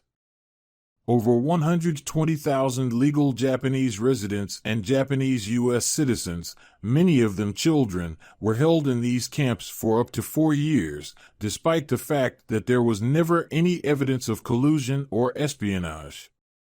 In fact, many Japanese Americans continued to demonstrate their loyalty to the United States by serving in the U.S. military during the war.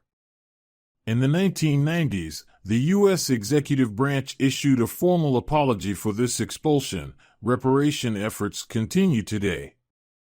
Segregation. Segregation refers to the physical separation of two groups, particularly in residence, but also in workplace and social functions. It is important to distinguish between de jure segregation, segregation that is enforced by law, and de facto segregation, segregation that occurs without laws but because of other factors.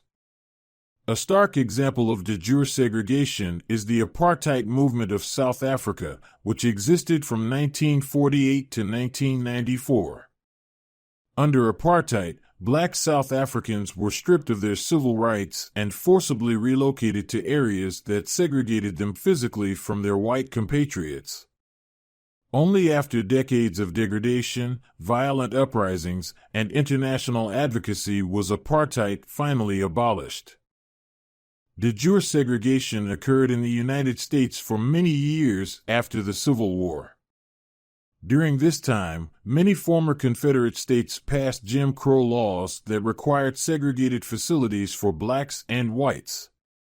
These laws were codified in 1890 SIX's landmark Supreme Court case Plessy v. Ferguson, which stated that separate but equal facilities were constitutional.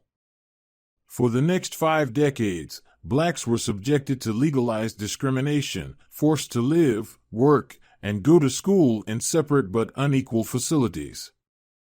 It wasn't until 1954 and the Brown v. Board of Education case that the Supreme Court declared that separate educational facilities are inherently unequal, thus ending de jure segregation in the United States. De facto segregation, however, cannot be abolished by any court mandate. Segregation is still alive and well in the United States, with different racial or ethnic groups often segregated by neighborhood, borough, or parish. Sociologists use segregation indices to measure racial segregation of different races in different areas. The indices employ a scale from 0 to 100, where 0 is the most integrated and 100 is the least. In the New York metropolitan area, for instance, the Black-White Segregation Index was 79 for the years 2005 to 2009. This means that 79% of either blacks or whites would have to move in order for each neighborhood to have the same racial balance as the whole metro region. Pluralism. Pluralism is represented by the ideal of the United States as a salad bowl, a great mixture of different cultures where each culture retains its own identity and yet adds to the flavor of the whole.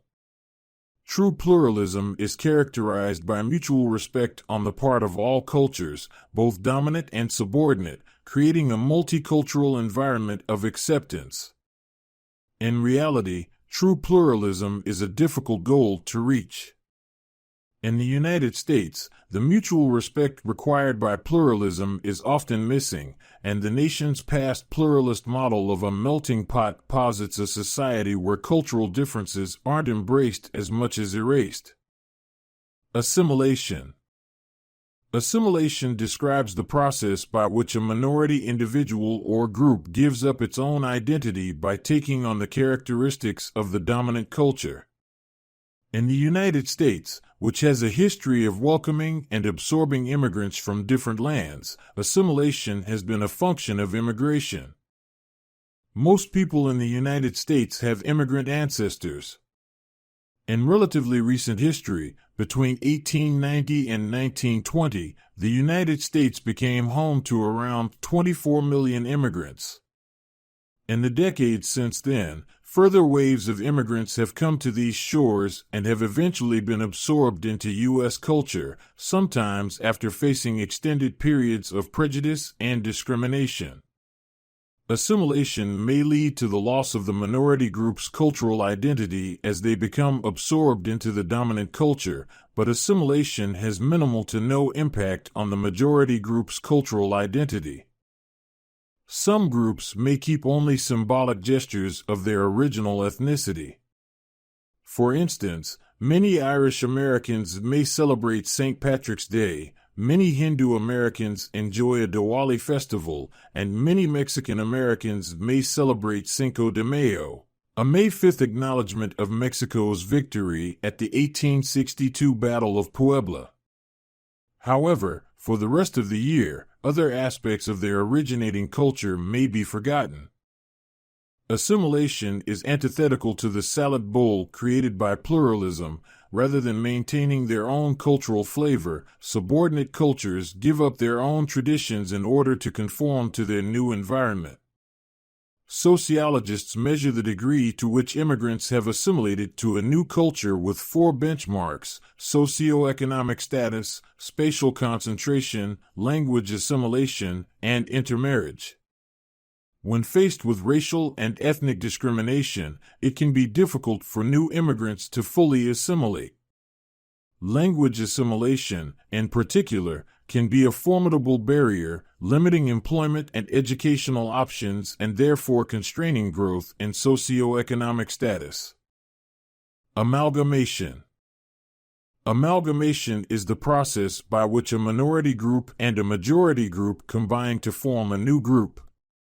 Amalgamation creates the classic melting pot analogy, unlike the salad bowl, in which each culture retains its individuality. The melting pot ideal sees the combination of cultures that results in a new culture entirely. Amalgamation, also known as miscegenation, is achieved through intermarriage between races.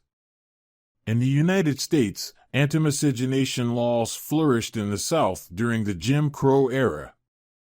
It wasn't until 1967's Loving v. Virginia that the last anti-miscegenation law was struck from the books, making these laws unconstitutional. Race and ethnicity in the United States.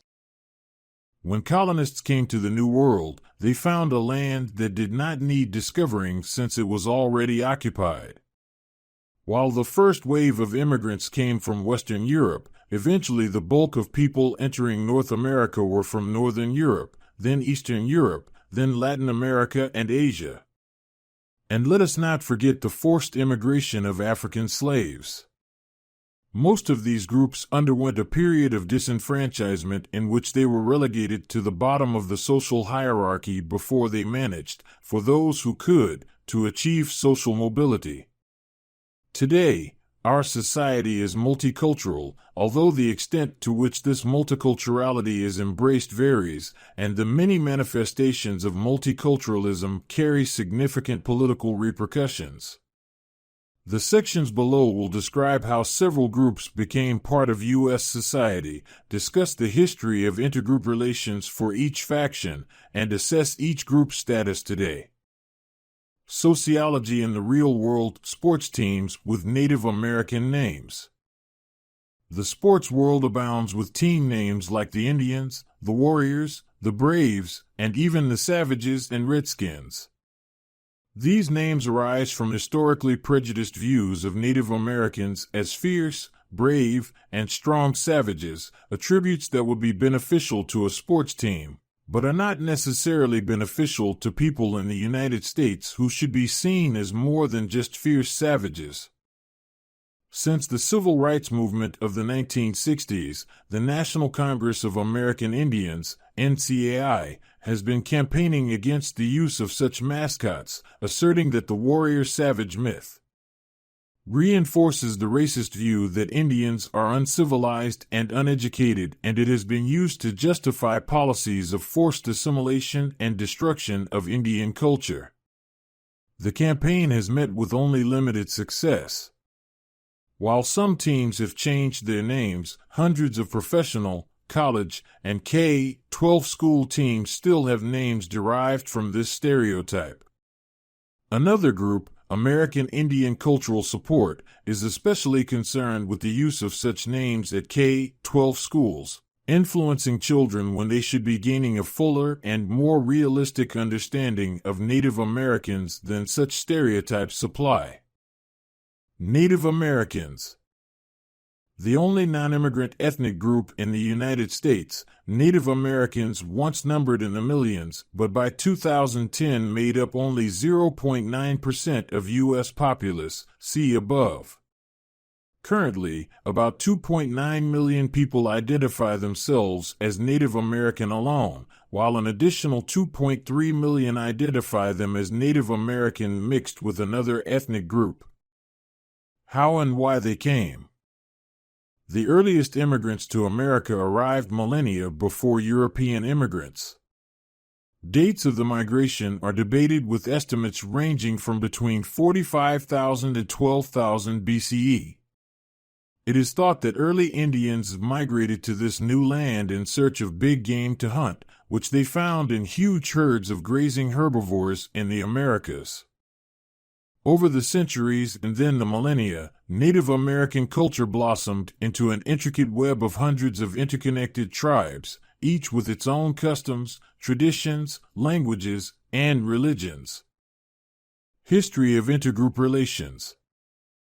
Native American culture prior to European settlement is referred to as pre-Columbian, that is, prior to the coming of Christopher Columbus in 1492. Mistakenly believing that he had landed in the East Indies, Columbus named the indigenous people Indians, a name that has persisted for centuries despite being a geographical misnomer and one used to blanket 500 distinct groups who each have their own languages and traditions. The history of intergroup relations between European colonists and Native Americans is a brutal one. As discussed in the section on genocide, the effect of European settlement of the Americans was to nearly destroy the indigenous population. And although Native Americans' lack of immunity to European diseases caused the most deaths, overt mistreatment of Native Americans by Europeans was devastating as well. From the first Spanish colonists to the French, English, and Dutch who followed, European settlers took what land they wanted and expanded across the continent at will. If indigenous people tried to retain their stewardship of the land, Europeans fought them off with superior weapons. A key element of this issue is the indigenous view of land and land ownership. Most tribes considered the earth a living entity whose resources they were stewards of. The concepts of land ownership and conquest didn't exist in Native American society. Europeans' domination of the Americas was indeed a conquest. One scholar points out that Native Americans are the only minority group in the United States whose subordination occurred purely through conquest by the dominant group. After the establishment of the United States government, discrimination against Native Americans was codified and formalized in a series of laws intended to subjugate them and keep them from gaining any power. Some of the most impactful laws are as follows. The Indian Removal Act of 1830 forced the relocation of any native tribes east of the Mississippi River to lands west of the river. The Indian Appropriation Acts funded further removals and declared that no Indian tribe could be recognized as an independent nation, tribe, or power with which the U.S. government would have to make treaties. This made it even easier for the U.S. government to take land it wanted. The Dawes Act of 1887 reversed the policy of isolating Native Americans on reservations, instead forcing them onto individual properties that were intermingled with white settlers, thereby reducing their capacity for power as a group. Native American culture was further eroded by the establishment of Indian boarding schools in the late 19th century. These schools, run by both Christian missionaries and the United States government, had the express purpose of civilizing Native American children and assimilating them into white society. The boarding schools were located off reservation to ensure that children were separated from their families and culture. Schools forced children to cut their hair, speak English, and practice Christianity. Physical and sexual abuses were rampant for decades. Only in 1987 did the Bureau of Indian Affairs issue a policy on sexual abuse in boarding schools. Some scholars argue that many of the problems that Native Americans face today result from almost a century of mistreatment at these boarding schools. Current status. The eradication of Native American culture continued until the 1960s, when Native Americans were able to participate in and benefit from the civil rights movement. The Indian Civil Rights Act of 1968 guaranteed Indian tribes most of the rights of the United States Bill of Rights. New laws like the Indian Self-Determination Act of 1975 and the Education Assistance Act of the same year recognized tribal governments and gave them more power.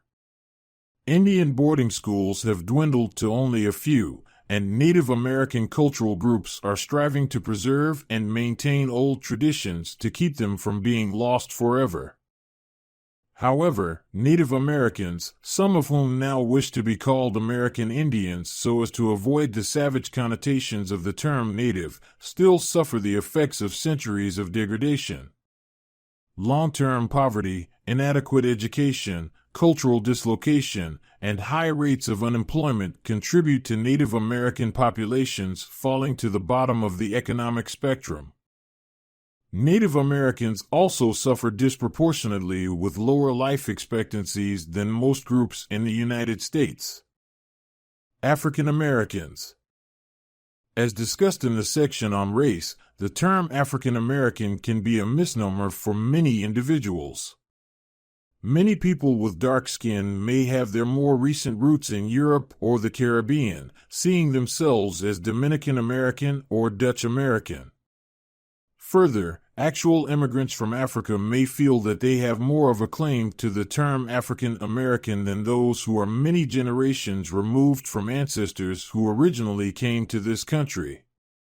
This section will focus on the experience of the slaves who were transported from Africa to the United States and their progeny. Currently, the U.S. Census Bureau estimates that 13.2% of the United States population is black. How and why they came. If Native Americans are the only minority group whose subordinate status occurred by conquest, African Americans are the exemplar minority group in the United States whose ancestors did not come here by choice. A Dutch sea captain brought the first Africans to the Virginia colony of Jamestown in 1619 and sold them as indentured servants. This was not an uncommon practice for either blacks or whites, and indentured servants were in high demand. For the next century, black and white indentured servants worked side by side. But the growing agricultural economy demanded greater and cheaper labor, and by 1705, Virginia passed the slave codes declaring that any foreign-born non-Christian could be a slave, and that slaves were considered property. The next 150 years saw the rise of U.S. slavery, with black Africans being kidnapped from their own lands and shipped to the New World on the transatlantic journey known as the Middle Passage. Once in the Americas, the black population grew until U.S.-born blacks outnumbered those born in Africa. But colonial slave codes declared that the child of a slave was a slave, so the slave class was created. By 1808, the slave trade was internal in the United States, with slaves being bought and sold across state lines like livestock. In 1808, during Thomas Jefferson's presidency, Congress prohibited the international importation of humans to be used as slaves. History of intergroup relations. There is no starker illustration of the dominant-subordinate group relationship than that of slavery. In order to justify their severely discriminatory behavior, slaveholders and their supporters had to view blacks as innately inferior. Slaves were denied even the most basic rights of citizenship, a crucial factor for slaveholders and their supporters. Slavery poses an excellent example of conflict theory's perspective on race relations. The dominant group needed complete control over the subordinate group in order to maintain its power. Whippings, executions, rapes, denial of schooling and health care were all permissible and widely practiced. Slavery eventually became an issue over which the nation divided into geographically and ideologically distinct factions, leading to the Civil War. And while the abolition of slavery on moral grounds was certainly a catalyst to war, it was not the only driving force. Students of U.S. history will know that the institution of slavery was crucial to the Southern economy, whose production of crops like rice, cotton, and tobacco relied on the virtually limitless and cheap labor that slavery provided. In contrast, the North didn't benefit economically from slavery, resulting in an economic disparity tied to racial/political issues.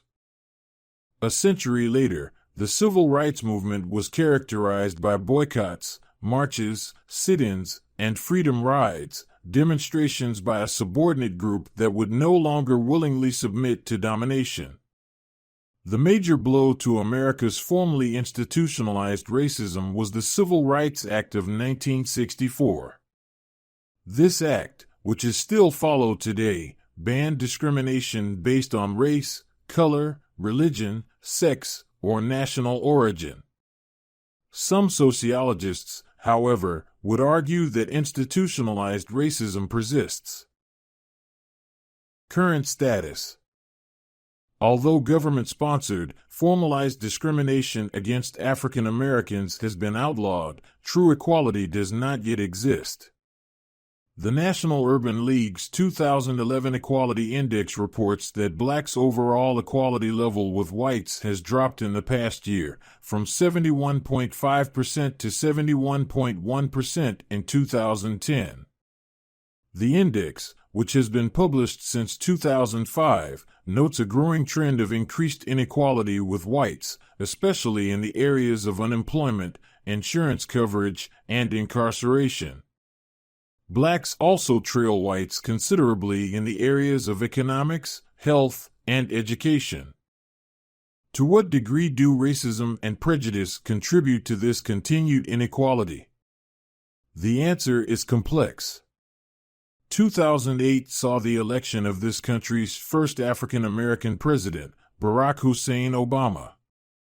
Despite being popularly identified as black, we should note that President Obama is of a mixed background that is equally white, and although all presidents have been publicly mocked at times, a startling percentage of the critiques of Obama have been based on his race. The most blatant of these was the controversy over his birth certificate, where the birther movement questioned his citizenship and right to hold office. Although blacks have come a long way from slavery, the echoes of centuries of disempowerment are still evident. Asian Americans. Like many groups this section discusses, Asian Americans represent a great diversity of cultures and backgrounds. The experience of a Japanese American whose family has been in the United States for 3 generations will be drastically different from a Laotian American who has only been in the United States for a few years. This section primarily discusses Chinese, Japanese, and Vietnamese immigrants and shows the differences between their experiences. The most recent estimate from the U.S. Census Bureau suggests about 5.3% of the population identify themselves as Asian. How and why they came. The national and ethnic diversity of Asian American immigration history is reflected in the variety of their experiences in joining U.S. society. Asian immigrants have come to the United States in waves, at different times, and for different reasons. The first Asian immigrants to come to the United States in the mid-19th century were Chinese. These immigrants were primarily men whose intention was to work for several years in order to earn incomes to support their families in China. Their main destination was the American West, where the gold rush was drawing people with its lure of abundant money. The construction of the Transcontinental Railroad was underway at this time, and the Central Pacific section hired thousands of migrant Chinese men to complete the laying of rails across the rugged Sierra Nevada mountain range. Chinese men also engaged in other manual labor like mining and agricultural work. The work was grueling and underpaid, but like many immigrants, they persevered. Japanese immigration began in the 1880s, on the heels of the Chinese Exclusion Act of 1882. Many Japanese immigrants came to Hawaii to participate in the sugar industry, others came to the mainland, especially to California. Unlike the Chinese, however, the Japanese had a strong government that negotiated with the U.S. government to ensure the well-being of their immigrants. Japanese men were able to bring their wives and families to the United States, and were thus able to produce second- and third-generation Japanese Americans more quickly than their Chinese counterparts. The most recent large-scale Asian immigration came from Korea and Vietnam and largely took place during the second half of the 20th century. While Korean immigration has been fairly gradual, Vietnamese immigration occurred primarily post-1975, after the fall of Saigon and the establishment of restrictive communist policies in Vietnam. Whereas many Asian immigrants came to the United States to seek better economic opportunities, Vietnamese immigrants came as political refugees, seeking asylum from harsh conditions in their homeland. The Refugee Act of 1980 helped them to find a place to settle in the United States. History of intergroup relations. Chinese immigration came to an abrupt end with the Chinese Exclusion Act of 1882. This act was a result of anti-Chinese sentiment burgeoned by a depressed economy and loss of jobs. White workers blamed Chinese migrants for taking jobs, and the passage of the act meant the number of Chinese workers decreased. Chinese men did not have the funds to return to China or to bring their families to the United States, so they remained physically and culturally segregated in the Chinatowns of large cities. Later legislation, the Immigration Act of 1924, further curtailed Chinese immigration. The act included the Race-Based National Origins Act, which was aimed at keeping U.S. ethnic stock as undiluted as possible by reducing undesirable immigrants. It was not until after the Immigration and Nationality Act of 1965 that Chinese immigration again increased, and many Chinese families were reunited. Although Japanese Americans have deep, long-reaching roots in the United States, their history here has not always been smooth. The California Alien Land Law of 1913 was aimed at them and other Asian immigrants, and it prohibited aliens from owning land. An even uglier action was the Japanese internment camps of World War II, discussed earlier as an illustration of expulsion. Current status. Asian Americans certainly have been subject to their share of racial prejudice, despite the seemingly positive stereotype as the model minority. The model minority stereotype is applied to a minority group that is seen as reaching significant educational, professional, and socioeconomic levels without challenging the existing establishment. This stereotype is typically applied to Asian groups in the United States, and it can result in unrealistic expectations by putting a stigma on members of this group that do not meet the expectations. Stereotyping all Asians as smart and capable can also lead to a lack of much-needed government assistance and to educational and professional discrimination. Hispanic Americans. Hispanic Americans have a wide range of backgrounds and nationalities. The segment of the U.S. population that self-identifies as Hispanic in 2013 was recently estimated at 17.1% of the total. According to the 2010 U.S. Census, about 75% of the respondents who identify as Hispanic report being of Mexican, Puerto Rican, or Cuban origin. Of the total Hispanic group, 60% reported as Mexican, 44% reported as Cuban, and 9% reported as Puerto Rican. Remember that the U.S. Census allows people to report as being more than one ethnicity. Not only are there wide differences among the different origins that make up the Hispanic American population, but there are also different names for the group itself. The 2010 U.S. Census states that Hispanic or Latino refers to a person of Cuban, Mexican, Puerto Rican, South or Central American, or other Spanish culture or origin regardless of race. There have been some disagreements over whether Hispanic or Latino is the correct term for a group this diverse, and whether it would be better for people to refer to themselves as being of their origin specifically, for example, Mexican American or Dominican American. This section will compare the experiences of Mexican Americans and Cuban Americans. How and why they came. Mexican Americans form the largest Hispanic subgroup and also the oldest. Mexican migration to the United States started in the early 1900s in response to the need for cheap agricultural labor. Mexican migration was often circular. Workers would stay for a few years and then go back to Mexico with more money than they could have made in their country of origin. The length of Mexico's shared border with the United States has made immigration easier than for many other immigrant groups. Cuban Americans are the second largest Hispanic subgroup, and their history is quite different from that of Mexican Americans. The main wave of Cuban immigration to the United States started after Fidel Castro came to power in 1959 and reached its crest with the Mariel boat lift in 1980. Castro's Cuban Revolution ushered in an era of communism that continues to this day. To avoid having their assets seized by the government, many wealthy and educated Cubans migrated north, generally to the Miami area.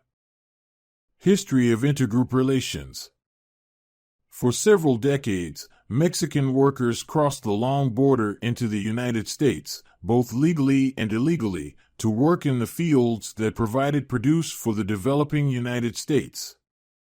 Western growers needed a steady supply of labor, and the 1940s and 1950s saw the official federal Bracero program. Bracero is Spanish for strong arm, that offered protection to Mexican guest workers. Interestingly, 1954 also saw the enactment of Operation Wetback, which deported thousands of illegal Mexican workers. From these examples, we can see the U.S. treatment of immigration from Mexico has been ambivalent at best. Sociologist Douglas Massey suggests that although the average standard of living than in Mexico may be lower in the United States, it is not so low as to make permanent migration the goal of most Mexicans. However, the strengthening of the border that began with 1980 SIX's Immigration Reform and Control Act has made one-way migration the rule for most Mexicans. Massey argues that the rise of illegal one-way immigration of Mexicans is a direct outcome of the law that was intended to reduce it.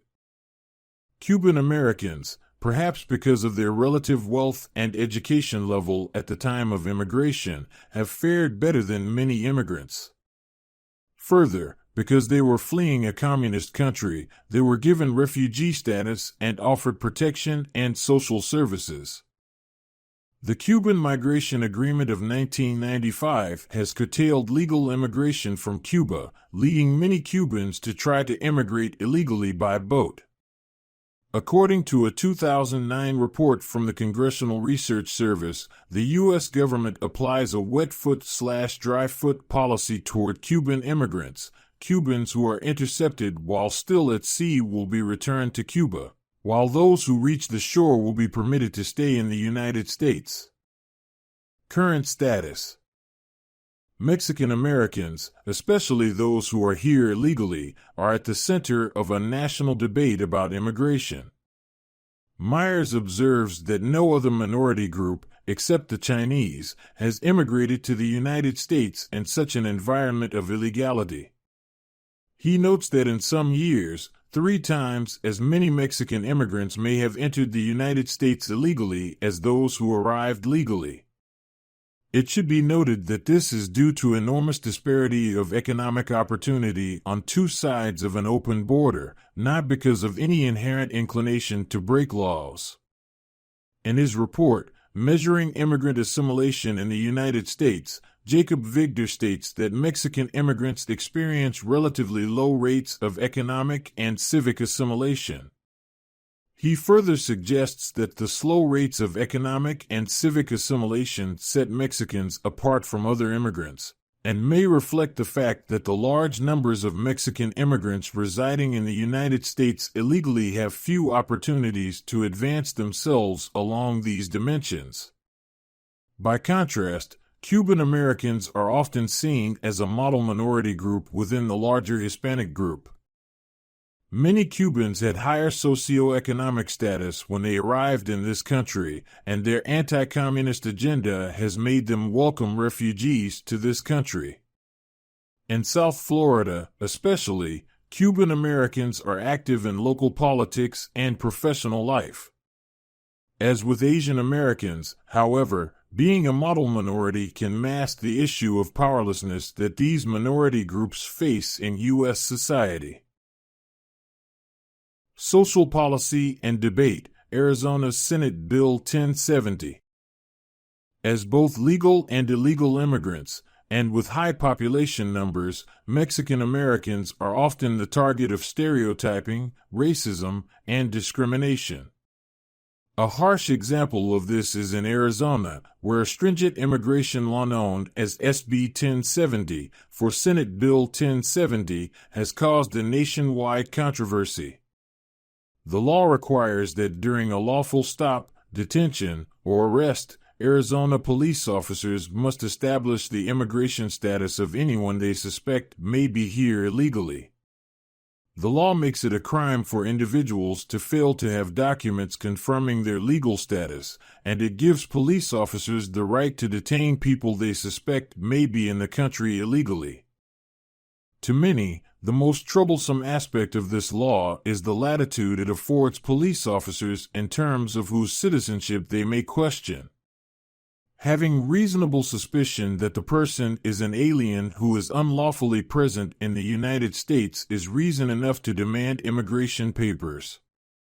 Critics say this law will encourage racial profiling, the illegal practice of law enforcement using race as a basis for suspecting someone of a crime, making it hazardous to be caught driving while brown, a takeoff on the legal term driving while intoxicated, DWI, or the slang reference of driving while black.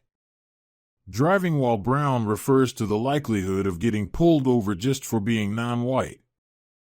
SB 1070 has been the subject of many lawsuits, from parties as diverse as Arizona police officers, the American Civil Liberties Union, and even the federal government, which is suing on the basis of Arizona contradicting federal immigration laws. The future of SB 1070 is uncertain, but many other states have tried or are trying to pass similar measures. Arab Americans. If ever a category was hard to define, the various groups lumped under the name Arab American is it. After all, Hispanic Americans or Asian Americans are so designated because of their counties of origin. But for Arab Americans, their country of origin Arabia has not existed for centuries. In addition, Arab Americans represent all religious practices, despite the stereotype that all Arabic people practice Islam. As Myers asserts, not all Arabs are Muslim, and not all Muslims are Arab, complicating the stereotype of what it means to be an Arab American. Geographically, the Arab region comprises the Middle East and parts of northern Africa. People whose ancestry lies in that area or who speak primarily Arabic may consider themselves Arabs. The U.S. Census has struggled with the issue of Arab identity. The 2010 census, as in previous years, did not offer an Arab box to check under the question of race. Individuals who want to be counted as Arabs had to check the box for some other race and then write in their race. However, when the census data is tallied, they will be marked as white.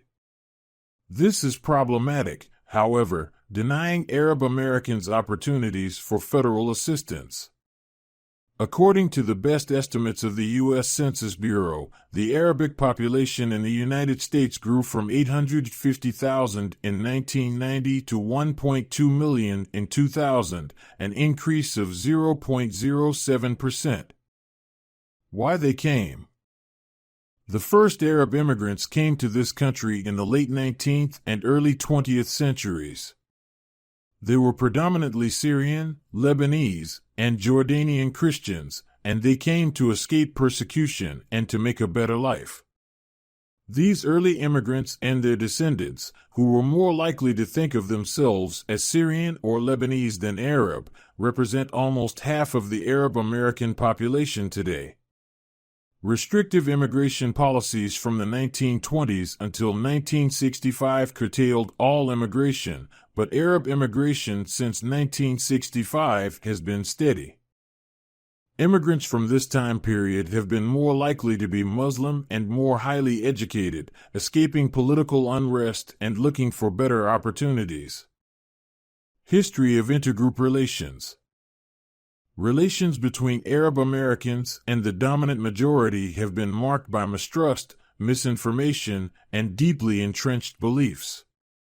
Helen Samhan of the Arab American Institute suggests that Arab-Israeli conflicts in the 1970s contributed significantly to cultural and political anti-Arab sentiment in the United States. The United States has historically supported the State of Israel, while some Middle Eastern countries deny the existence of the Israeli state. Disputes over these issues have involved Egypt, Syria, Iraq, Jordan, Lebanon, and Palestine. As is often the case with stereotyping and prejudice, the actions of extremists come to define the entire group, regardless of the fact that most U.S. citizens with ties to the Middle Eastern community condemn terrorist actions, as do most inhabitants of the Middle East. Would it be fair to judge all Catholics by the events of the Inquisition? Of course, the United States was deeply affected by the events of September 11, 2001. This event has left a deep scar on the American psyche, and it has fortified anti-Arab sentiment for a large percentage of Americans. In the first month after September 11th, hundreds of hate crimes were perpetrated against people who looked like they might be of Arab descent. Current status. Although the rate of hate crimes against Arab Americans has slowed, Arab Americans are still victims of racism and prejudice. Racial profiling has proceeded against Arab Americans as a matter of course since 9/11. Particularly when engaged in air travel, being young and Arab-looking is enough to warrant a special search or detainment. This Islamophobia, irrational fear of or hatred against Muslims, does not show signs of abating. Scholars noted that white domestic terrorists like Timothy McVeigh, who detonated a bomb at an Oklahoma courthouse in 1995, have not inspired similar racial profiling or hate crimes against whites. White ethnic Americans. As we have seen, there is no minority group that fits easily in a category or that can be described simply. While sociologists believe that individual experiences can often be understood in light of their social characteristics, such as race, class, or gender, we must balance this perspective with awareness that no two individuals' experiences are alike. Making generalizations can lead to stereotypes and prejudice. The same is true for white ethnic Americans, who come from diverse backgrounds and have had a great variety of experiences. According to the U.S. Census Bureau, 77.7% of U.S. adults currently identify themselves as white alone. In this section, we will focus on German, Irish, Italian, and Eastern European immigrants. Why they came. White ethnic Europeans formed the second and third great waves of immigration from the early 19th century to the mid-20th century. They joined a newly minted United States that was primarily made up of white Protestants from England. While most immigrants came searching for a better life, their experiences were not all the same.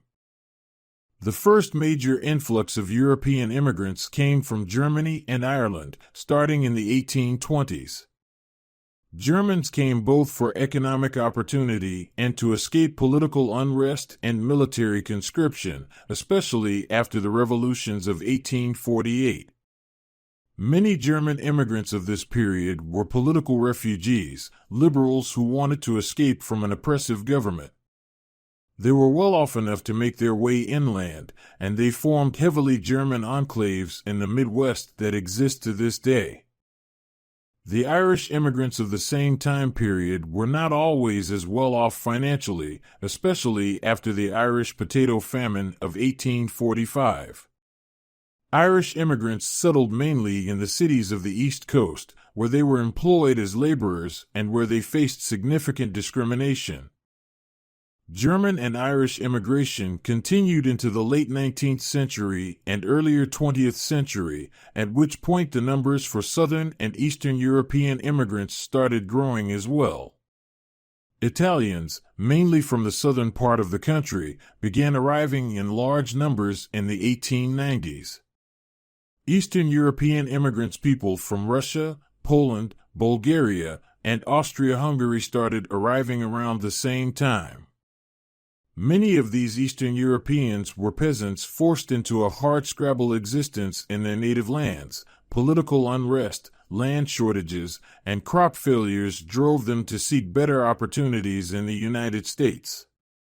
The Eastern European immigration wave also included Jewish people escaping pogroms, anti-Jewish massacres of Eastern Europe, and the Pale of Settlement in what was then Poland and Russia. History of intergroup relations. In a broad sense, German immigrants were not victimized to the same degree as many of the other subordinate groups this section discusses. While they may not have been welcomed with open arms, they were able to settle in enclaves and establish roots. A notable exception to this was during the lead-up to World War I and through World War II, when anti-German sentiment was virulent. Irish immigrants, many of whom were very poor, were more of an underclass than the Germans. In Ireland, the English had oppressed the Irish for centuries, eradicating their language and culture and discriminating against their religion, Catholicism. Although the Irish had a larger population than the English, they were a subordinate group. This dynamic reached into the New World, where Anglo-Americans saw Irish immigrants as a race apart, dirty, lacking ambition, and suitable for only the most menial jobs. In fact, Irish immigrants were subject to criticism identical to that with which the dominant group characterized African Americans. By necessity, Irish immigrants formed tight communities segregated from their Anglo neighbors. The later wave of immigrants from Southern and Eastern Europe was also subject to intense discrimination and prejudice. In particular, the dominant group, which now included second and third generation Germans and Irish, saw Italian immigrants as the dregs of Europe and worried about the purity of the American race. Italian immigrants lived in segregated slums in northeastern cities, and in some cases were even victims of violence and lynching similar to what African Americans endured. They worked harder and were paid less than other workers, often doing the dangerous work that other laborers were reluctant to take on. Current status. The U.S. Census from 2008 shows that 16.5% of respondents reported being of German descent, the largest group in the country. For many years, German Americans endeavored to maintain a strong cultural identity, but they are now culturally assimilated into the dominant culture. There are now more Irish Americans in the United States than there are Irish in Ireland. One of the country's largest cultural groups, Irish Americans, have slowly achieved acceptance and assimilation into the dominant group. Myers states that Italian Americans' cultural assimilation is almost complete, but with remnants of ethnicity. The presence of Little Italy neighborhoods, originally segregated slums where Italians congregated in the 19th century, exist today. While tourists flock to the Saints' festivals in Little Italy's, most Italian Americans have moved to the suburbs at the same rate as other white groups. Chapter 5. The impacts of social class. In the United States, a person's social class has far-reaching consequences. Social class refers to the grouping of individuals in a stratified hierarchy based on wealth, income, education, occupation, and social network, though other factors are sometimes considered.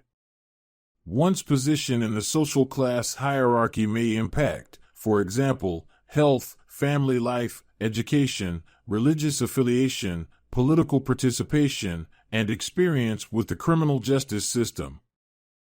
Social class in the United States is a controversial issue, with social scientists disagreeing over models, definitions, and even the basic question of whether or not distinct classes exist. Many Americans believe in a simple three-class model that includes the rich or upper class, the middle class, and the poor or working class. More complex models that have been proposed by social scientists describe as many as a dozen class levels. Regardless of which model of social class is used, it is clear that socioeconomic status, SES, is tied to particular opportunities and resources. Socioeconomic status refers to a person's position in the social hierarchy and is determined by their income, wealth, occupational prestige, and educational attainment. While social class may be an amorphous and diffuse concept, with scholars disagreeing over its definition, tangible advantages are associated with high socioeconomic status.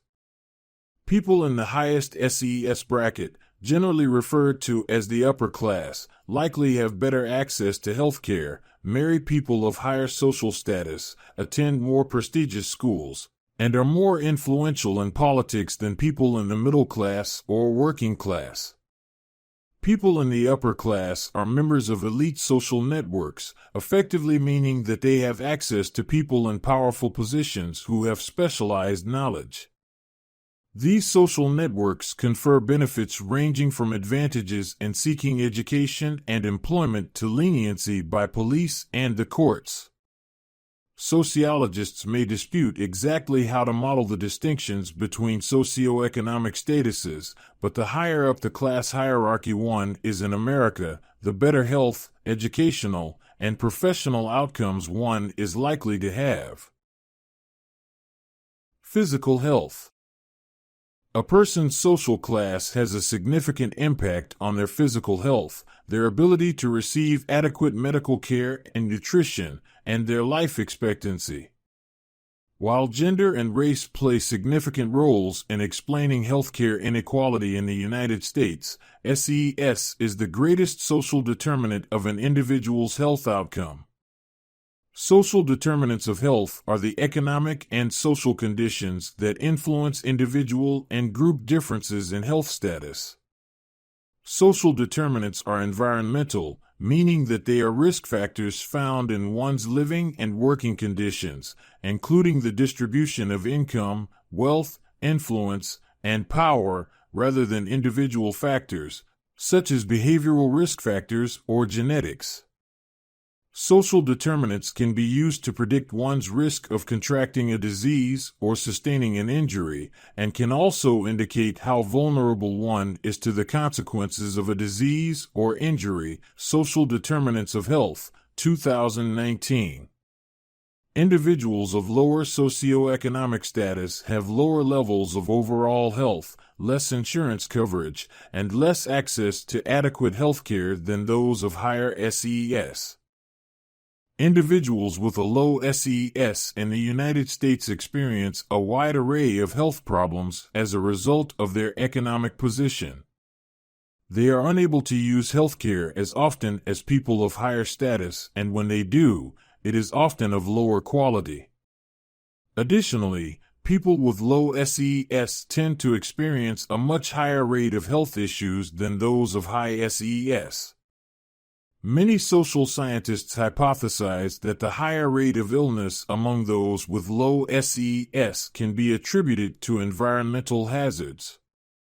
For example, poorer neighborhoods tend to have fewer grocery stores and more fast food chains than wealthier neighborhoods, increasing nutrition problems and the risk of conditions such as heart disease. Similarly, poorer neighborhoods tend to have fewer recreational facilities and higher crime rates than wealthier ones, which decreases the feasibility of routine exercise.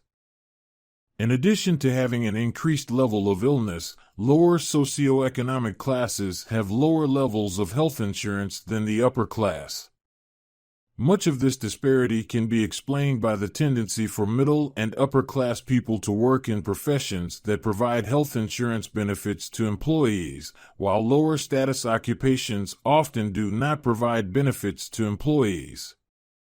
For many employees who do not have health insurance benefits through their job, the cost of insurance can be prohibitive.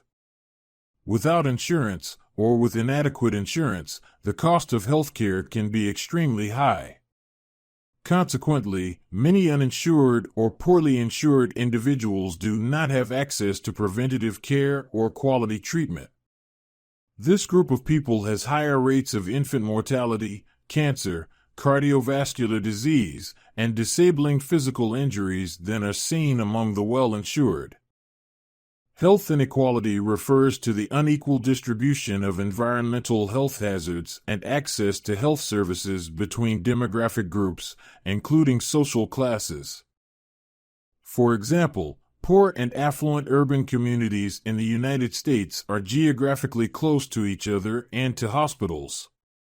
Still, the affluent communities are more likely to have access to fresh produce, recreational facilities for exercise, preventative healthcare programs, and routine medical visits. Consequently, affluent communities are likely to have better health outcomes than nearby impoverished ones. The role of socioeconomic status in determining access to healthcare results in health inequality between the upper, middle, and lower or working classes, with the higher classes having more positive health outcomes. Mental health. Mental health describes a level of psychological well-being or the presence/absence of a mental disorder. From the perspective of positive psychology or holism, mental health may include an individual's ability to enjoy life and to demonstrate psychological resilience when confronted with challenges. The World Health Organization defines mental health as the state of well-being in which the individual realizes his or her own abilities, can cope with the normal stresses of life, can work productively and fruitfully, and is able to make a contribution to his or her community. What counts as healthy enjoyment and resilience depends upon one's class perspective. Members of different classes encounter different stressors. Lower class people likely face more financial stress as it pertains to day-to-day sustenance and well-being, while upper class people might experience stress from the intense social pressures associated with elite circles. The evaluation of which mental states can be considered healthy and which require medical intervention also varies by class. Mental health is a socially constructed and socially defined concept. Different societies, groups, cultures, institutions, and professions have very different ways of conceptualizing its nature and causes, determining what is mentally healthy, and deciding what interventions are appropriate. Definitions of mental health depend on cultural understandings in addition to biological and neurological findings. Members of different social classes often hold different views on mental health. Similarly, different social classes have different levels of access to mental health interventions and to information about mental health. Thus, the diagnosis and treatment of mental disorders varies widely by social class. Family life. Family life, marriage and childbearing patterns, household composition, and home stability are strongly influenced by social class. In the United States, the probability of a first marriage ending is substantially higher for couples with low socioeconomic statuses than for those in the middle or upper class. Research shows that the higher rates of divorce for individuals in lower social classes can often be attributed to the greater financial stress these couples face, though factors like class expectations can also play a role. Globally, the birth rate in countries with large impoverished populations is much higher than in wealthier countries, indicating that income and wealth play a role in shaping family structures. Demographers have identified a direct relationship between average number of children per household and the economic development of a nation. Today, less developed countries struggle with overpopulation, while many governments in developed countries are instituting policies to deal with low birth rates. In nations with high levels of fertility, upper-class individuals tend to have more children than their lower-class peers. In nations with low levels of fertility, upper-class families exhibit even lower fertility than average. Social class has both a cause and an effect relationship with family composition. For example, single-parent households are likely to have a lower social class because they violate social norms. At the same time, single-parent families can contribute to financial and social instability. A single parent will often face higher costs, in the form of paid childcare, lower earnings, loss of the second parent's income, or loss of time spent at work, or both. Education. Education is a major component of social class, both directly and indirectly. Directly, individuals from higher social classes are more likely to have the means to attend more prestigious schools and are therefore more likely to receive higher educations. Indirectly, individuals who benefit from such higher education are more likely to land prestigious jobs and, in turn, higher salaries. Just as education and social class are closely intertwined, stratification in education contributes to stratification in social class. Educational attainment refers to the level of schooling a person completes, for instance, high school, some college, or a graduate degree.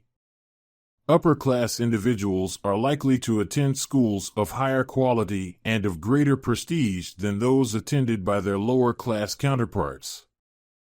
Because members of high social classes tend to be better educated and have higher incomes, they are able to offer greater educational advantages, such as private schooling, to their children as well. Upper-class parents are better able to send their children not only to exclusive private schools, but also to public state-funded schools. Such schools are likely to be of higher quality in affluent areas than in impoverished ones, since they are funded by property taxes within the school district. Wealthy areas will provide more property taxes as revenue, which leads to higher quality schools. Educational inequality is one factor that perpetuates the class divide across generations. Such educational inequality is further reinforced by legacy student admission, the preference given by educational institutions to applicants who are related to alumni of that institution. Germane to university and college admissions, particularly in the United States, this practice emerged after World War I, primarily in response to the resulting immigrant influx. Ivy League institutions admit roughly 10% to 30% of students from each incoming class based on this factor. Religion. Social class, measured by socioeconomic status, is associated with individuals' religious affiliations and practices. Religious affiliation has more to do with how religion is practiced rather than degree of religiosity. Members of lower classes tend to be affiliated with more fundamentalist religions and sect-like groups. Members of the middle class tend to belong to more formal churches. For example, American Presbyterians and Episcopalians, two highly formal Protestant denominations, tend to have above-average socioeconomic statuses. Methodists and Lutherans, two moderately formal Protestant denominations, tend to have about average SES. Baptists and members of Protestant fundamentalist sects, which tend to be decentralized and informal, have below average SES. Variations in SES across denomination reveal a correlation between religious affiliation and social class. Social class is not significantly correlated to religiosity, an index of how strongly religious a person is. Religiosity is measured by tracking frequency of church attendance, church group involvement, frequency of prayer, and other such markers of strength of religious practice. Members of each social class show a range of religiosity. On the other hand, income, and therefore social class, is related to an individual's denomination. When one looks at average income by religion, there are clear differences. The highest earning religion on average is Judaism, with an average income of $72,000 in 2000. This is dramatically higher than average. The next highest earning denomination is Unitarianism at $56,000. Jehovah's Witness, Church of God, and Seventh-day Adventists are at the bottom of the income distribution, with $24,000, $26,000, and $31,000, respectively. Religion is also linked with education. 72% of Unitarian and 67% of Hindu adherents are college graduates, while only 12% of Jehovah's Witness and 15% of Church of God members graduated from college. Politics. Social class impacts one's level of political participation and political influence. Political participation refers to whether or not a person votes in elections, donates to campaigns, or attends public forums where decisions are made, such as town meetings or city council meetings, for example. Political influence refers to the extent to which one's political participation achieves its desired results. For example, if one attends a public forum, is their opinion likely to be heard, or if they donate money, is a politician likely to support their desired policy? Wealthy, well-educated Americans are more likely to vote and to donate money to politicians than lower-class individuals. This trend means that middle and upper-class individuals have greater political participation and greater political influence than those in lower positions. Additionally, higher status people are more likely to hold political positions than lower class people. An illustration of this is the presidential election between George W. Bush and John Kerry in 2004. Both had millions of dollars of accumulated wealth, and they had higher degrees from Harvard and Yale, respectively. Those who vote as members of a social class can be said to be participating in identity politics. Identity politics is a phenomenon that arose first at the radical margins of liberal democratic societies in which human rights are recognized, and the term is not usually used to refer to dissident movements within single-party or authoritarian states. Some groups have combined identity politics and Marxist social class analysis and class consciousness. During the 1980s, the politics of identity became very prominent and was linked with new social movement activism. Crime and criminal justice. Criminal justice is the system of practices and government institutions directed at upholding social control, deterring and mitigating crime, or sanctioning those who violate laws with criminal penalties and rehabilitation efforts. The American criminal justice system consists of three main parts: 1. Enforcement, 2. Adjudication, and 3. Corrections. These distinct agencies are the principal means of maintaining the rule of law within society. The first contact an offender has with the criminal justice system is usually with law enforcement, most often the police, who investigate a suspected violation and make an arrest. Next, the courts carry out adjudication or the legal processing of offenders to determine their guilt or innocence and sentencing. The courts serve as the venue where disputes are settled and justice is administered. Depending on the offense, either a judge or a jury determines whether the suspect violated the law and what their punitive sentence will be. If found guilty by the court, offenders are then turned over to correctional authorities. Correctional authorities may include prison wardens or social workers, depending on the type of offense.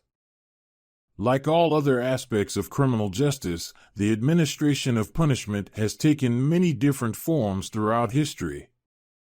Early on, when civilizations lacked the resources necessary to construct and maintain prisons, exile and execution were the primary forms of punishment.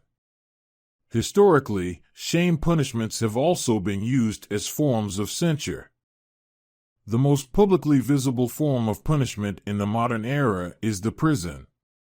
Prisons may serve as detention centers for prisoners after trial. Jails are used for containment of the accused before trial.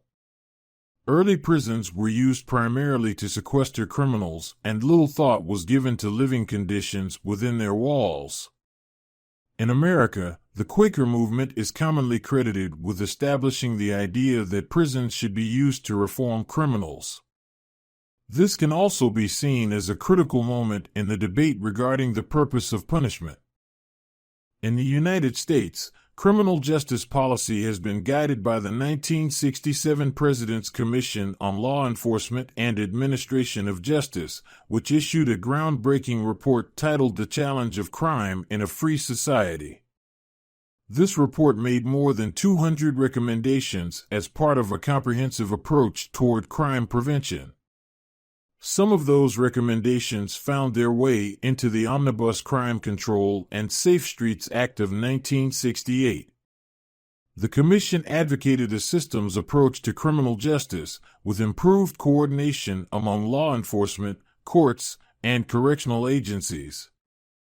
The Commission defined the criminal justice system as the means for society to enforce the standards of conduct necessary to protect individuals and the community. Chapter 6. Gender and Gender Inequality. It was the early 1970s. Susan, a pseudonym, a sophomore college student, wanted to become a physician, so she went to talk to her biology professor about the pre-med program at her school. The professor belittled her interest in medicine and refused to discuss the program. Women, he advised her, should just become wives and mothers and leave the doctoring to men.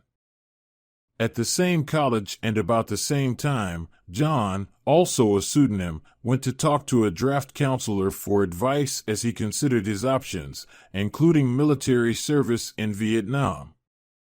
John said he had something very embarrassing to say and hesitated a long time before speaking.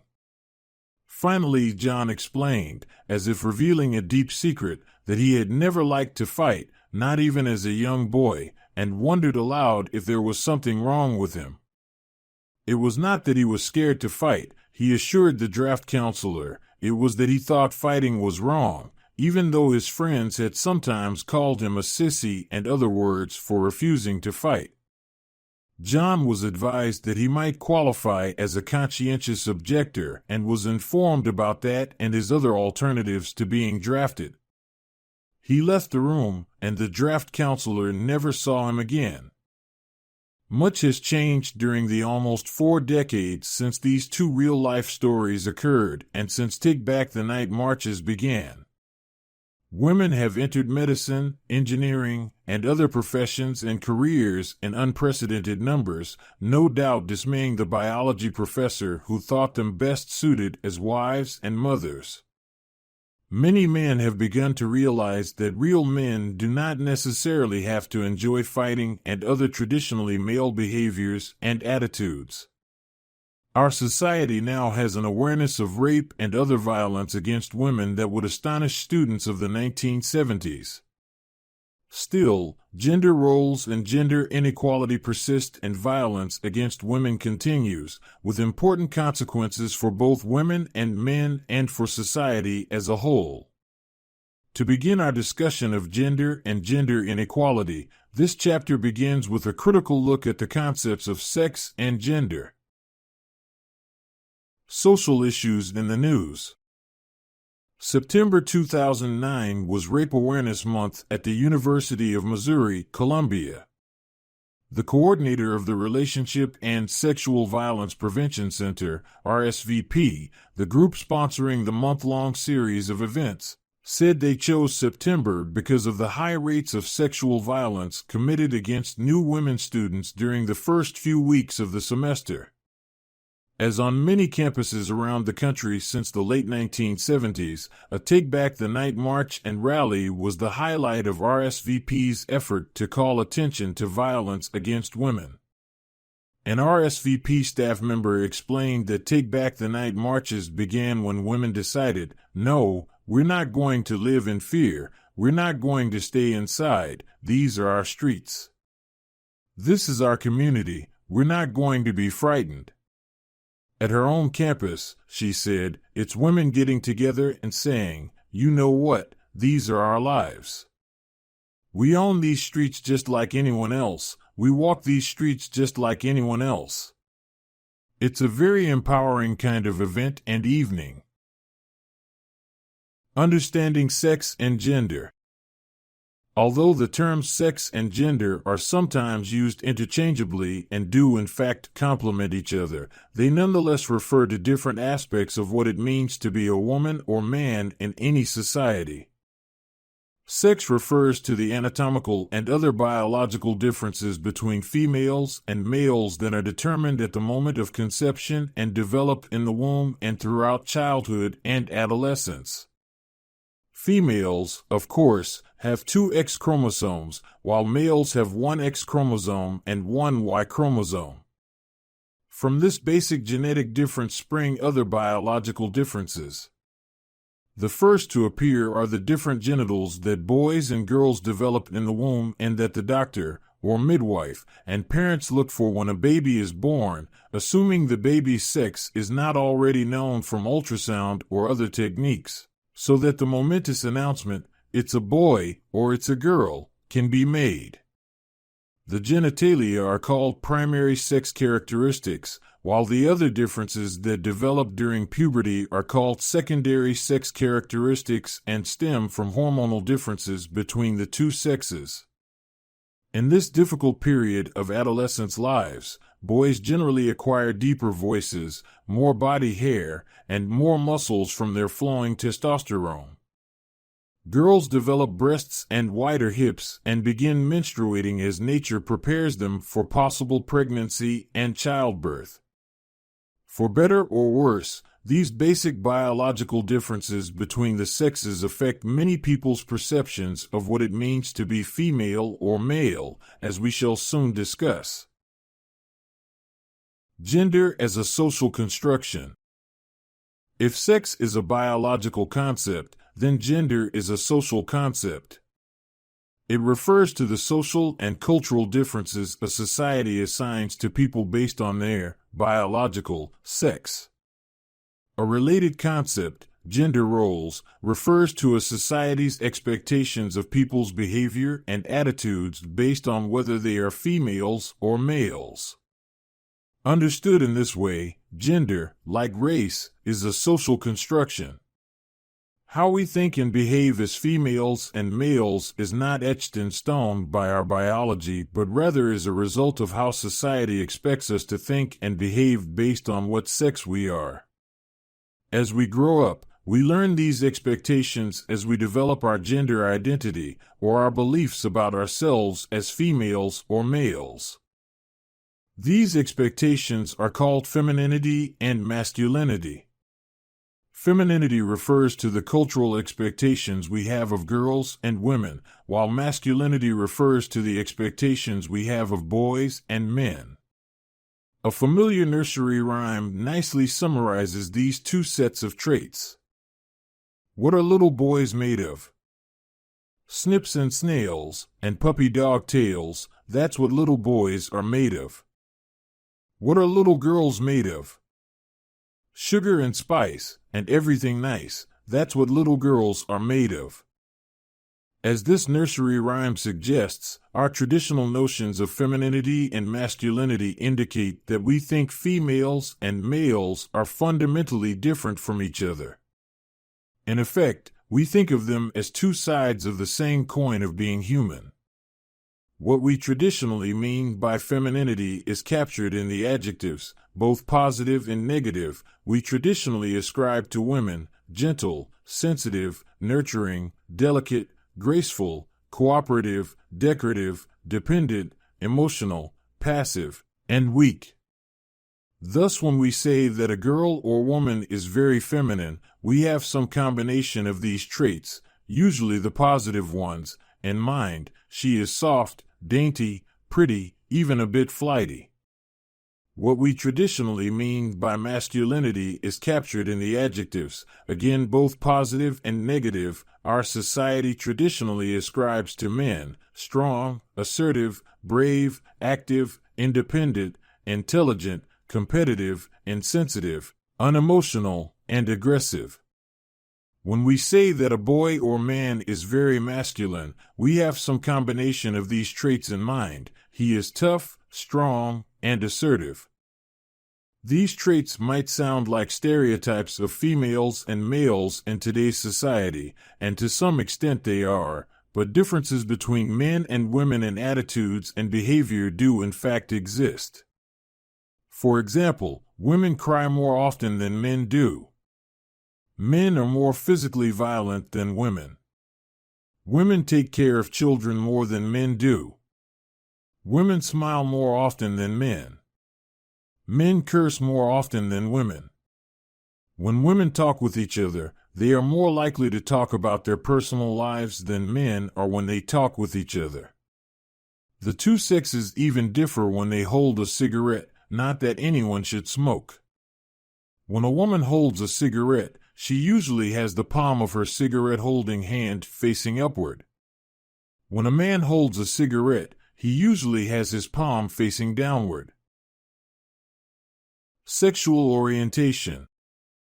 Sexual orientation refers to a person's preference for sexual relationships with individuals of the other sex: heterosexuality, one's own sex; homosexuality, both sexes; bisexuality, or neither sex, asexuality. It is difficult to know precisely how many people are gay, lesbian, bisexual, or asexual. One problem is conceptual. For example, what does it mean to be gay or lesbian?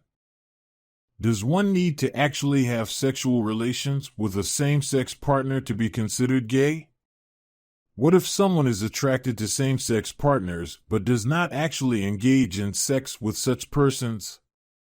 What if someone identifies as heterosexual but engages in homosexual sex for money, as in certain forms of prostitution, or for power and influence, as in much prison sex?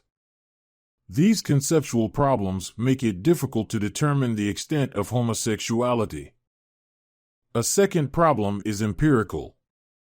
Even if we can settle on a definition of homosexuality, how do we then determine how many people fit this definition?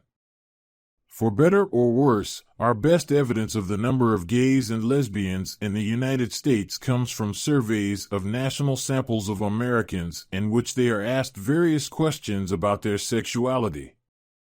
Although these are anonymous surveys, obviously at least some individuals may be reluctant to disclose their sexual activity and thoughts to an interviewer. Still, scholars think the estimates from these surveys are fairly accurate, but that they probably underestimate by at least a small amount the number of gays and lesbians. A widely cited survey carried out by researchers at the University of Chicago found that 2.8% of men and 1.4% of women identified themselves as gay/lesbian or bisexual, with greater percentages reporting having had sexual relations with same-sex partners or being attracted to same-sex persons. In the 2008 General Social Survey, 2.2% of men and 3.5% of women identified themselves as gay/lesbian or bisexual. Among individuals having had any sexual partners since turning 18, 2.2% of men reported having had at least some male partners, while 4.6% of women reported having had at least some female partners. Although precise numbers must remain unknown, it seems fair to say that between about 2% and 5% of Americans are gay/lesbian or bisexual. If it is difficult to determine the number of people who are gay/lesbian or bisexual, it is even more difficult to determine why some people have this sexual orientation while most do not have it. Scholars disagree on the causes of sexual orientation. Some scholars attribute it to unknown biological factor or factors over which individuals have no control, just as individuals do not decide whether they are left-handed or right-handed. Supporting this view, many gays say they realized they were gay during adolescence, just as straights would say they realized they were straight during their own adolescence. Other scholars say that sexual orientation is at least partly influenced by cultural norms, so that individuals are more likely to identify as gay or straight depending on the cultural views of sexual orientation into which they are socialized as they grow up. At best, perhaps all we can say is that sexual orientation stems from a complex mix of biological and cultural factors that remain to be determined. The development of gender differences. What accounts for differences in female and male behavior and attitudes? Do the biological differences between the sexes account for other differences? Or do these latter differences stem, as most sociologists think, from cultural expectations and from differences in the ways in which the sexes are socialized? These are critical questions, for they ask whether the differences between boys and girls and women and men stem more from biology or from society. Biological explanations for human behavior implicitly support the status quo. If we think behavioral and other differences between the sexes are due primarily to their respective biological makeups, we are saying that these differences are inevitable or nearly so, and that any attempt to change them goes against biology and will likely fail. As an example, consider the obvious biological fact that women bear and nurse children and men do not. Couple this with the common view that women are also more gentle and nurturing than men, and we end up with a biological recipe for women to be the primary caretakers of children. Many people think this means women are therefore much better suited than men to take care of children once they are born, and that the family might be harmed if mothers work outside the home or if fathers are the primary caretakers.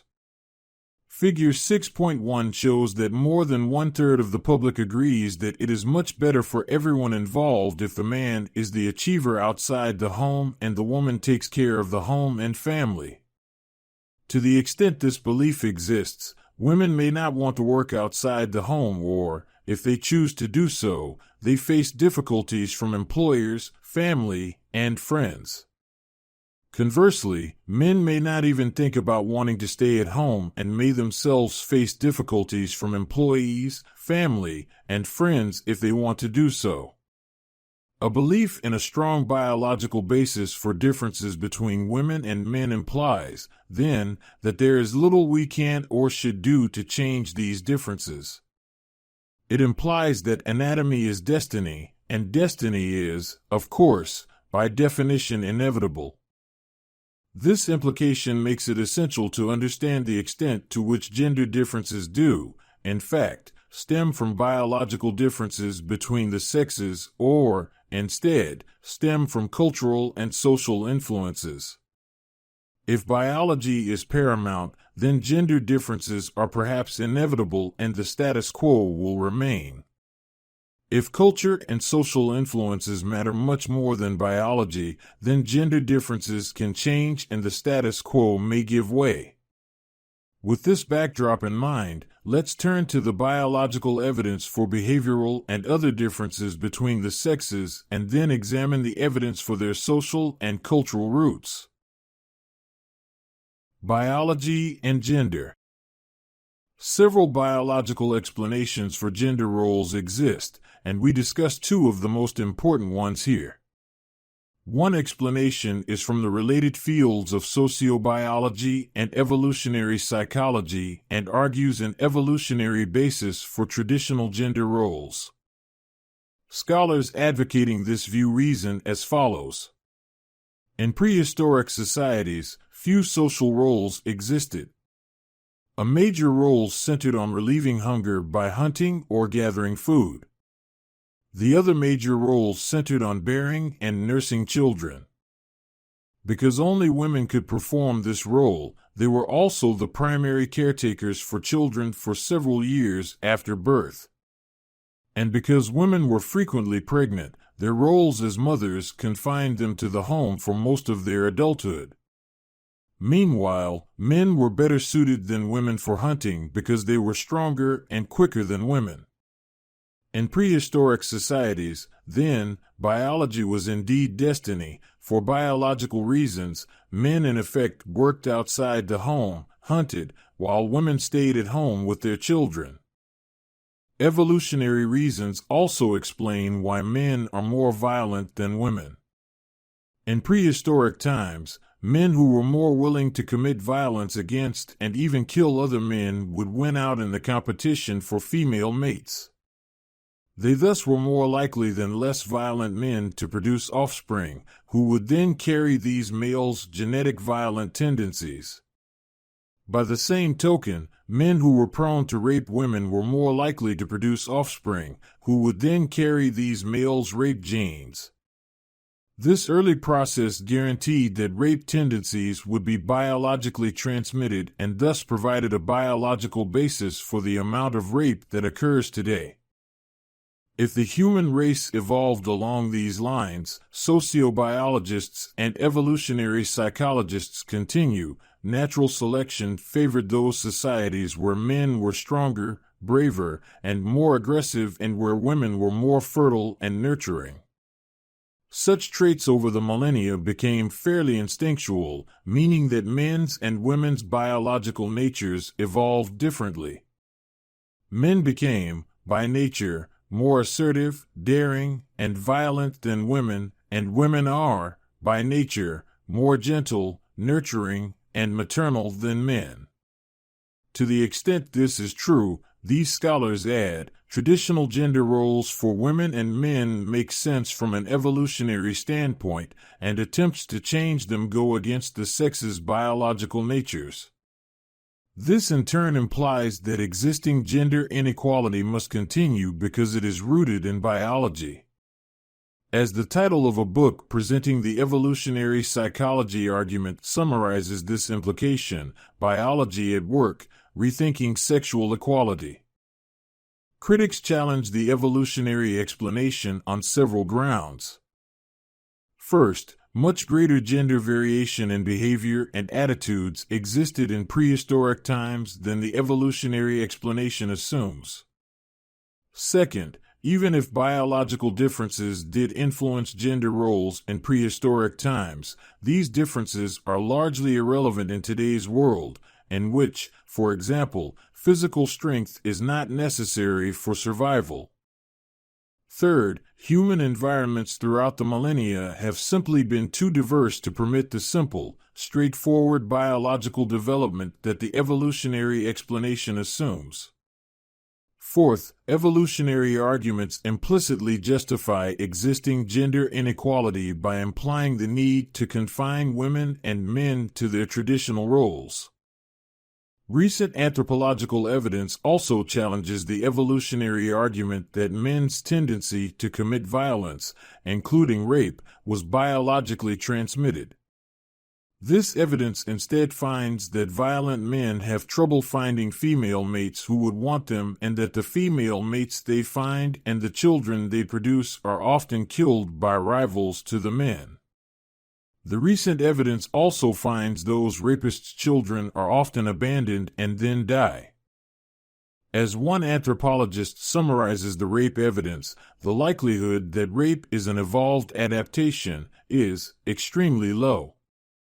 It just wouldn't have made sense for men in the prehistoric epoch to use rape as a reproductive strategy, so the argument that it's pre-programmed into us doesn't hold up.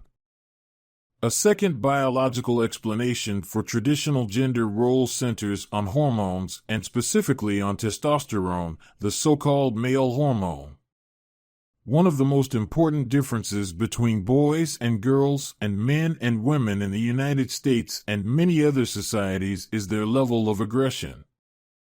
Simply put, males are much more physically aggressive than females, and in the United States commit about 85% to 90% of all violent crimes. Why is this so? This gender difference is often attributed to males' higher levels of testosterone. To see whether testosterone does indeed raise aggression, researchers typically assess whether males with higher testosterone levels are more aggressive than those with lower testosterone levels. Several studies find that this is indeed the case. For example, a widely cited study of Vietnam-era male veterans found that those with higher levels of testosterone had engaged in more violent behavior. However, this correlation does not necessarily mean that their testosterone increased their violence, as has been found in various animal species. It is also possible that their violence increased their testosterone. Because studies of human males can't for ethical and practical reasons manipulate their testosterone levels, the exact meaning of the results from these testosterone aggression studies must remain unclear, according to a review sponsored by the National Academy of Sciences. Another line of research on the biological basis for sex differences in aggression involves children, including some as young as ages 1 or 2, in various situations. They might be playing with each other, interacting with adults, or writing down solutions to hypothetical scenarios given to them by a researcher. In most of these studies, boys are more physically aggressive in thought or deed than girls, even at a very young age. Other studies are more experimental in nature. In one type of study, a toddler will be playing with a toy, only to have it removed by an adult.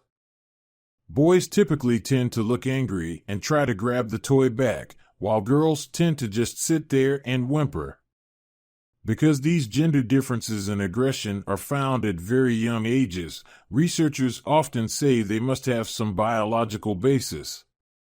However, critics of this line of research counter that even young children have already been socialized along gender lines, a point to which we return later. To the extent this is true, gender differences in children's aggression may simply reflect socialization and not biology. In sum, biological evidence for gender differences certainly exists, but its interpretation remains very controversial.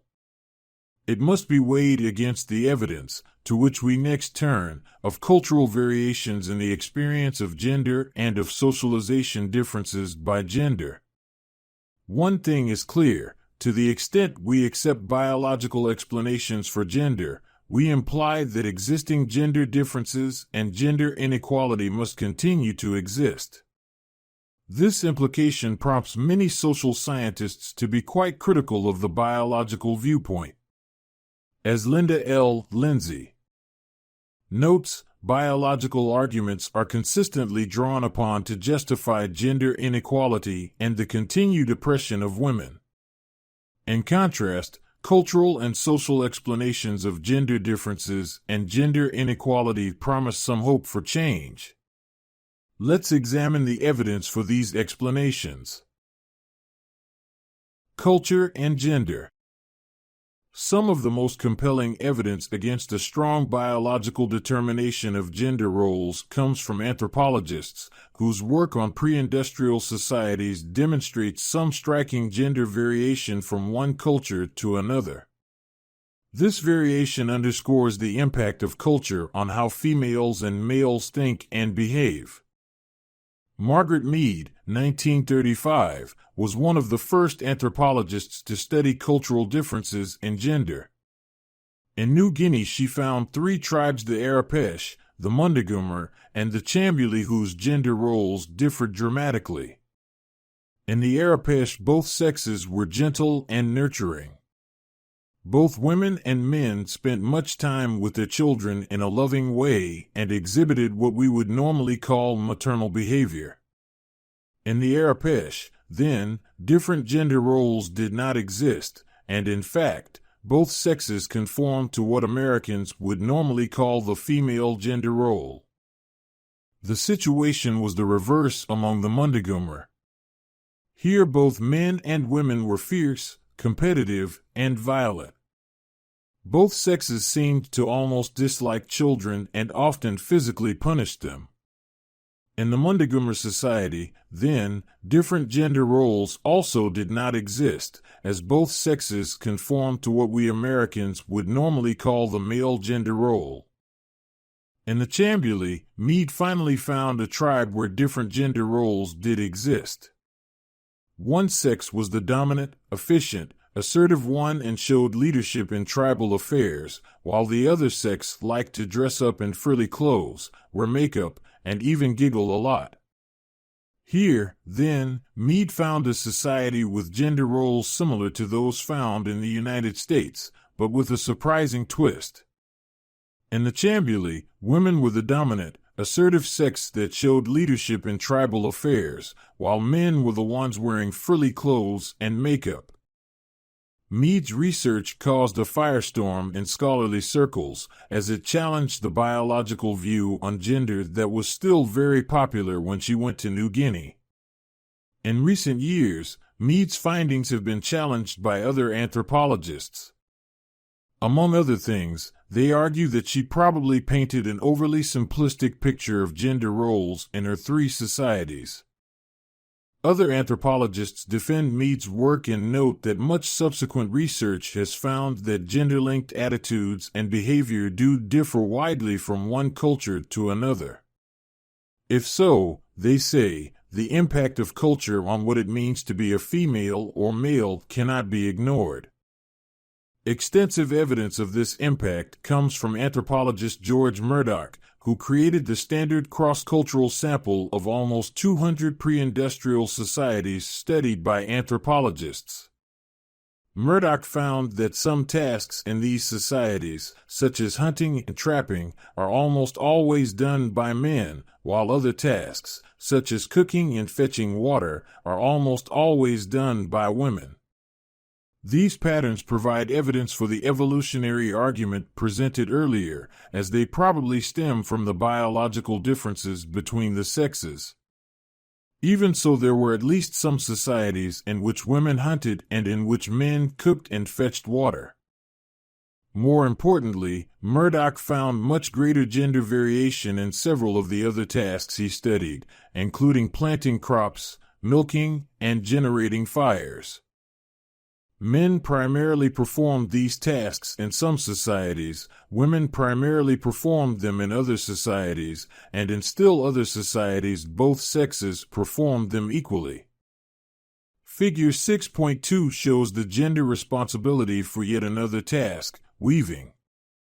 Women are the primary weavers in about 61% of the societies that do weaving, men are the primary weavers in 32%, and both sexes do the weaving in 7% of the societies. Murdoch's findings illustrate how gender roles differ from one culture to another and imply they are not biologically determined. Anthropologists since Meade and Murdoch have continued to investigate cultural differences in gender. Some of their most interesting findings concern gender and sexuality. Although all societies distinguish femaleness and maleness, gender is not always binary. Non-binary is an adjective that describes a person who does not identify exclusively as a man or a woman. Although many non-binary people also identify as transgender, not all do. Non-binary gender categories exist in some societies.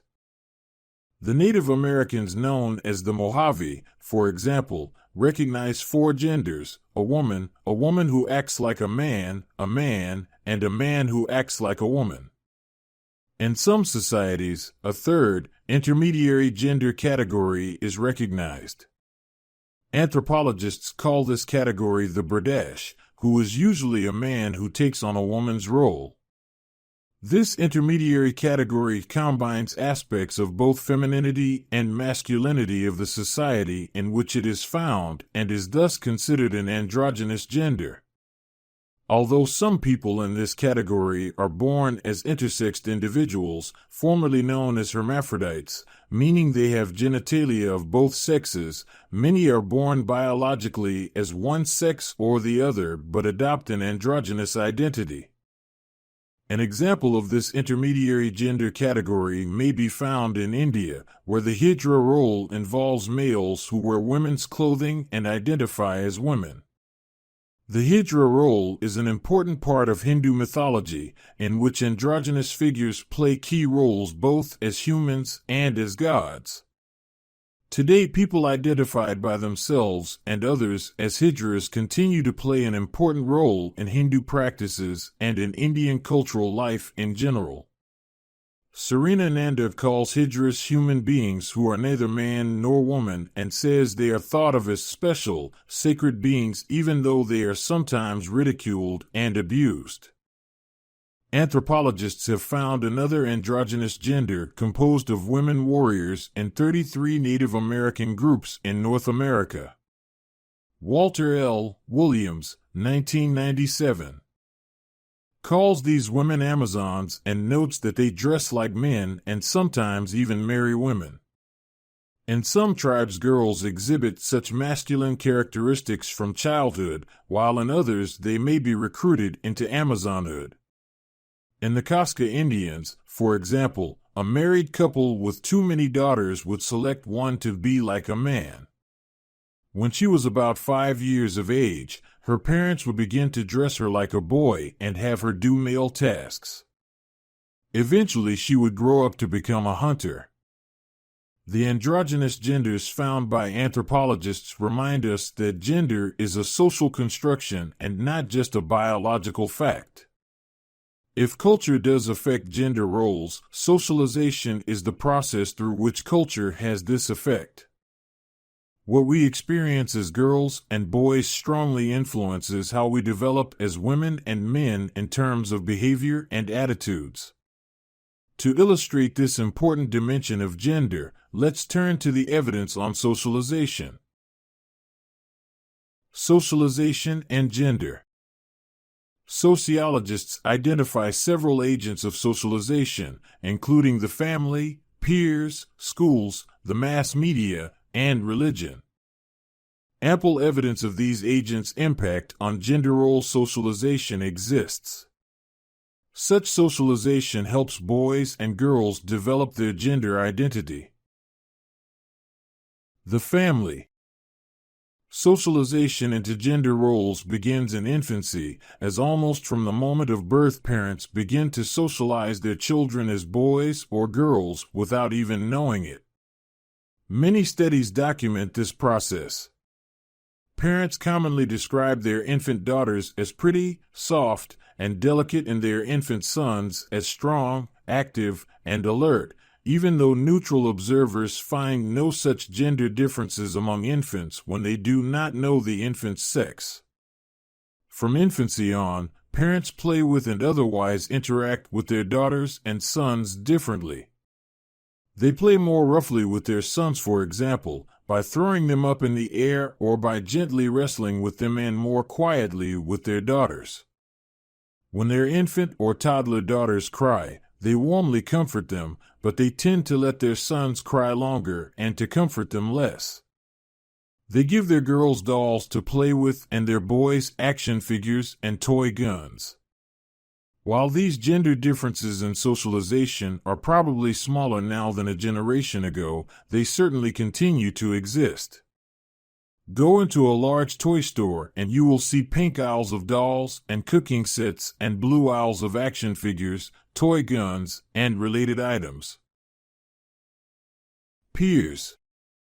Peer influences also encourage gender socialization. As they reach school age, children begin to play different games based on their gender.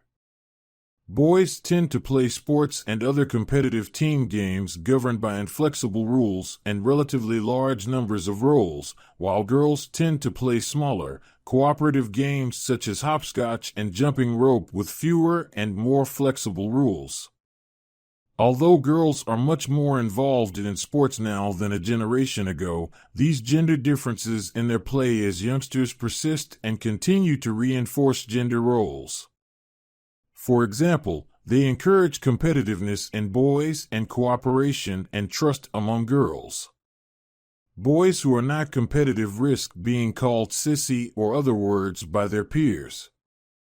The patterns we see in adult males and females thus have their roots in their play as young children. Schools. School is yet another agent of gender socialization. First of all, school playgrounds provide a location for the gender-linked play activities just described to occur. Second, and perhaps more important, teachers at all levels treat their female and male students differently in subtle ways of which they are probably not aware. They tend to call on boys more often to answer questions in class and to praise them more when they give the right answer. They also give boys more feedback about their assignments and other schoolwork. At all grade levels, many textbooks and other books still portray people in gender stereotyped ways. It is true that the newer books do less of this than older ones, but the newer books still contain some stereotypes, and the older books are still used in many schools, especially those that cannot afford to buy newer volumes. Mass media. Gender socialization also occurs through the mass media. On children's television shows, the major characters are male. On Nickelodeon, for example, the very popular SpongeBob SquarePants is a male, as are his pet snail, Gary, his best friend, Patrick Star, their neighbor, Squidward Tentacles, and SpongeBob's employer, Eugene Krabs. Of the major characters in Bikini Bottom, only Sandy Cheeks is a female. For all its virtues, Sesame Street features Bert, Ernie, Cookie Monster, and other male characters. Most of the Muppets are males, and the main female character, Miss Piggy, depicted as vain and jealous, is hardly an admirable female role model. As for adults' primetime television, more men than women continue to fill more major roles in weekly shows, despite notable women's roles in shows such as The Good Wife and Grey's Anatomy. Women are also often portrayed as unintelligent or frivolous individuals who are there more for their looks than for anything else. Television commercials reinforce this image. Cosmetics ads abound, suggesting not only that a major task for women is to look good, but also that their sense of self-worth stems from looking good. Other commercials show women becoming ecstatic over achieving a clean floor or sparkling laundry. Judging from the world of television commercials, then, women's chief goals in life are to look good and to have a clean house.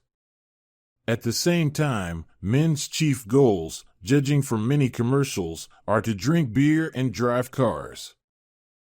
Women's and men's magazines reinforce these gender images. Most of the magazines intended for teenaged girls and adult women are filled with pictures of thin, beautiful models, advice on dieting, cosmetics ads, and articles on how to win and please your man. Conversely, the magazines intended for teenaged boys and men are filled with ads and articles on cars and sports, advice on how to succeed in careers and other endeavors, and pictures of thin, beautiful, and sometimes nude women. These magazine images again suggest that women's chief goals are to look good and to please men, and that men's chief goals are to succeed, win over women, and live life in the fast lane. Religion. Another agent of socialization, religion, also contributes to traditional gender stereotypes. Many traditional interpretations of the Bible yield the message that women are subservient to men.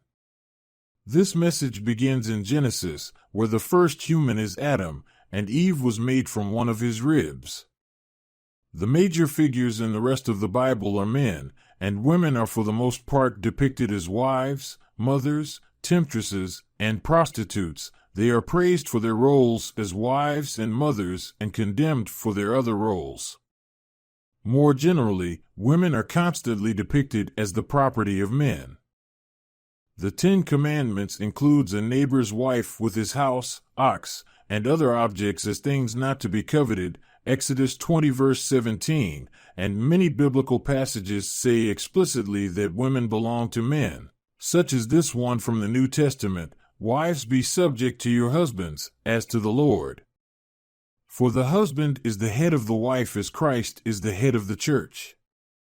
As the church is subject to Christ, so let wives also be subject in everything to their husbands." Ephesians 5 verses 22 to 24. Several passages in the Old Testament justify the rape and murder of women and girls. The Quran, the sacred book of Islam, also contains passages asserting the subordinate role of women. This discussion suggests that religious people should believe in traditional gender views more than less religious people, and research confirms this relationship. To illustrate this, Figure 6.3 shows the relationship in the General Social Survey between frequency of prayer and the view that it is much better for everyone involved if the man is the achiever outside the home and the woman takes care of the home and family. People who pray more often are more likely to accept this traditional view of gender roles. A final word on the sources of gender. Scholars in many fields continue to debate the relative importance of biology and of culture and socialization for how we behave and think as girls and boys and as women and men.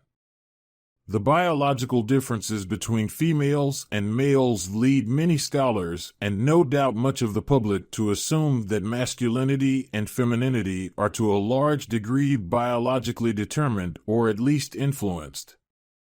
In contrast, anthropologists, sociologists, and other social scientists tend to view gender as a social construction.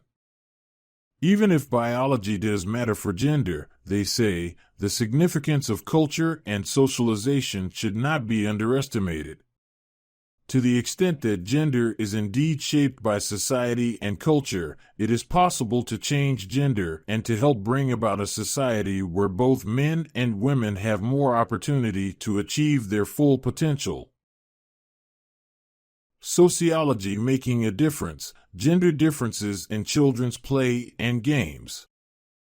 In considering the debate, discussed in the text, between biology and sociology over the origins of gender roles, some widely cited studies by sociologists over gender differences in children's play and games provide important evidence for the importance of socialization. Janet Lever studied fifth-grade children in 3 different communities in Connecticut. She watched them play and otherwise interact in school and also had the children keep diaries of their play and games outside school. One of her central aims was to determine how complex the two sexes' play and games were in terms of such factors as number of rules, specialization of roles, and size of the group playing. In all of these respects, Lever found that boys' play and games were typically more complex than girls' play and games. She attributed these differences to socialization by parents, teachers, and other adults, and argued that the complexity of boys' play and games helped them to be better able than girls to learn important social skills such as dealing with rules and coordinating actions to achieve goals. Meanwhile, Barry Thorne spent many months in 2 different working-class communities in California and Michigan observing 4th and 5th graders sit in class and lunchrooms and play on the school playgrounds. Most children were white, but several were African American or Latino. As you might expect, the girls and boys she observed usually played separately from each other, and the one-sex groups in which they played were very important for the development of their gender identity. with boys tending to play team sports and other competitive games and girls tending to play cooperative games such as jump rope. These differences led Thorne to conclude that gender role socialization stems not only from practices by adults but also from the children's own activities without adult involvement. When boys and girls did interact, it was often girls against the boys or vice versa in classroom spelling contests and in games such as tag. Thorne concluded that these us against them contests helped the children learn that boys and girls are two different and antagonistic sexes and that gender itself is antagonistic, even if there were also moments when both sexes interacted on the playground in more relaxed, non-competitive situations. Boys also tended to disrupt girls' games more than the reverse, and in this manner both exerted and learned dominance over females. In all of these ways, children were not just the passive recipients of gender role socialization from adults, their teachers, but they also played an active role in ensuring that such socialization occurred. The studies by Lever and Thorne were among the first to emphasize the importance of children's play and peer relationships for gender socialization. They also called attention to the importance of the traits and values learned through such socialization for outcomes later in life. The rise in team sports opportunities for girls in the years since Lever and Thorne did their research is a welcome development that addresses the concerns expressed in their studies, but young children continue to play in the ways that Lever and Thorne found.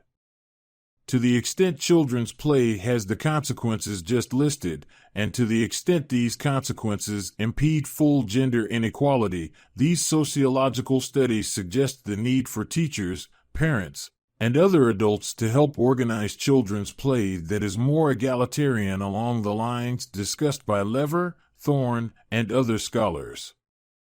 In this way, their sociological work has helped to make a difference and promises to continue to do so. Chapter 7: Socialization and Human Sexuality. One learns from society how to express one's sexuality.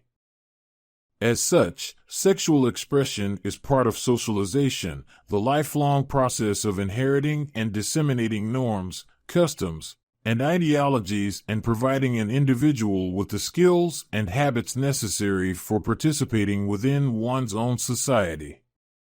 Socialization necessarily implies the inculcation of norms or behaviors that society marks as valued as opposed to those marked as deviant. In regards to sexuality, socialization in the U.S. and Western countries most notably adheres to heteronormativity, or the marking of heterosexual unions as normal and homosexual unions as socially abnormal and deviant. While homosexual unions are the types of unions most commonly marked in opposition to normative heterosexual unions, heteronormativity marks any type of non-heterosexual sexual activity as deviant, as heterosexual sexual acts are considered the norm. There is extreme variation in sexual expression across historical periods and cultures. This indicates that there are no universal sexual norms.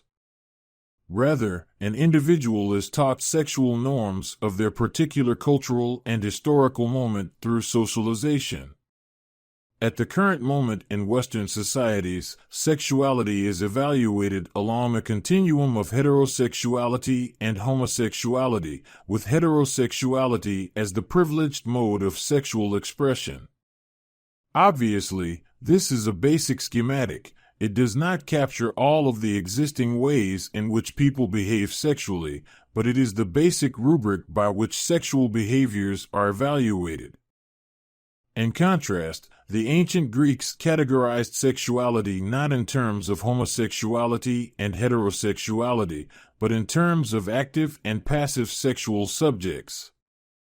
What was salient for the ancient Greeks was whether one took an active or passive sexual position, whether one was the penetrator or was penetrated.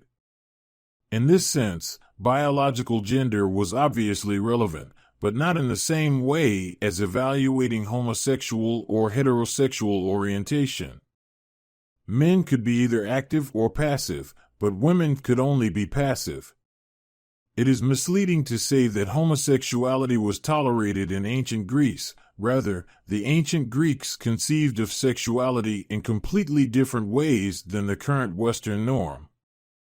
So how is it that one becomes socialized into certain sexual behaviors and proclivities?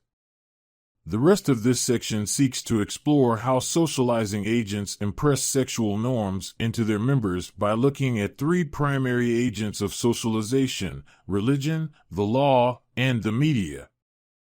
Given that most religions seek to instruct their followers on the proper and holy ways in which to live life, it follows that most religions seek to offer guidance on the proper ways to sexually comport oneself. For example, many evangelical Christians value abstinence and believe that men and women should wait until marriage to engage in sexual activity.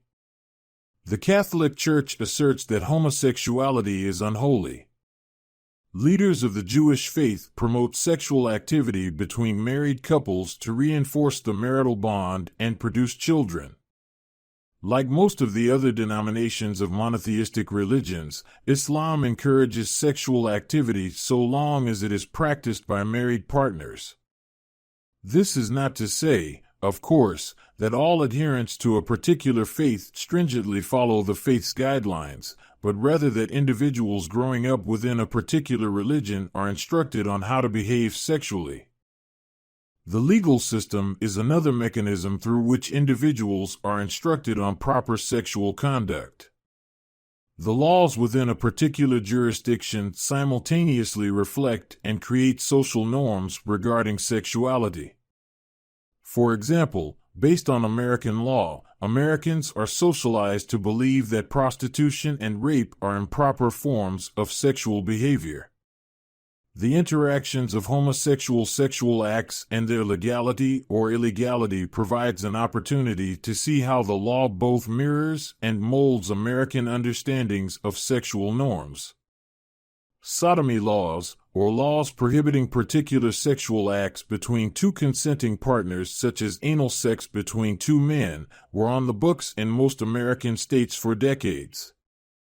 While sodomy laws in the United States often targeted sexual acts between persons of the same sex, many statutes employed definitions broad enough to outlaw certain sexual acts between persons of different sexes as well, sometimes even acts between married persons. The media is one final example of a cultural program through which individuals encounter normative discourses of sexuality. Individuals are socialized to replicate the sexual behaviors that they see on television, in movies, and in books. These representations are typically heteronormative. Pornography, the explicit depiction of sexual subject matter or a display of material of an erotic nature, presents another way in which individuals are socialized towards particular sexual practices through the media.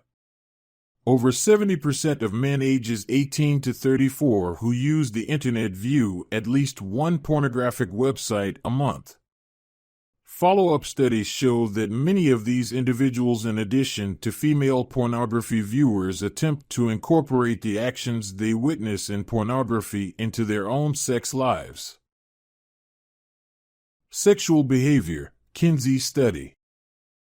Background: Dr. Alfred Kinsey was an American biologist who is considered to be the founder of sexology, or the scientific study of human sexuality, including human sexual interests, behavior, and function.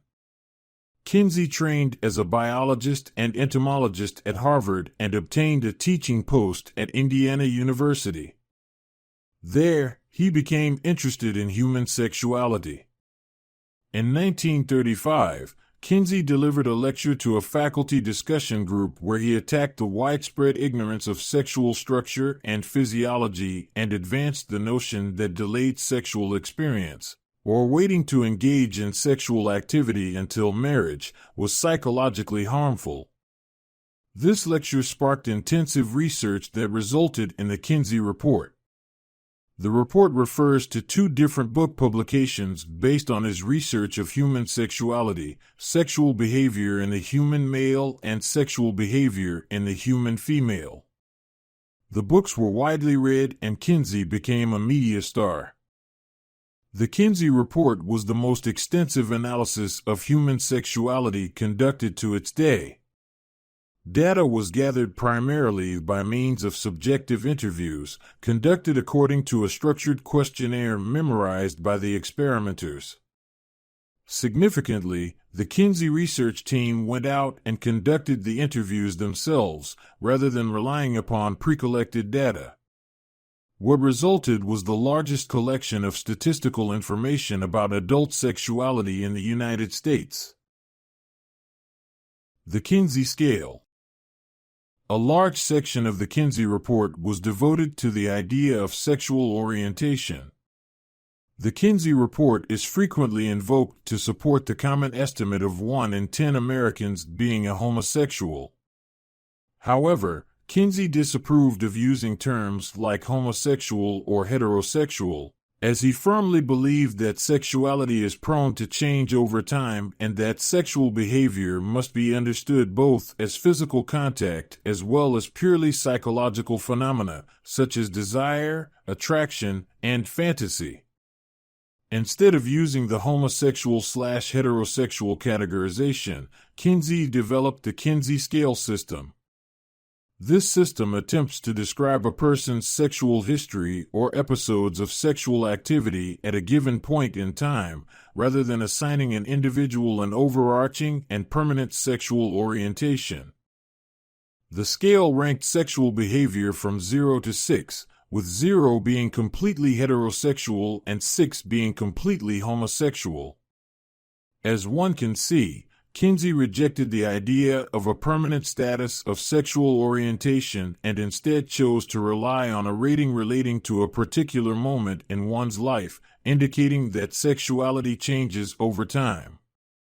Nevertheless, Kinsey's scale is effectively a segmented version of the heterosexual/homosexual binary, not allowing for other interpretations of sexuality.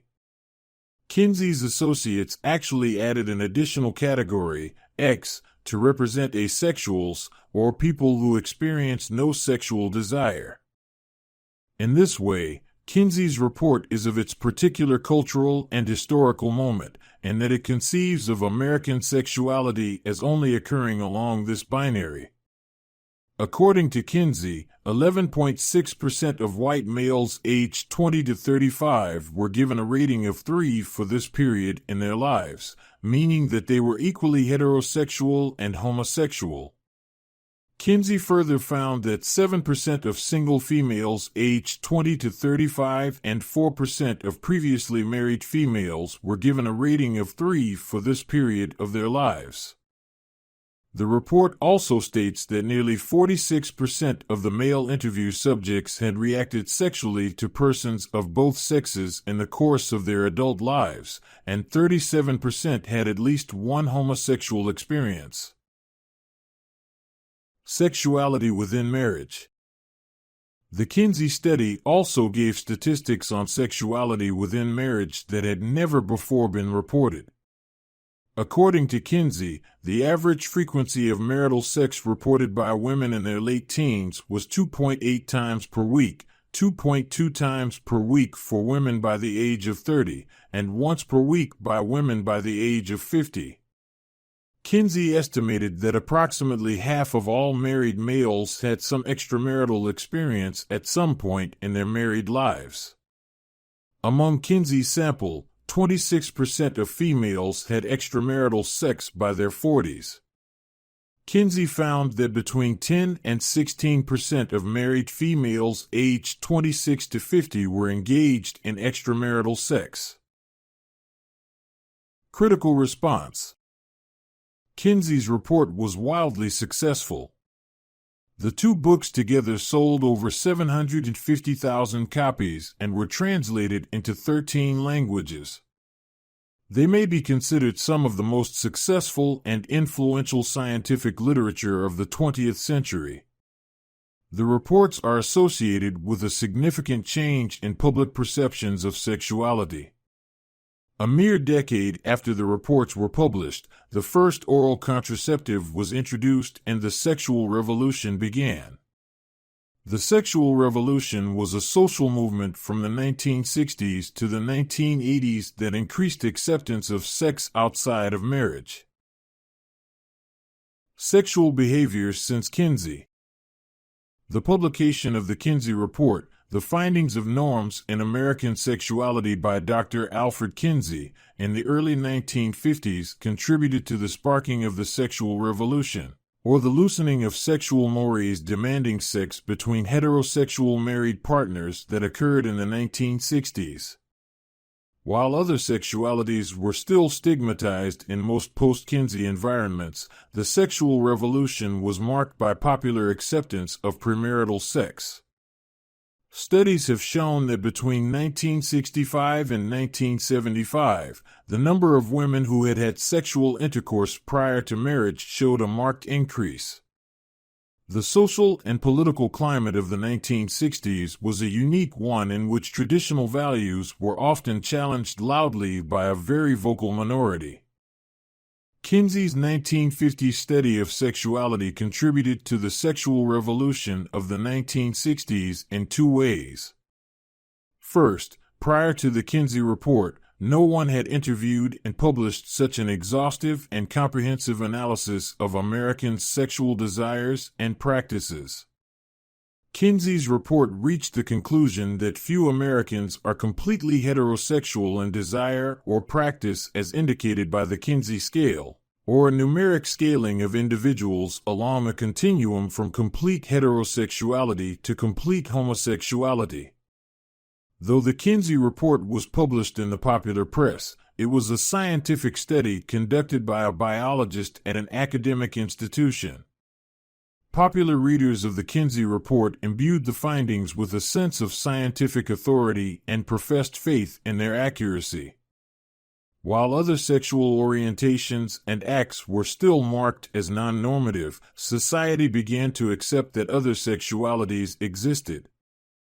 The Kinsey Report was one step towards non-heterosexual orientations and behaviors becoming accepted by society as normal. Second, one cannot underestimate the significance of the mere publication of the Kinsey Report, independent of its findings. Prior to its publication, sexuality was considered uncouth to include in conversation. Kinsey's publication initiated a national environment more tolerant to conversations about sexuality, which in and of itself loosened the grip of normalized, marital heterosexual relations. Another scientific product had a profound impact on the development of the sexual revolution, the development of oral contraception. The pill provided many women a more affordable way to avoid pregnancy. Before the pill, there was a lack of affordable and safe options for contraception, rendering unwanted pregnancy a serious risk of premarital sexual activity. In 1960, the Food and Drug Administration licensed the drug, enabling its legal sale. However, many states still outlawed the use of contraceptives in order to reflect and enforce an ethic in which sexual activity was only acceptable for reproduction. The pill became an even more favored and socially acceptable means of birth control in 1965 when the Supreme Court decided the case of Griswold v. Connecticut. In its opinion, the Supreme Court held that the government could not dictate the use of contraception by married couples because such action would be a violation of the right to marital privacy implied in the Bill of Rights. The ruling furthered access to birth control and contributed to a post-Kinsey sexual environment in which society increasingly accepted premarital sex. Sexual orientation. Sexual orientation describes an enduring pattern of attraction, emotional, romantic, sexual, or some combination of these to the opposite sex, the same sex, both, or neither. The varying forms of these attractions are generally divided into the following categories: heterosexuality, or attraction to members of the opposite biological sex; homosexuality, or attraction to members of the same biological sex; bisexuality, or attraction to members of both biological sexes; asexuality, or attraction to neither biological sex. Some individuals have tried to avoid these categories of sexual orientation by not describing themselves as hetero-, homo-, bi-, or asexual and preferring the umbrella term queer. Part of the opposition to the gender binary is that it creates heteronormative assumptions that mark heterosexuality as normal and homosexuality deviant merely because it is the opposite of heterosexuality. Significantly, sexual orientation does not only refer to one's sexual practices, but also includes a psychological component, like the direction of an individual's erotic desire. Sexual identity and sexual behavior are closely related to sexual orientation, but they are distinguishable. Sexual identity refers to an individual's conception of their own sexuality, while sexual behavior limits one's understanding of sexuality to behaviors performed. People may or may not express their sexual orientation in their behaviors. Development of sexual orientation. The primary tension in conversations about sexual orientation addresses whether sexual orientation is static or fluid, whether one is born with an immutable sexual orientation, or whether one develops sexual orientation. Each interpretation of sexuality manages our understanding of what sexual orientation means in different ways, particularly when combined with political debates about homosexuality. Organizations that subscribe to the static interpretation of sexual orientation fall on both sides of the political divide. Some organizations are socially and politically conservative, advancing the view that sexuality, left untreated, is static. These organizations tend to pathologize non-heterosexual orientations, or conceive of them as an illness that must be corrected through medical or therapeutic means. Some of these institutions offer sexual reorientation therapies in which individuals who are attracted to members of the opposite sex but do not want to have those attractions can try to become solely attracted to members of the opposite biological sex. Many of these programs are religiously motivated. 79% of men who said that they had changed their sexual orientation said that they had done so for religious reasons, while 93% indicated that religion was extremely or very important to them. Sexual reorientation. A significant amount of professional and academic doubt exists about the efficacy of these reorientation programs. No major mental health professional organization has sanctioned efforts to change sexual orientation, and virtually all of them have adopted policy statements cautioning the profession. These include the American Psychiatric Association, the American Psychological Association, the American Counseling Association, the National Association of Social Workers in the USA, and the Royal College of Psychiatrists. According to the American Psychological Association and the Royal College of Psychiatrists Gay and Lesbian Mental Health Special Interest Group, there is no sound scientific evidence that sexual orientation can be changed. Though they obviously disagree with the conceit that homosexuality needs to be treated, many major gay rights advocacy groups mirror the underlying assumption that homosexuality is a static sexual orientation. The idea that sexual orientation is not a choice, but that rather one is born with an assigned orientation, is pervasive in popular conceptions of sexual orientation. This idea runs up against studies that demonstrate how widely sexual orientation varies in light of cultural and historical circumstances. indicating that one's environment and cultural context play significant roles in determining one's sexual orientation. Homophobia. Homophobia is a range of negative attitudes and feelings towards homosexuality or people perceived as homosexual. Homophobia is observable in critical and hostile behavior like discrimination and violence. Much like racism or sexism, homophobia involves the targeting of a specific population of individuals with certain traits. Homophobia, or the fear of lesbian, gay, bisexual, transgender, and queer (LGBTQ) individuals, is often the impetus for discrimination, which can be expressed through either institutional or informal means. Institutional discrimination involves the state apparatus. If homophobic discrimination is institutional, it means either that non-heterosexual sex acts are criminalized or that LGBTQ individuals are denied the same legal rights as heterosexuals. Informal discrimination is not necessarily sanctioned by the state, but involves social pressures against LGBTQ individuals, behaviors, and identities. In the United States, the social disapproval of homosexuality is not evenly distributed throughout society. That being said, it is more or less pronounced according to age, ethnicity, geographic location, race, sex, social class, education, political identification, and religious status. Republicans are far more likely than Democrats to have negative attitudes about people who are LGBTQ. Likewise, people who consider themselves to be religious are more likely than secular individuals to hold negative views about LGBTQ people. Historical institutional homophobia, Holocaust. On many occasions in Western nations in the 20th century, LGBTQ individuals have been stigmatized because of homophobia.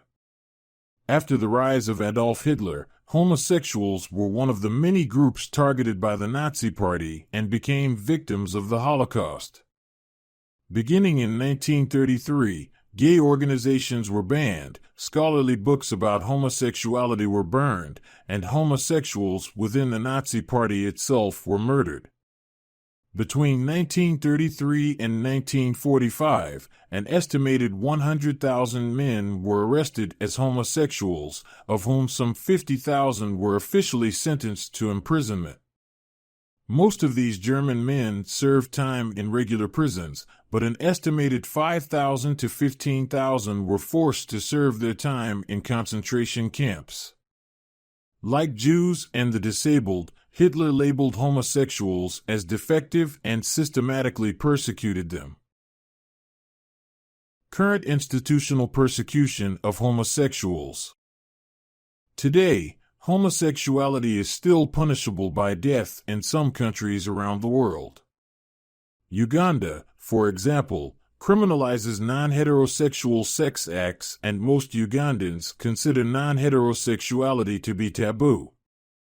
In October 2009, a member of the Ugandan parliament introduced the Uganda Anti-Homosexuality Bill to broaden the criminalization of same-sex relationships and apply the death penalty to repeat offenders. Under the statutes of the bill, individuals convicted of a single act of non-heterosexual sex would receive life imprisonment. Additionally, individuals or companies promoting LGBTQ rights would be nationally penalized. The bill also created a public policing policy under which Ugandan citizens would be required to report any homosexual activity within 24 hours or face a maximum penalty of 3 years in prison. Additionally, if Ugandan citizens were found to be engaging in same-sex sexual or romantic activities outside the country, Uganda would request extradition. The bill was signed into law in February 2014 but annulled just 5 months later. Homophobia in the United States. Although non-heterosexual sex acts are legal in the United States, LGBTQ people still face institutional discrimination because they are not afforded the same rights as heterosexual couples. Most evidently, same-sex couples are not allowed to wed in most states. Gay marriage has become a sensitive political issue over the past decade, partially due to the fact that the federal government and state governments have different laws about gay marriage. Until 2015, the federal government did not recognize gay marriage, but individual states could choose to recognize it. In 1996, the federal government passed the Defense of Marriage Act. According to this act, the federal government could not recognize gay marriages, and a state that did not recognize gay marriage did not have to accept the marriage license given to a same-sex couple in a different state that did recognize same-sex marriages. Supreme Court decisions in 2013 and 2015 ruled the Act's provisions unconstitutional and unenforceable. Informal homophobia. Prejudices do not have to be institutionalized to be harmful. Many instances of homophobia and discrimination occur by informal means. Homophobia can occur when heterosexual individuals feel anxiety about being perceived as gay by others. This phenomenon is most commonly experienced by adolescent boys. The taunting of boys seen as eccentric, many of whom are usually not gay, is said to be endemic in rural and suburban American schools. At times, this abuse can lead taunted individuals to take dangerous risks in efforts to prove a normative masculinity. Adolescents in the United States often use phrases like "that's so gay" in a pejorative sense. The movement for gay and lesbian civil rights. The LGBT rights movement refers to the attempts of lesbian, gay, bisexual, and transgender advocates to improve the legal and social status of LGBT people. Historically, LGBT people have faced prejudice and discrimination. Since the mid-1900s, individuals and organizations have worked to overcome prejudice against LGBT people.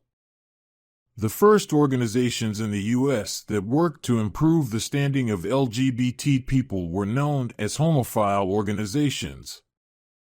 Homophile organizations were clubs of gay men and lesbian women who sought equality for gays and lesbians.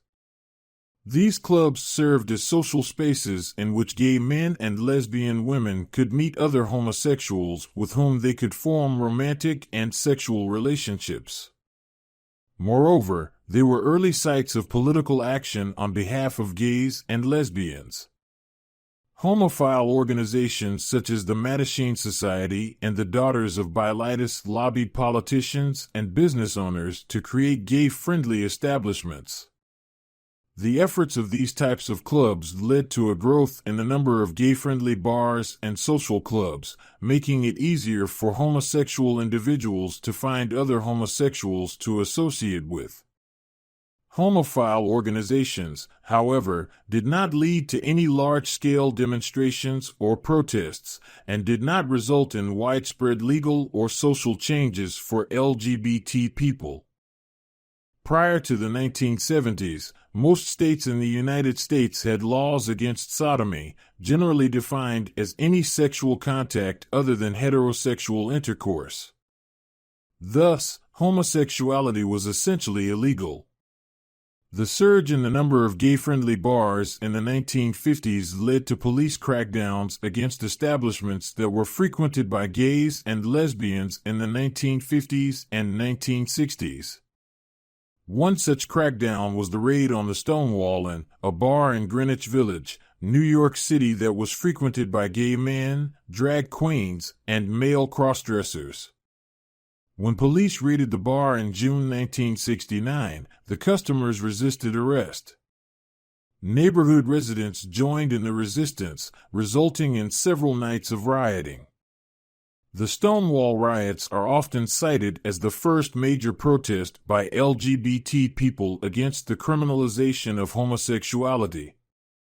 The riots gained much media attention and served as visible evidence that there was a large population of homosexual people that could be organized into a politically active group.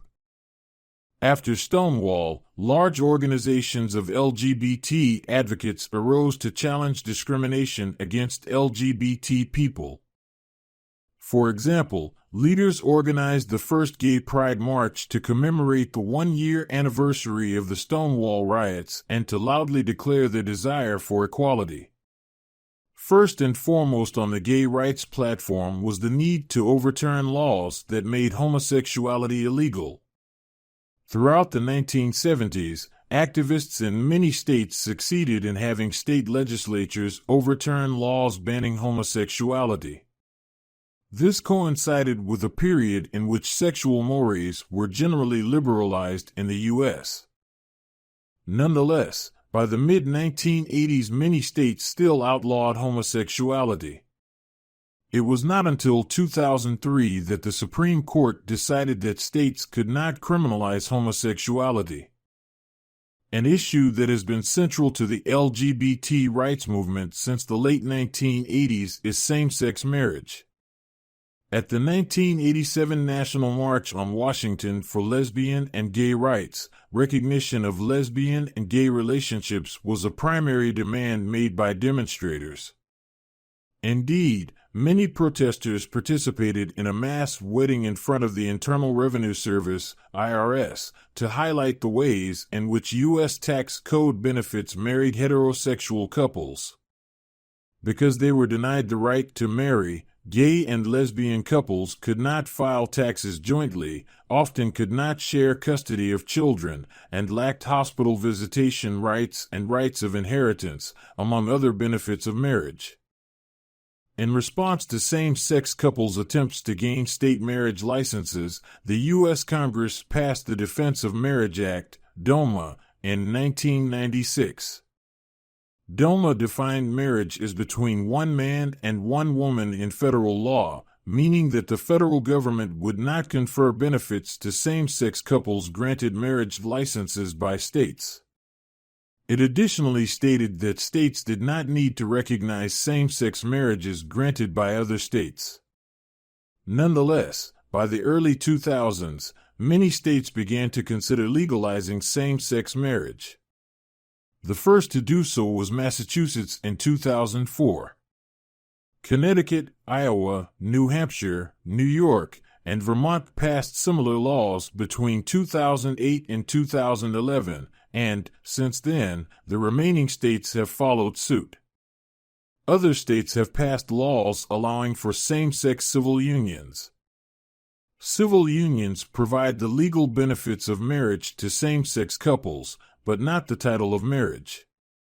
Beginning with Denmark in 1989, civil unions under one name or another have been established by law in several, mostly developed, countries in order to provide same-sex couples with rights, benefits, and responsibilities similar, in some countries, identical, to opposite-sex civil marriage. On June 26, 2015, the U.S. Supreme Court ruled in Obergefell v. Hodges that state laws banning same-sex marriage violate the 14th Amendment and that states must license and recognize same-sex marriages. Social context and sexual behavior. Sexual behavior refers to the manner in which humans experience and express their sexuality. People engage in a variety of sexual acts from time to time, and for a wide variety of reasons. Sexual activity normally results in sexual arousal and physiological changes in the aroused person, some of which are pronounced while others are more subtle. Sexual activity also includes conduct and activities which are intended to arouse the sexual interest of another, such as strategies to find or attract partners, mating and display behavior, and personal interactions between individuals, such as flirting and foreplay. Human sexual activity has sociological, cognitive, emotional, behavioral, and biological elements, including physiological processes such as the reproductive mechanism, the sex drive, and pathology, sexual intercourse and sexual behavior in all its forms, and personal bonding and shared emotions during sexual activity. Socialization and sexual behaviors. Since sexuality is expressed through means learned by socialization, social context is bound to influence sexual behavior.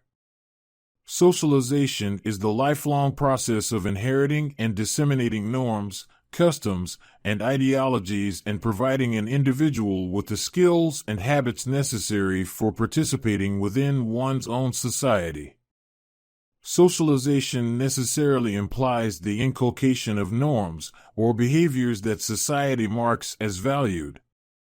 Because socialization teaches members of a society how to behave, behaviors that are not specifically taught as normalized and socially acceptable are marked as deviant. Understanding sexual behavior. Individuals are taught to use social cues to interpret sexual intent. This is most obviously demonstrated in behaviors associated with flirtation. Flirting is a playful activity involving verbal communication and body language by one person toward another, used to sometimes indicate an interest in a deeper relationship with the other. In some social contexts, a hug could demonstrate platonic friendship, as in the case of two coworkers hugging upon hearing the news that their project was successfully received. In other contexts, the hug could be interpreted as sexual interest. Thus, social context is essential when one considers potentially sexual behavior. Socialization and normalized sexual behavior. Because sexual behavior is influenced by socialization, what is deemed normal can vary widely across cultures. In some cultures, sexual activity is considered acceptable only within marriage, although premarital and extramarital sex are also common. Some sexual activities are illegal either universally or in some countries, and some are considered against the norms of a society. For example, sexual activity with a person below some age of consent and sexual assault in general are criminal offenses in most jurisdictions.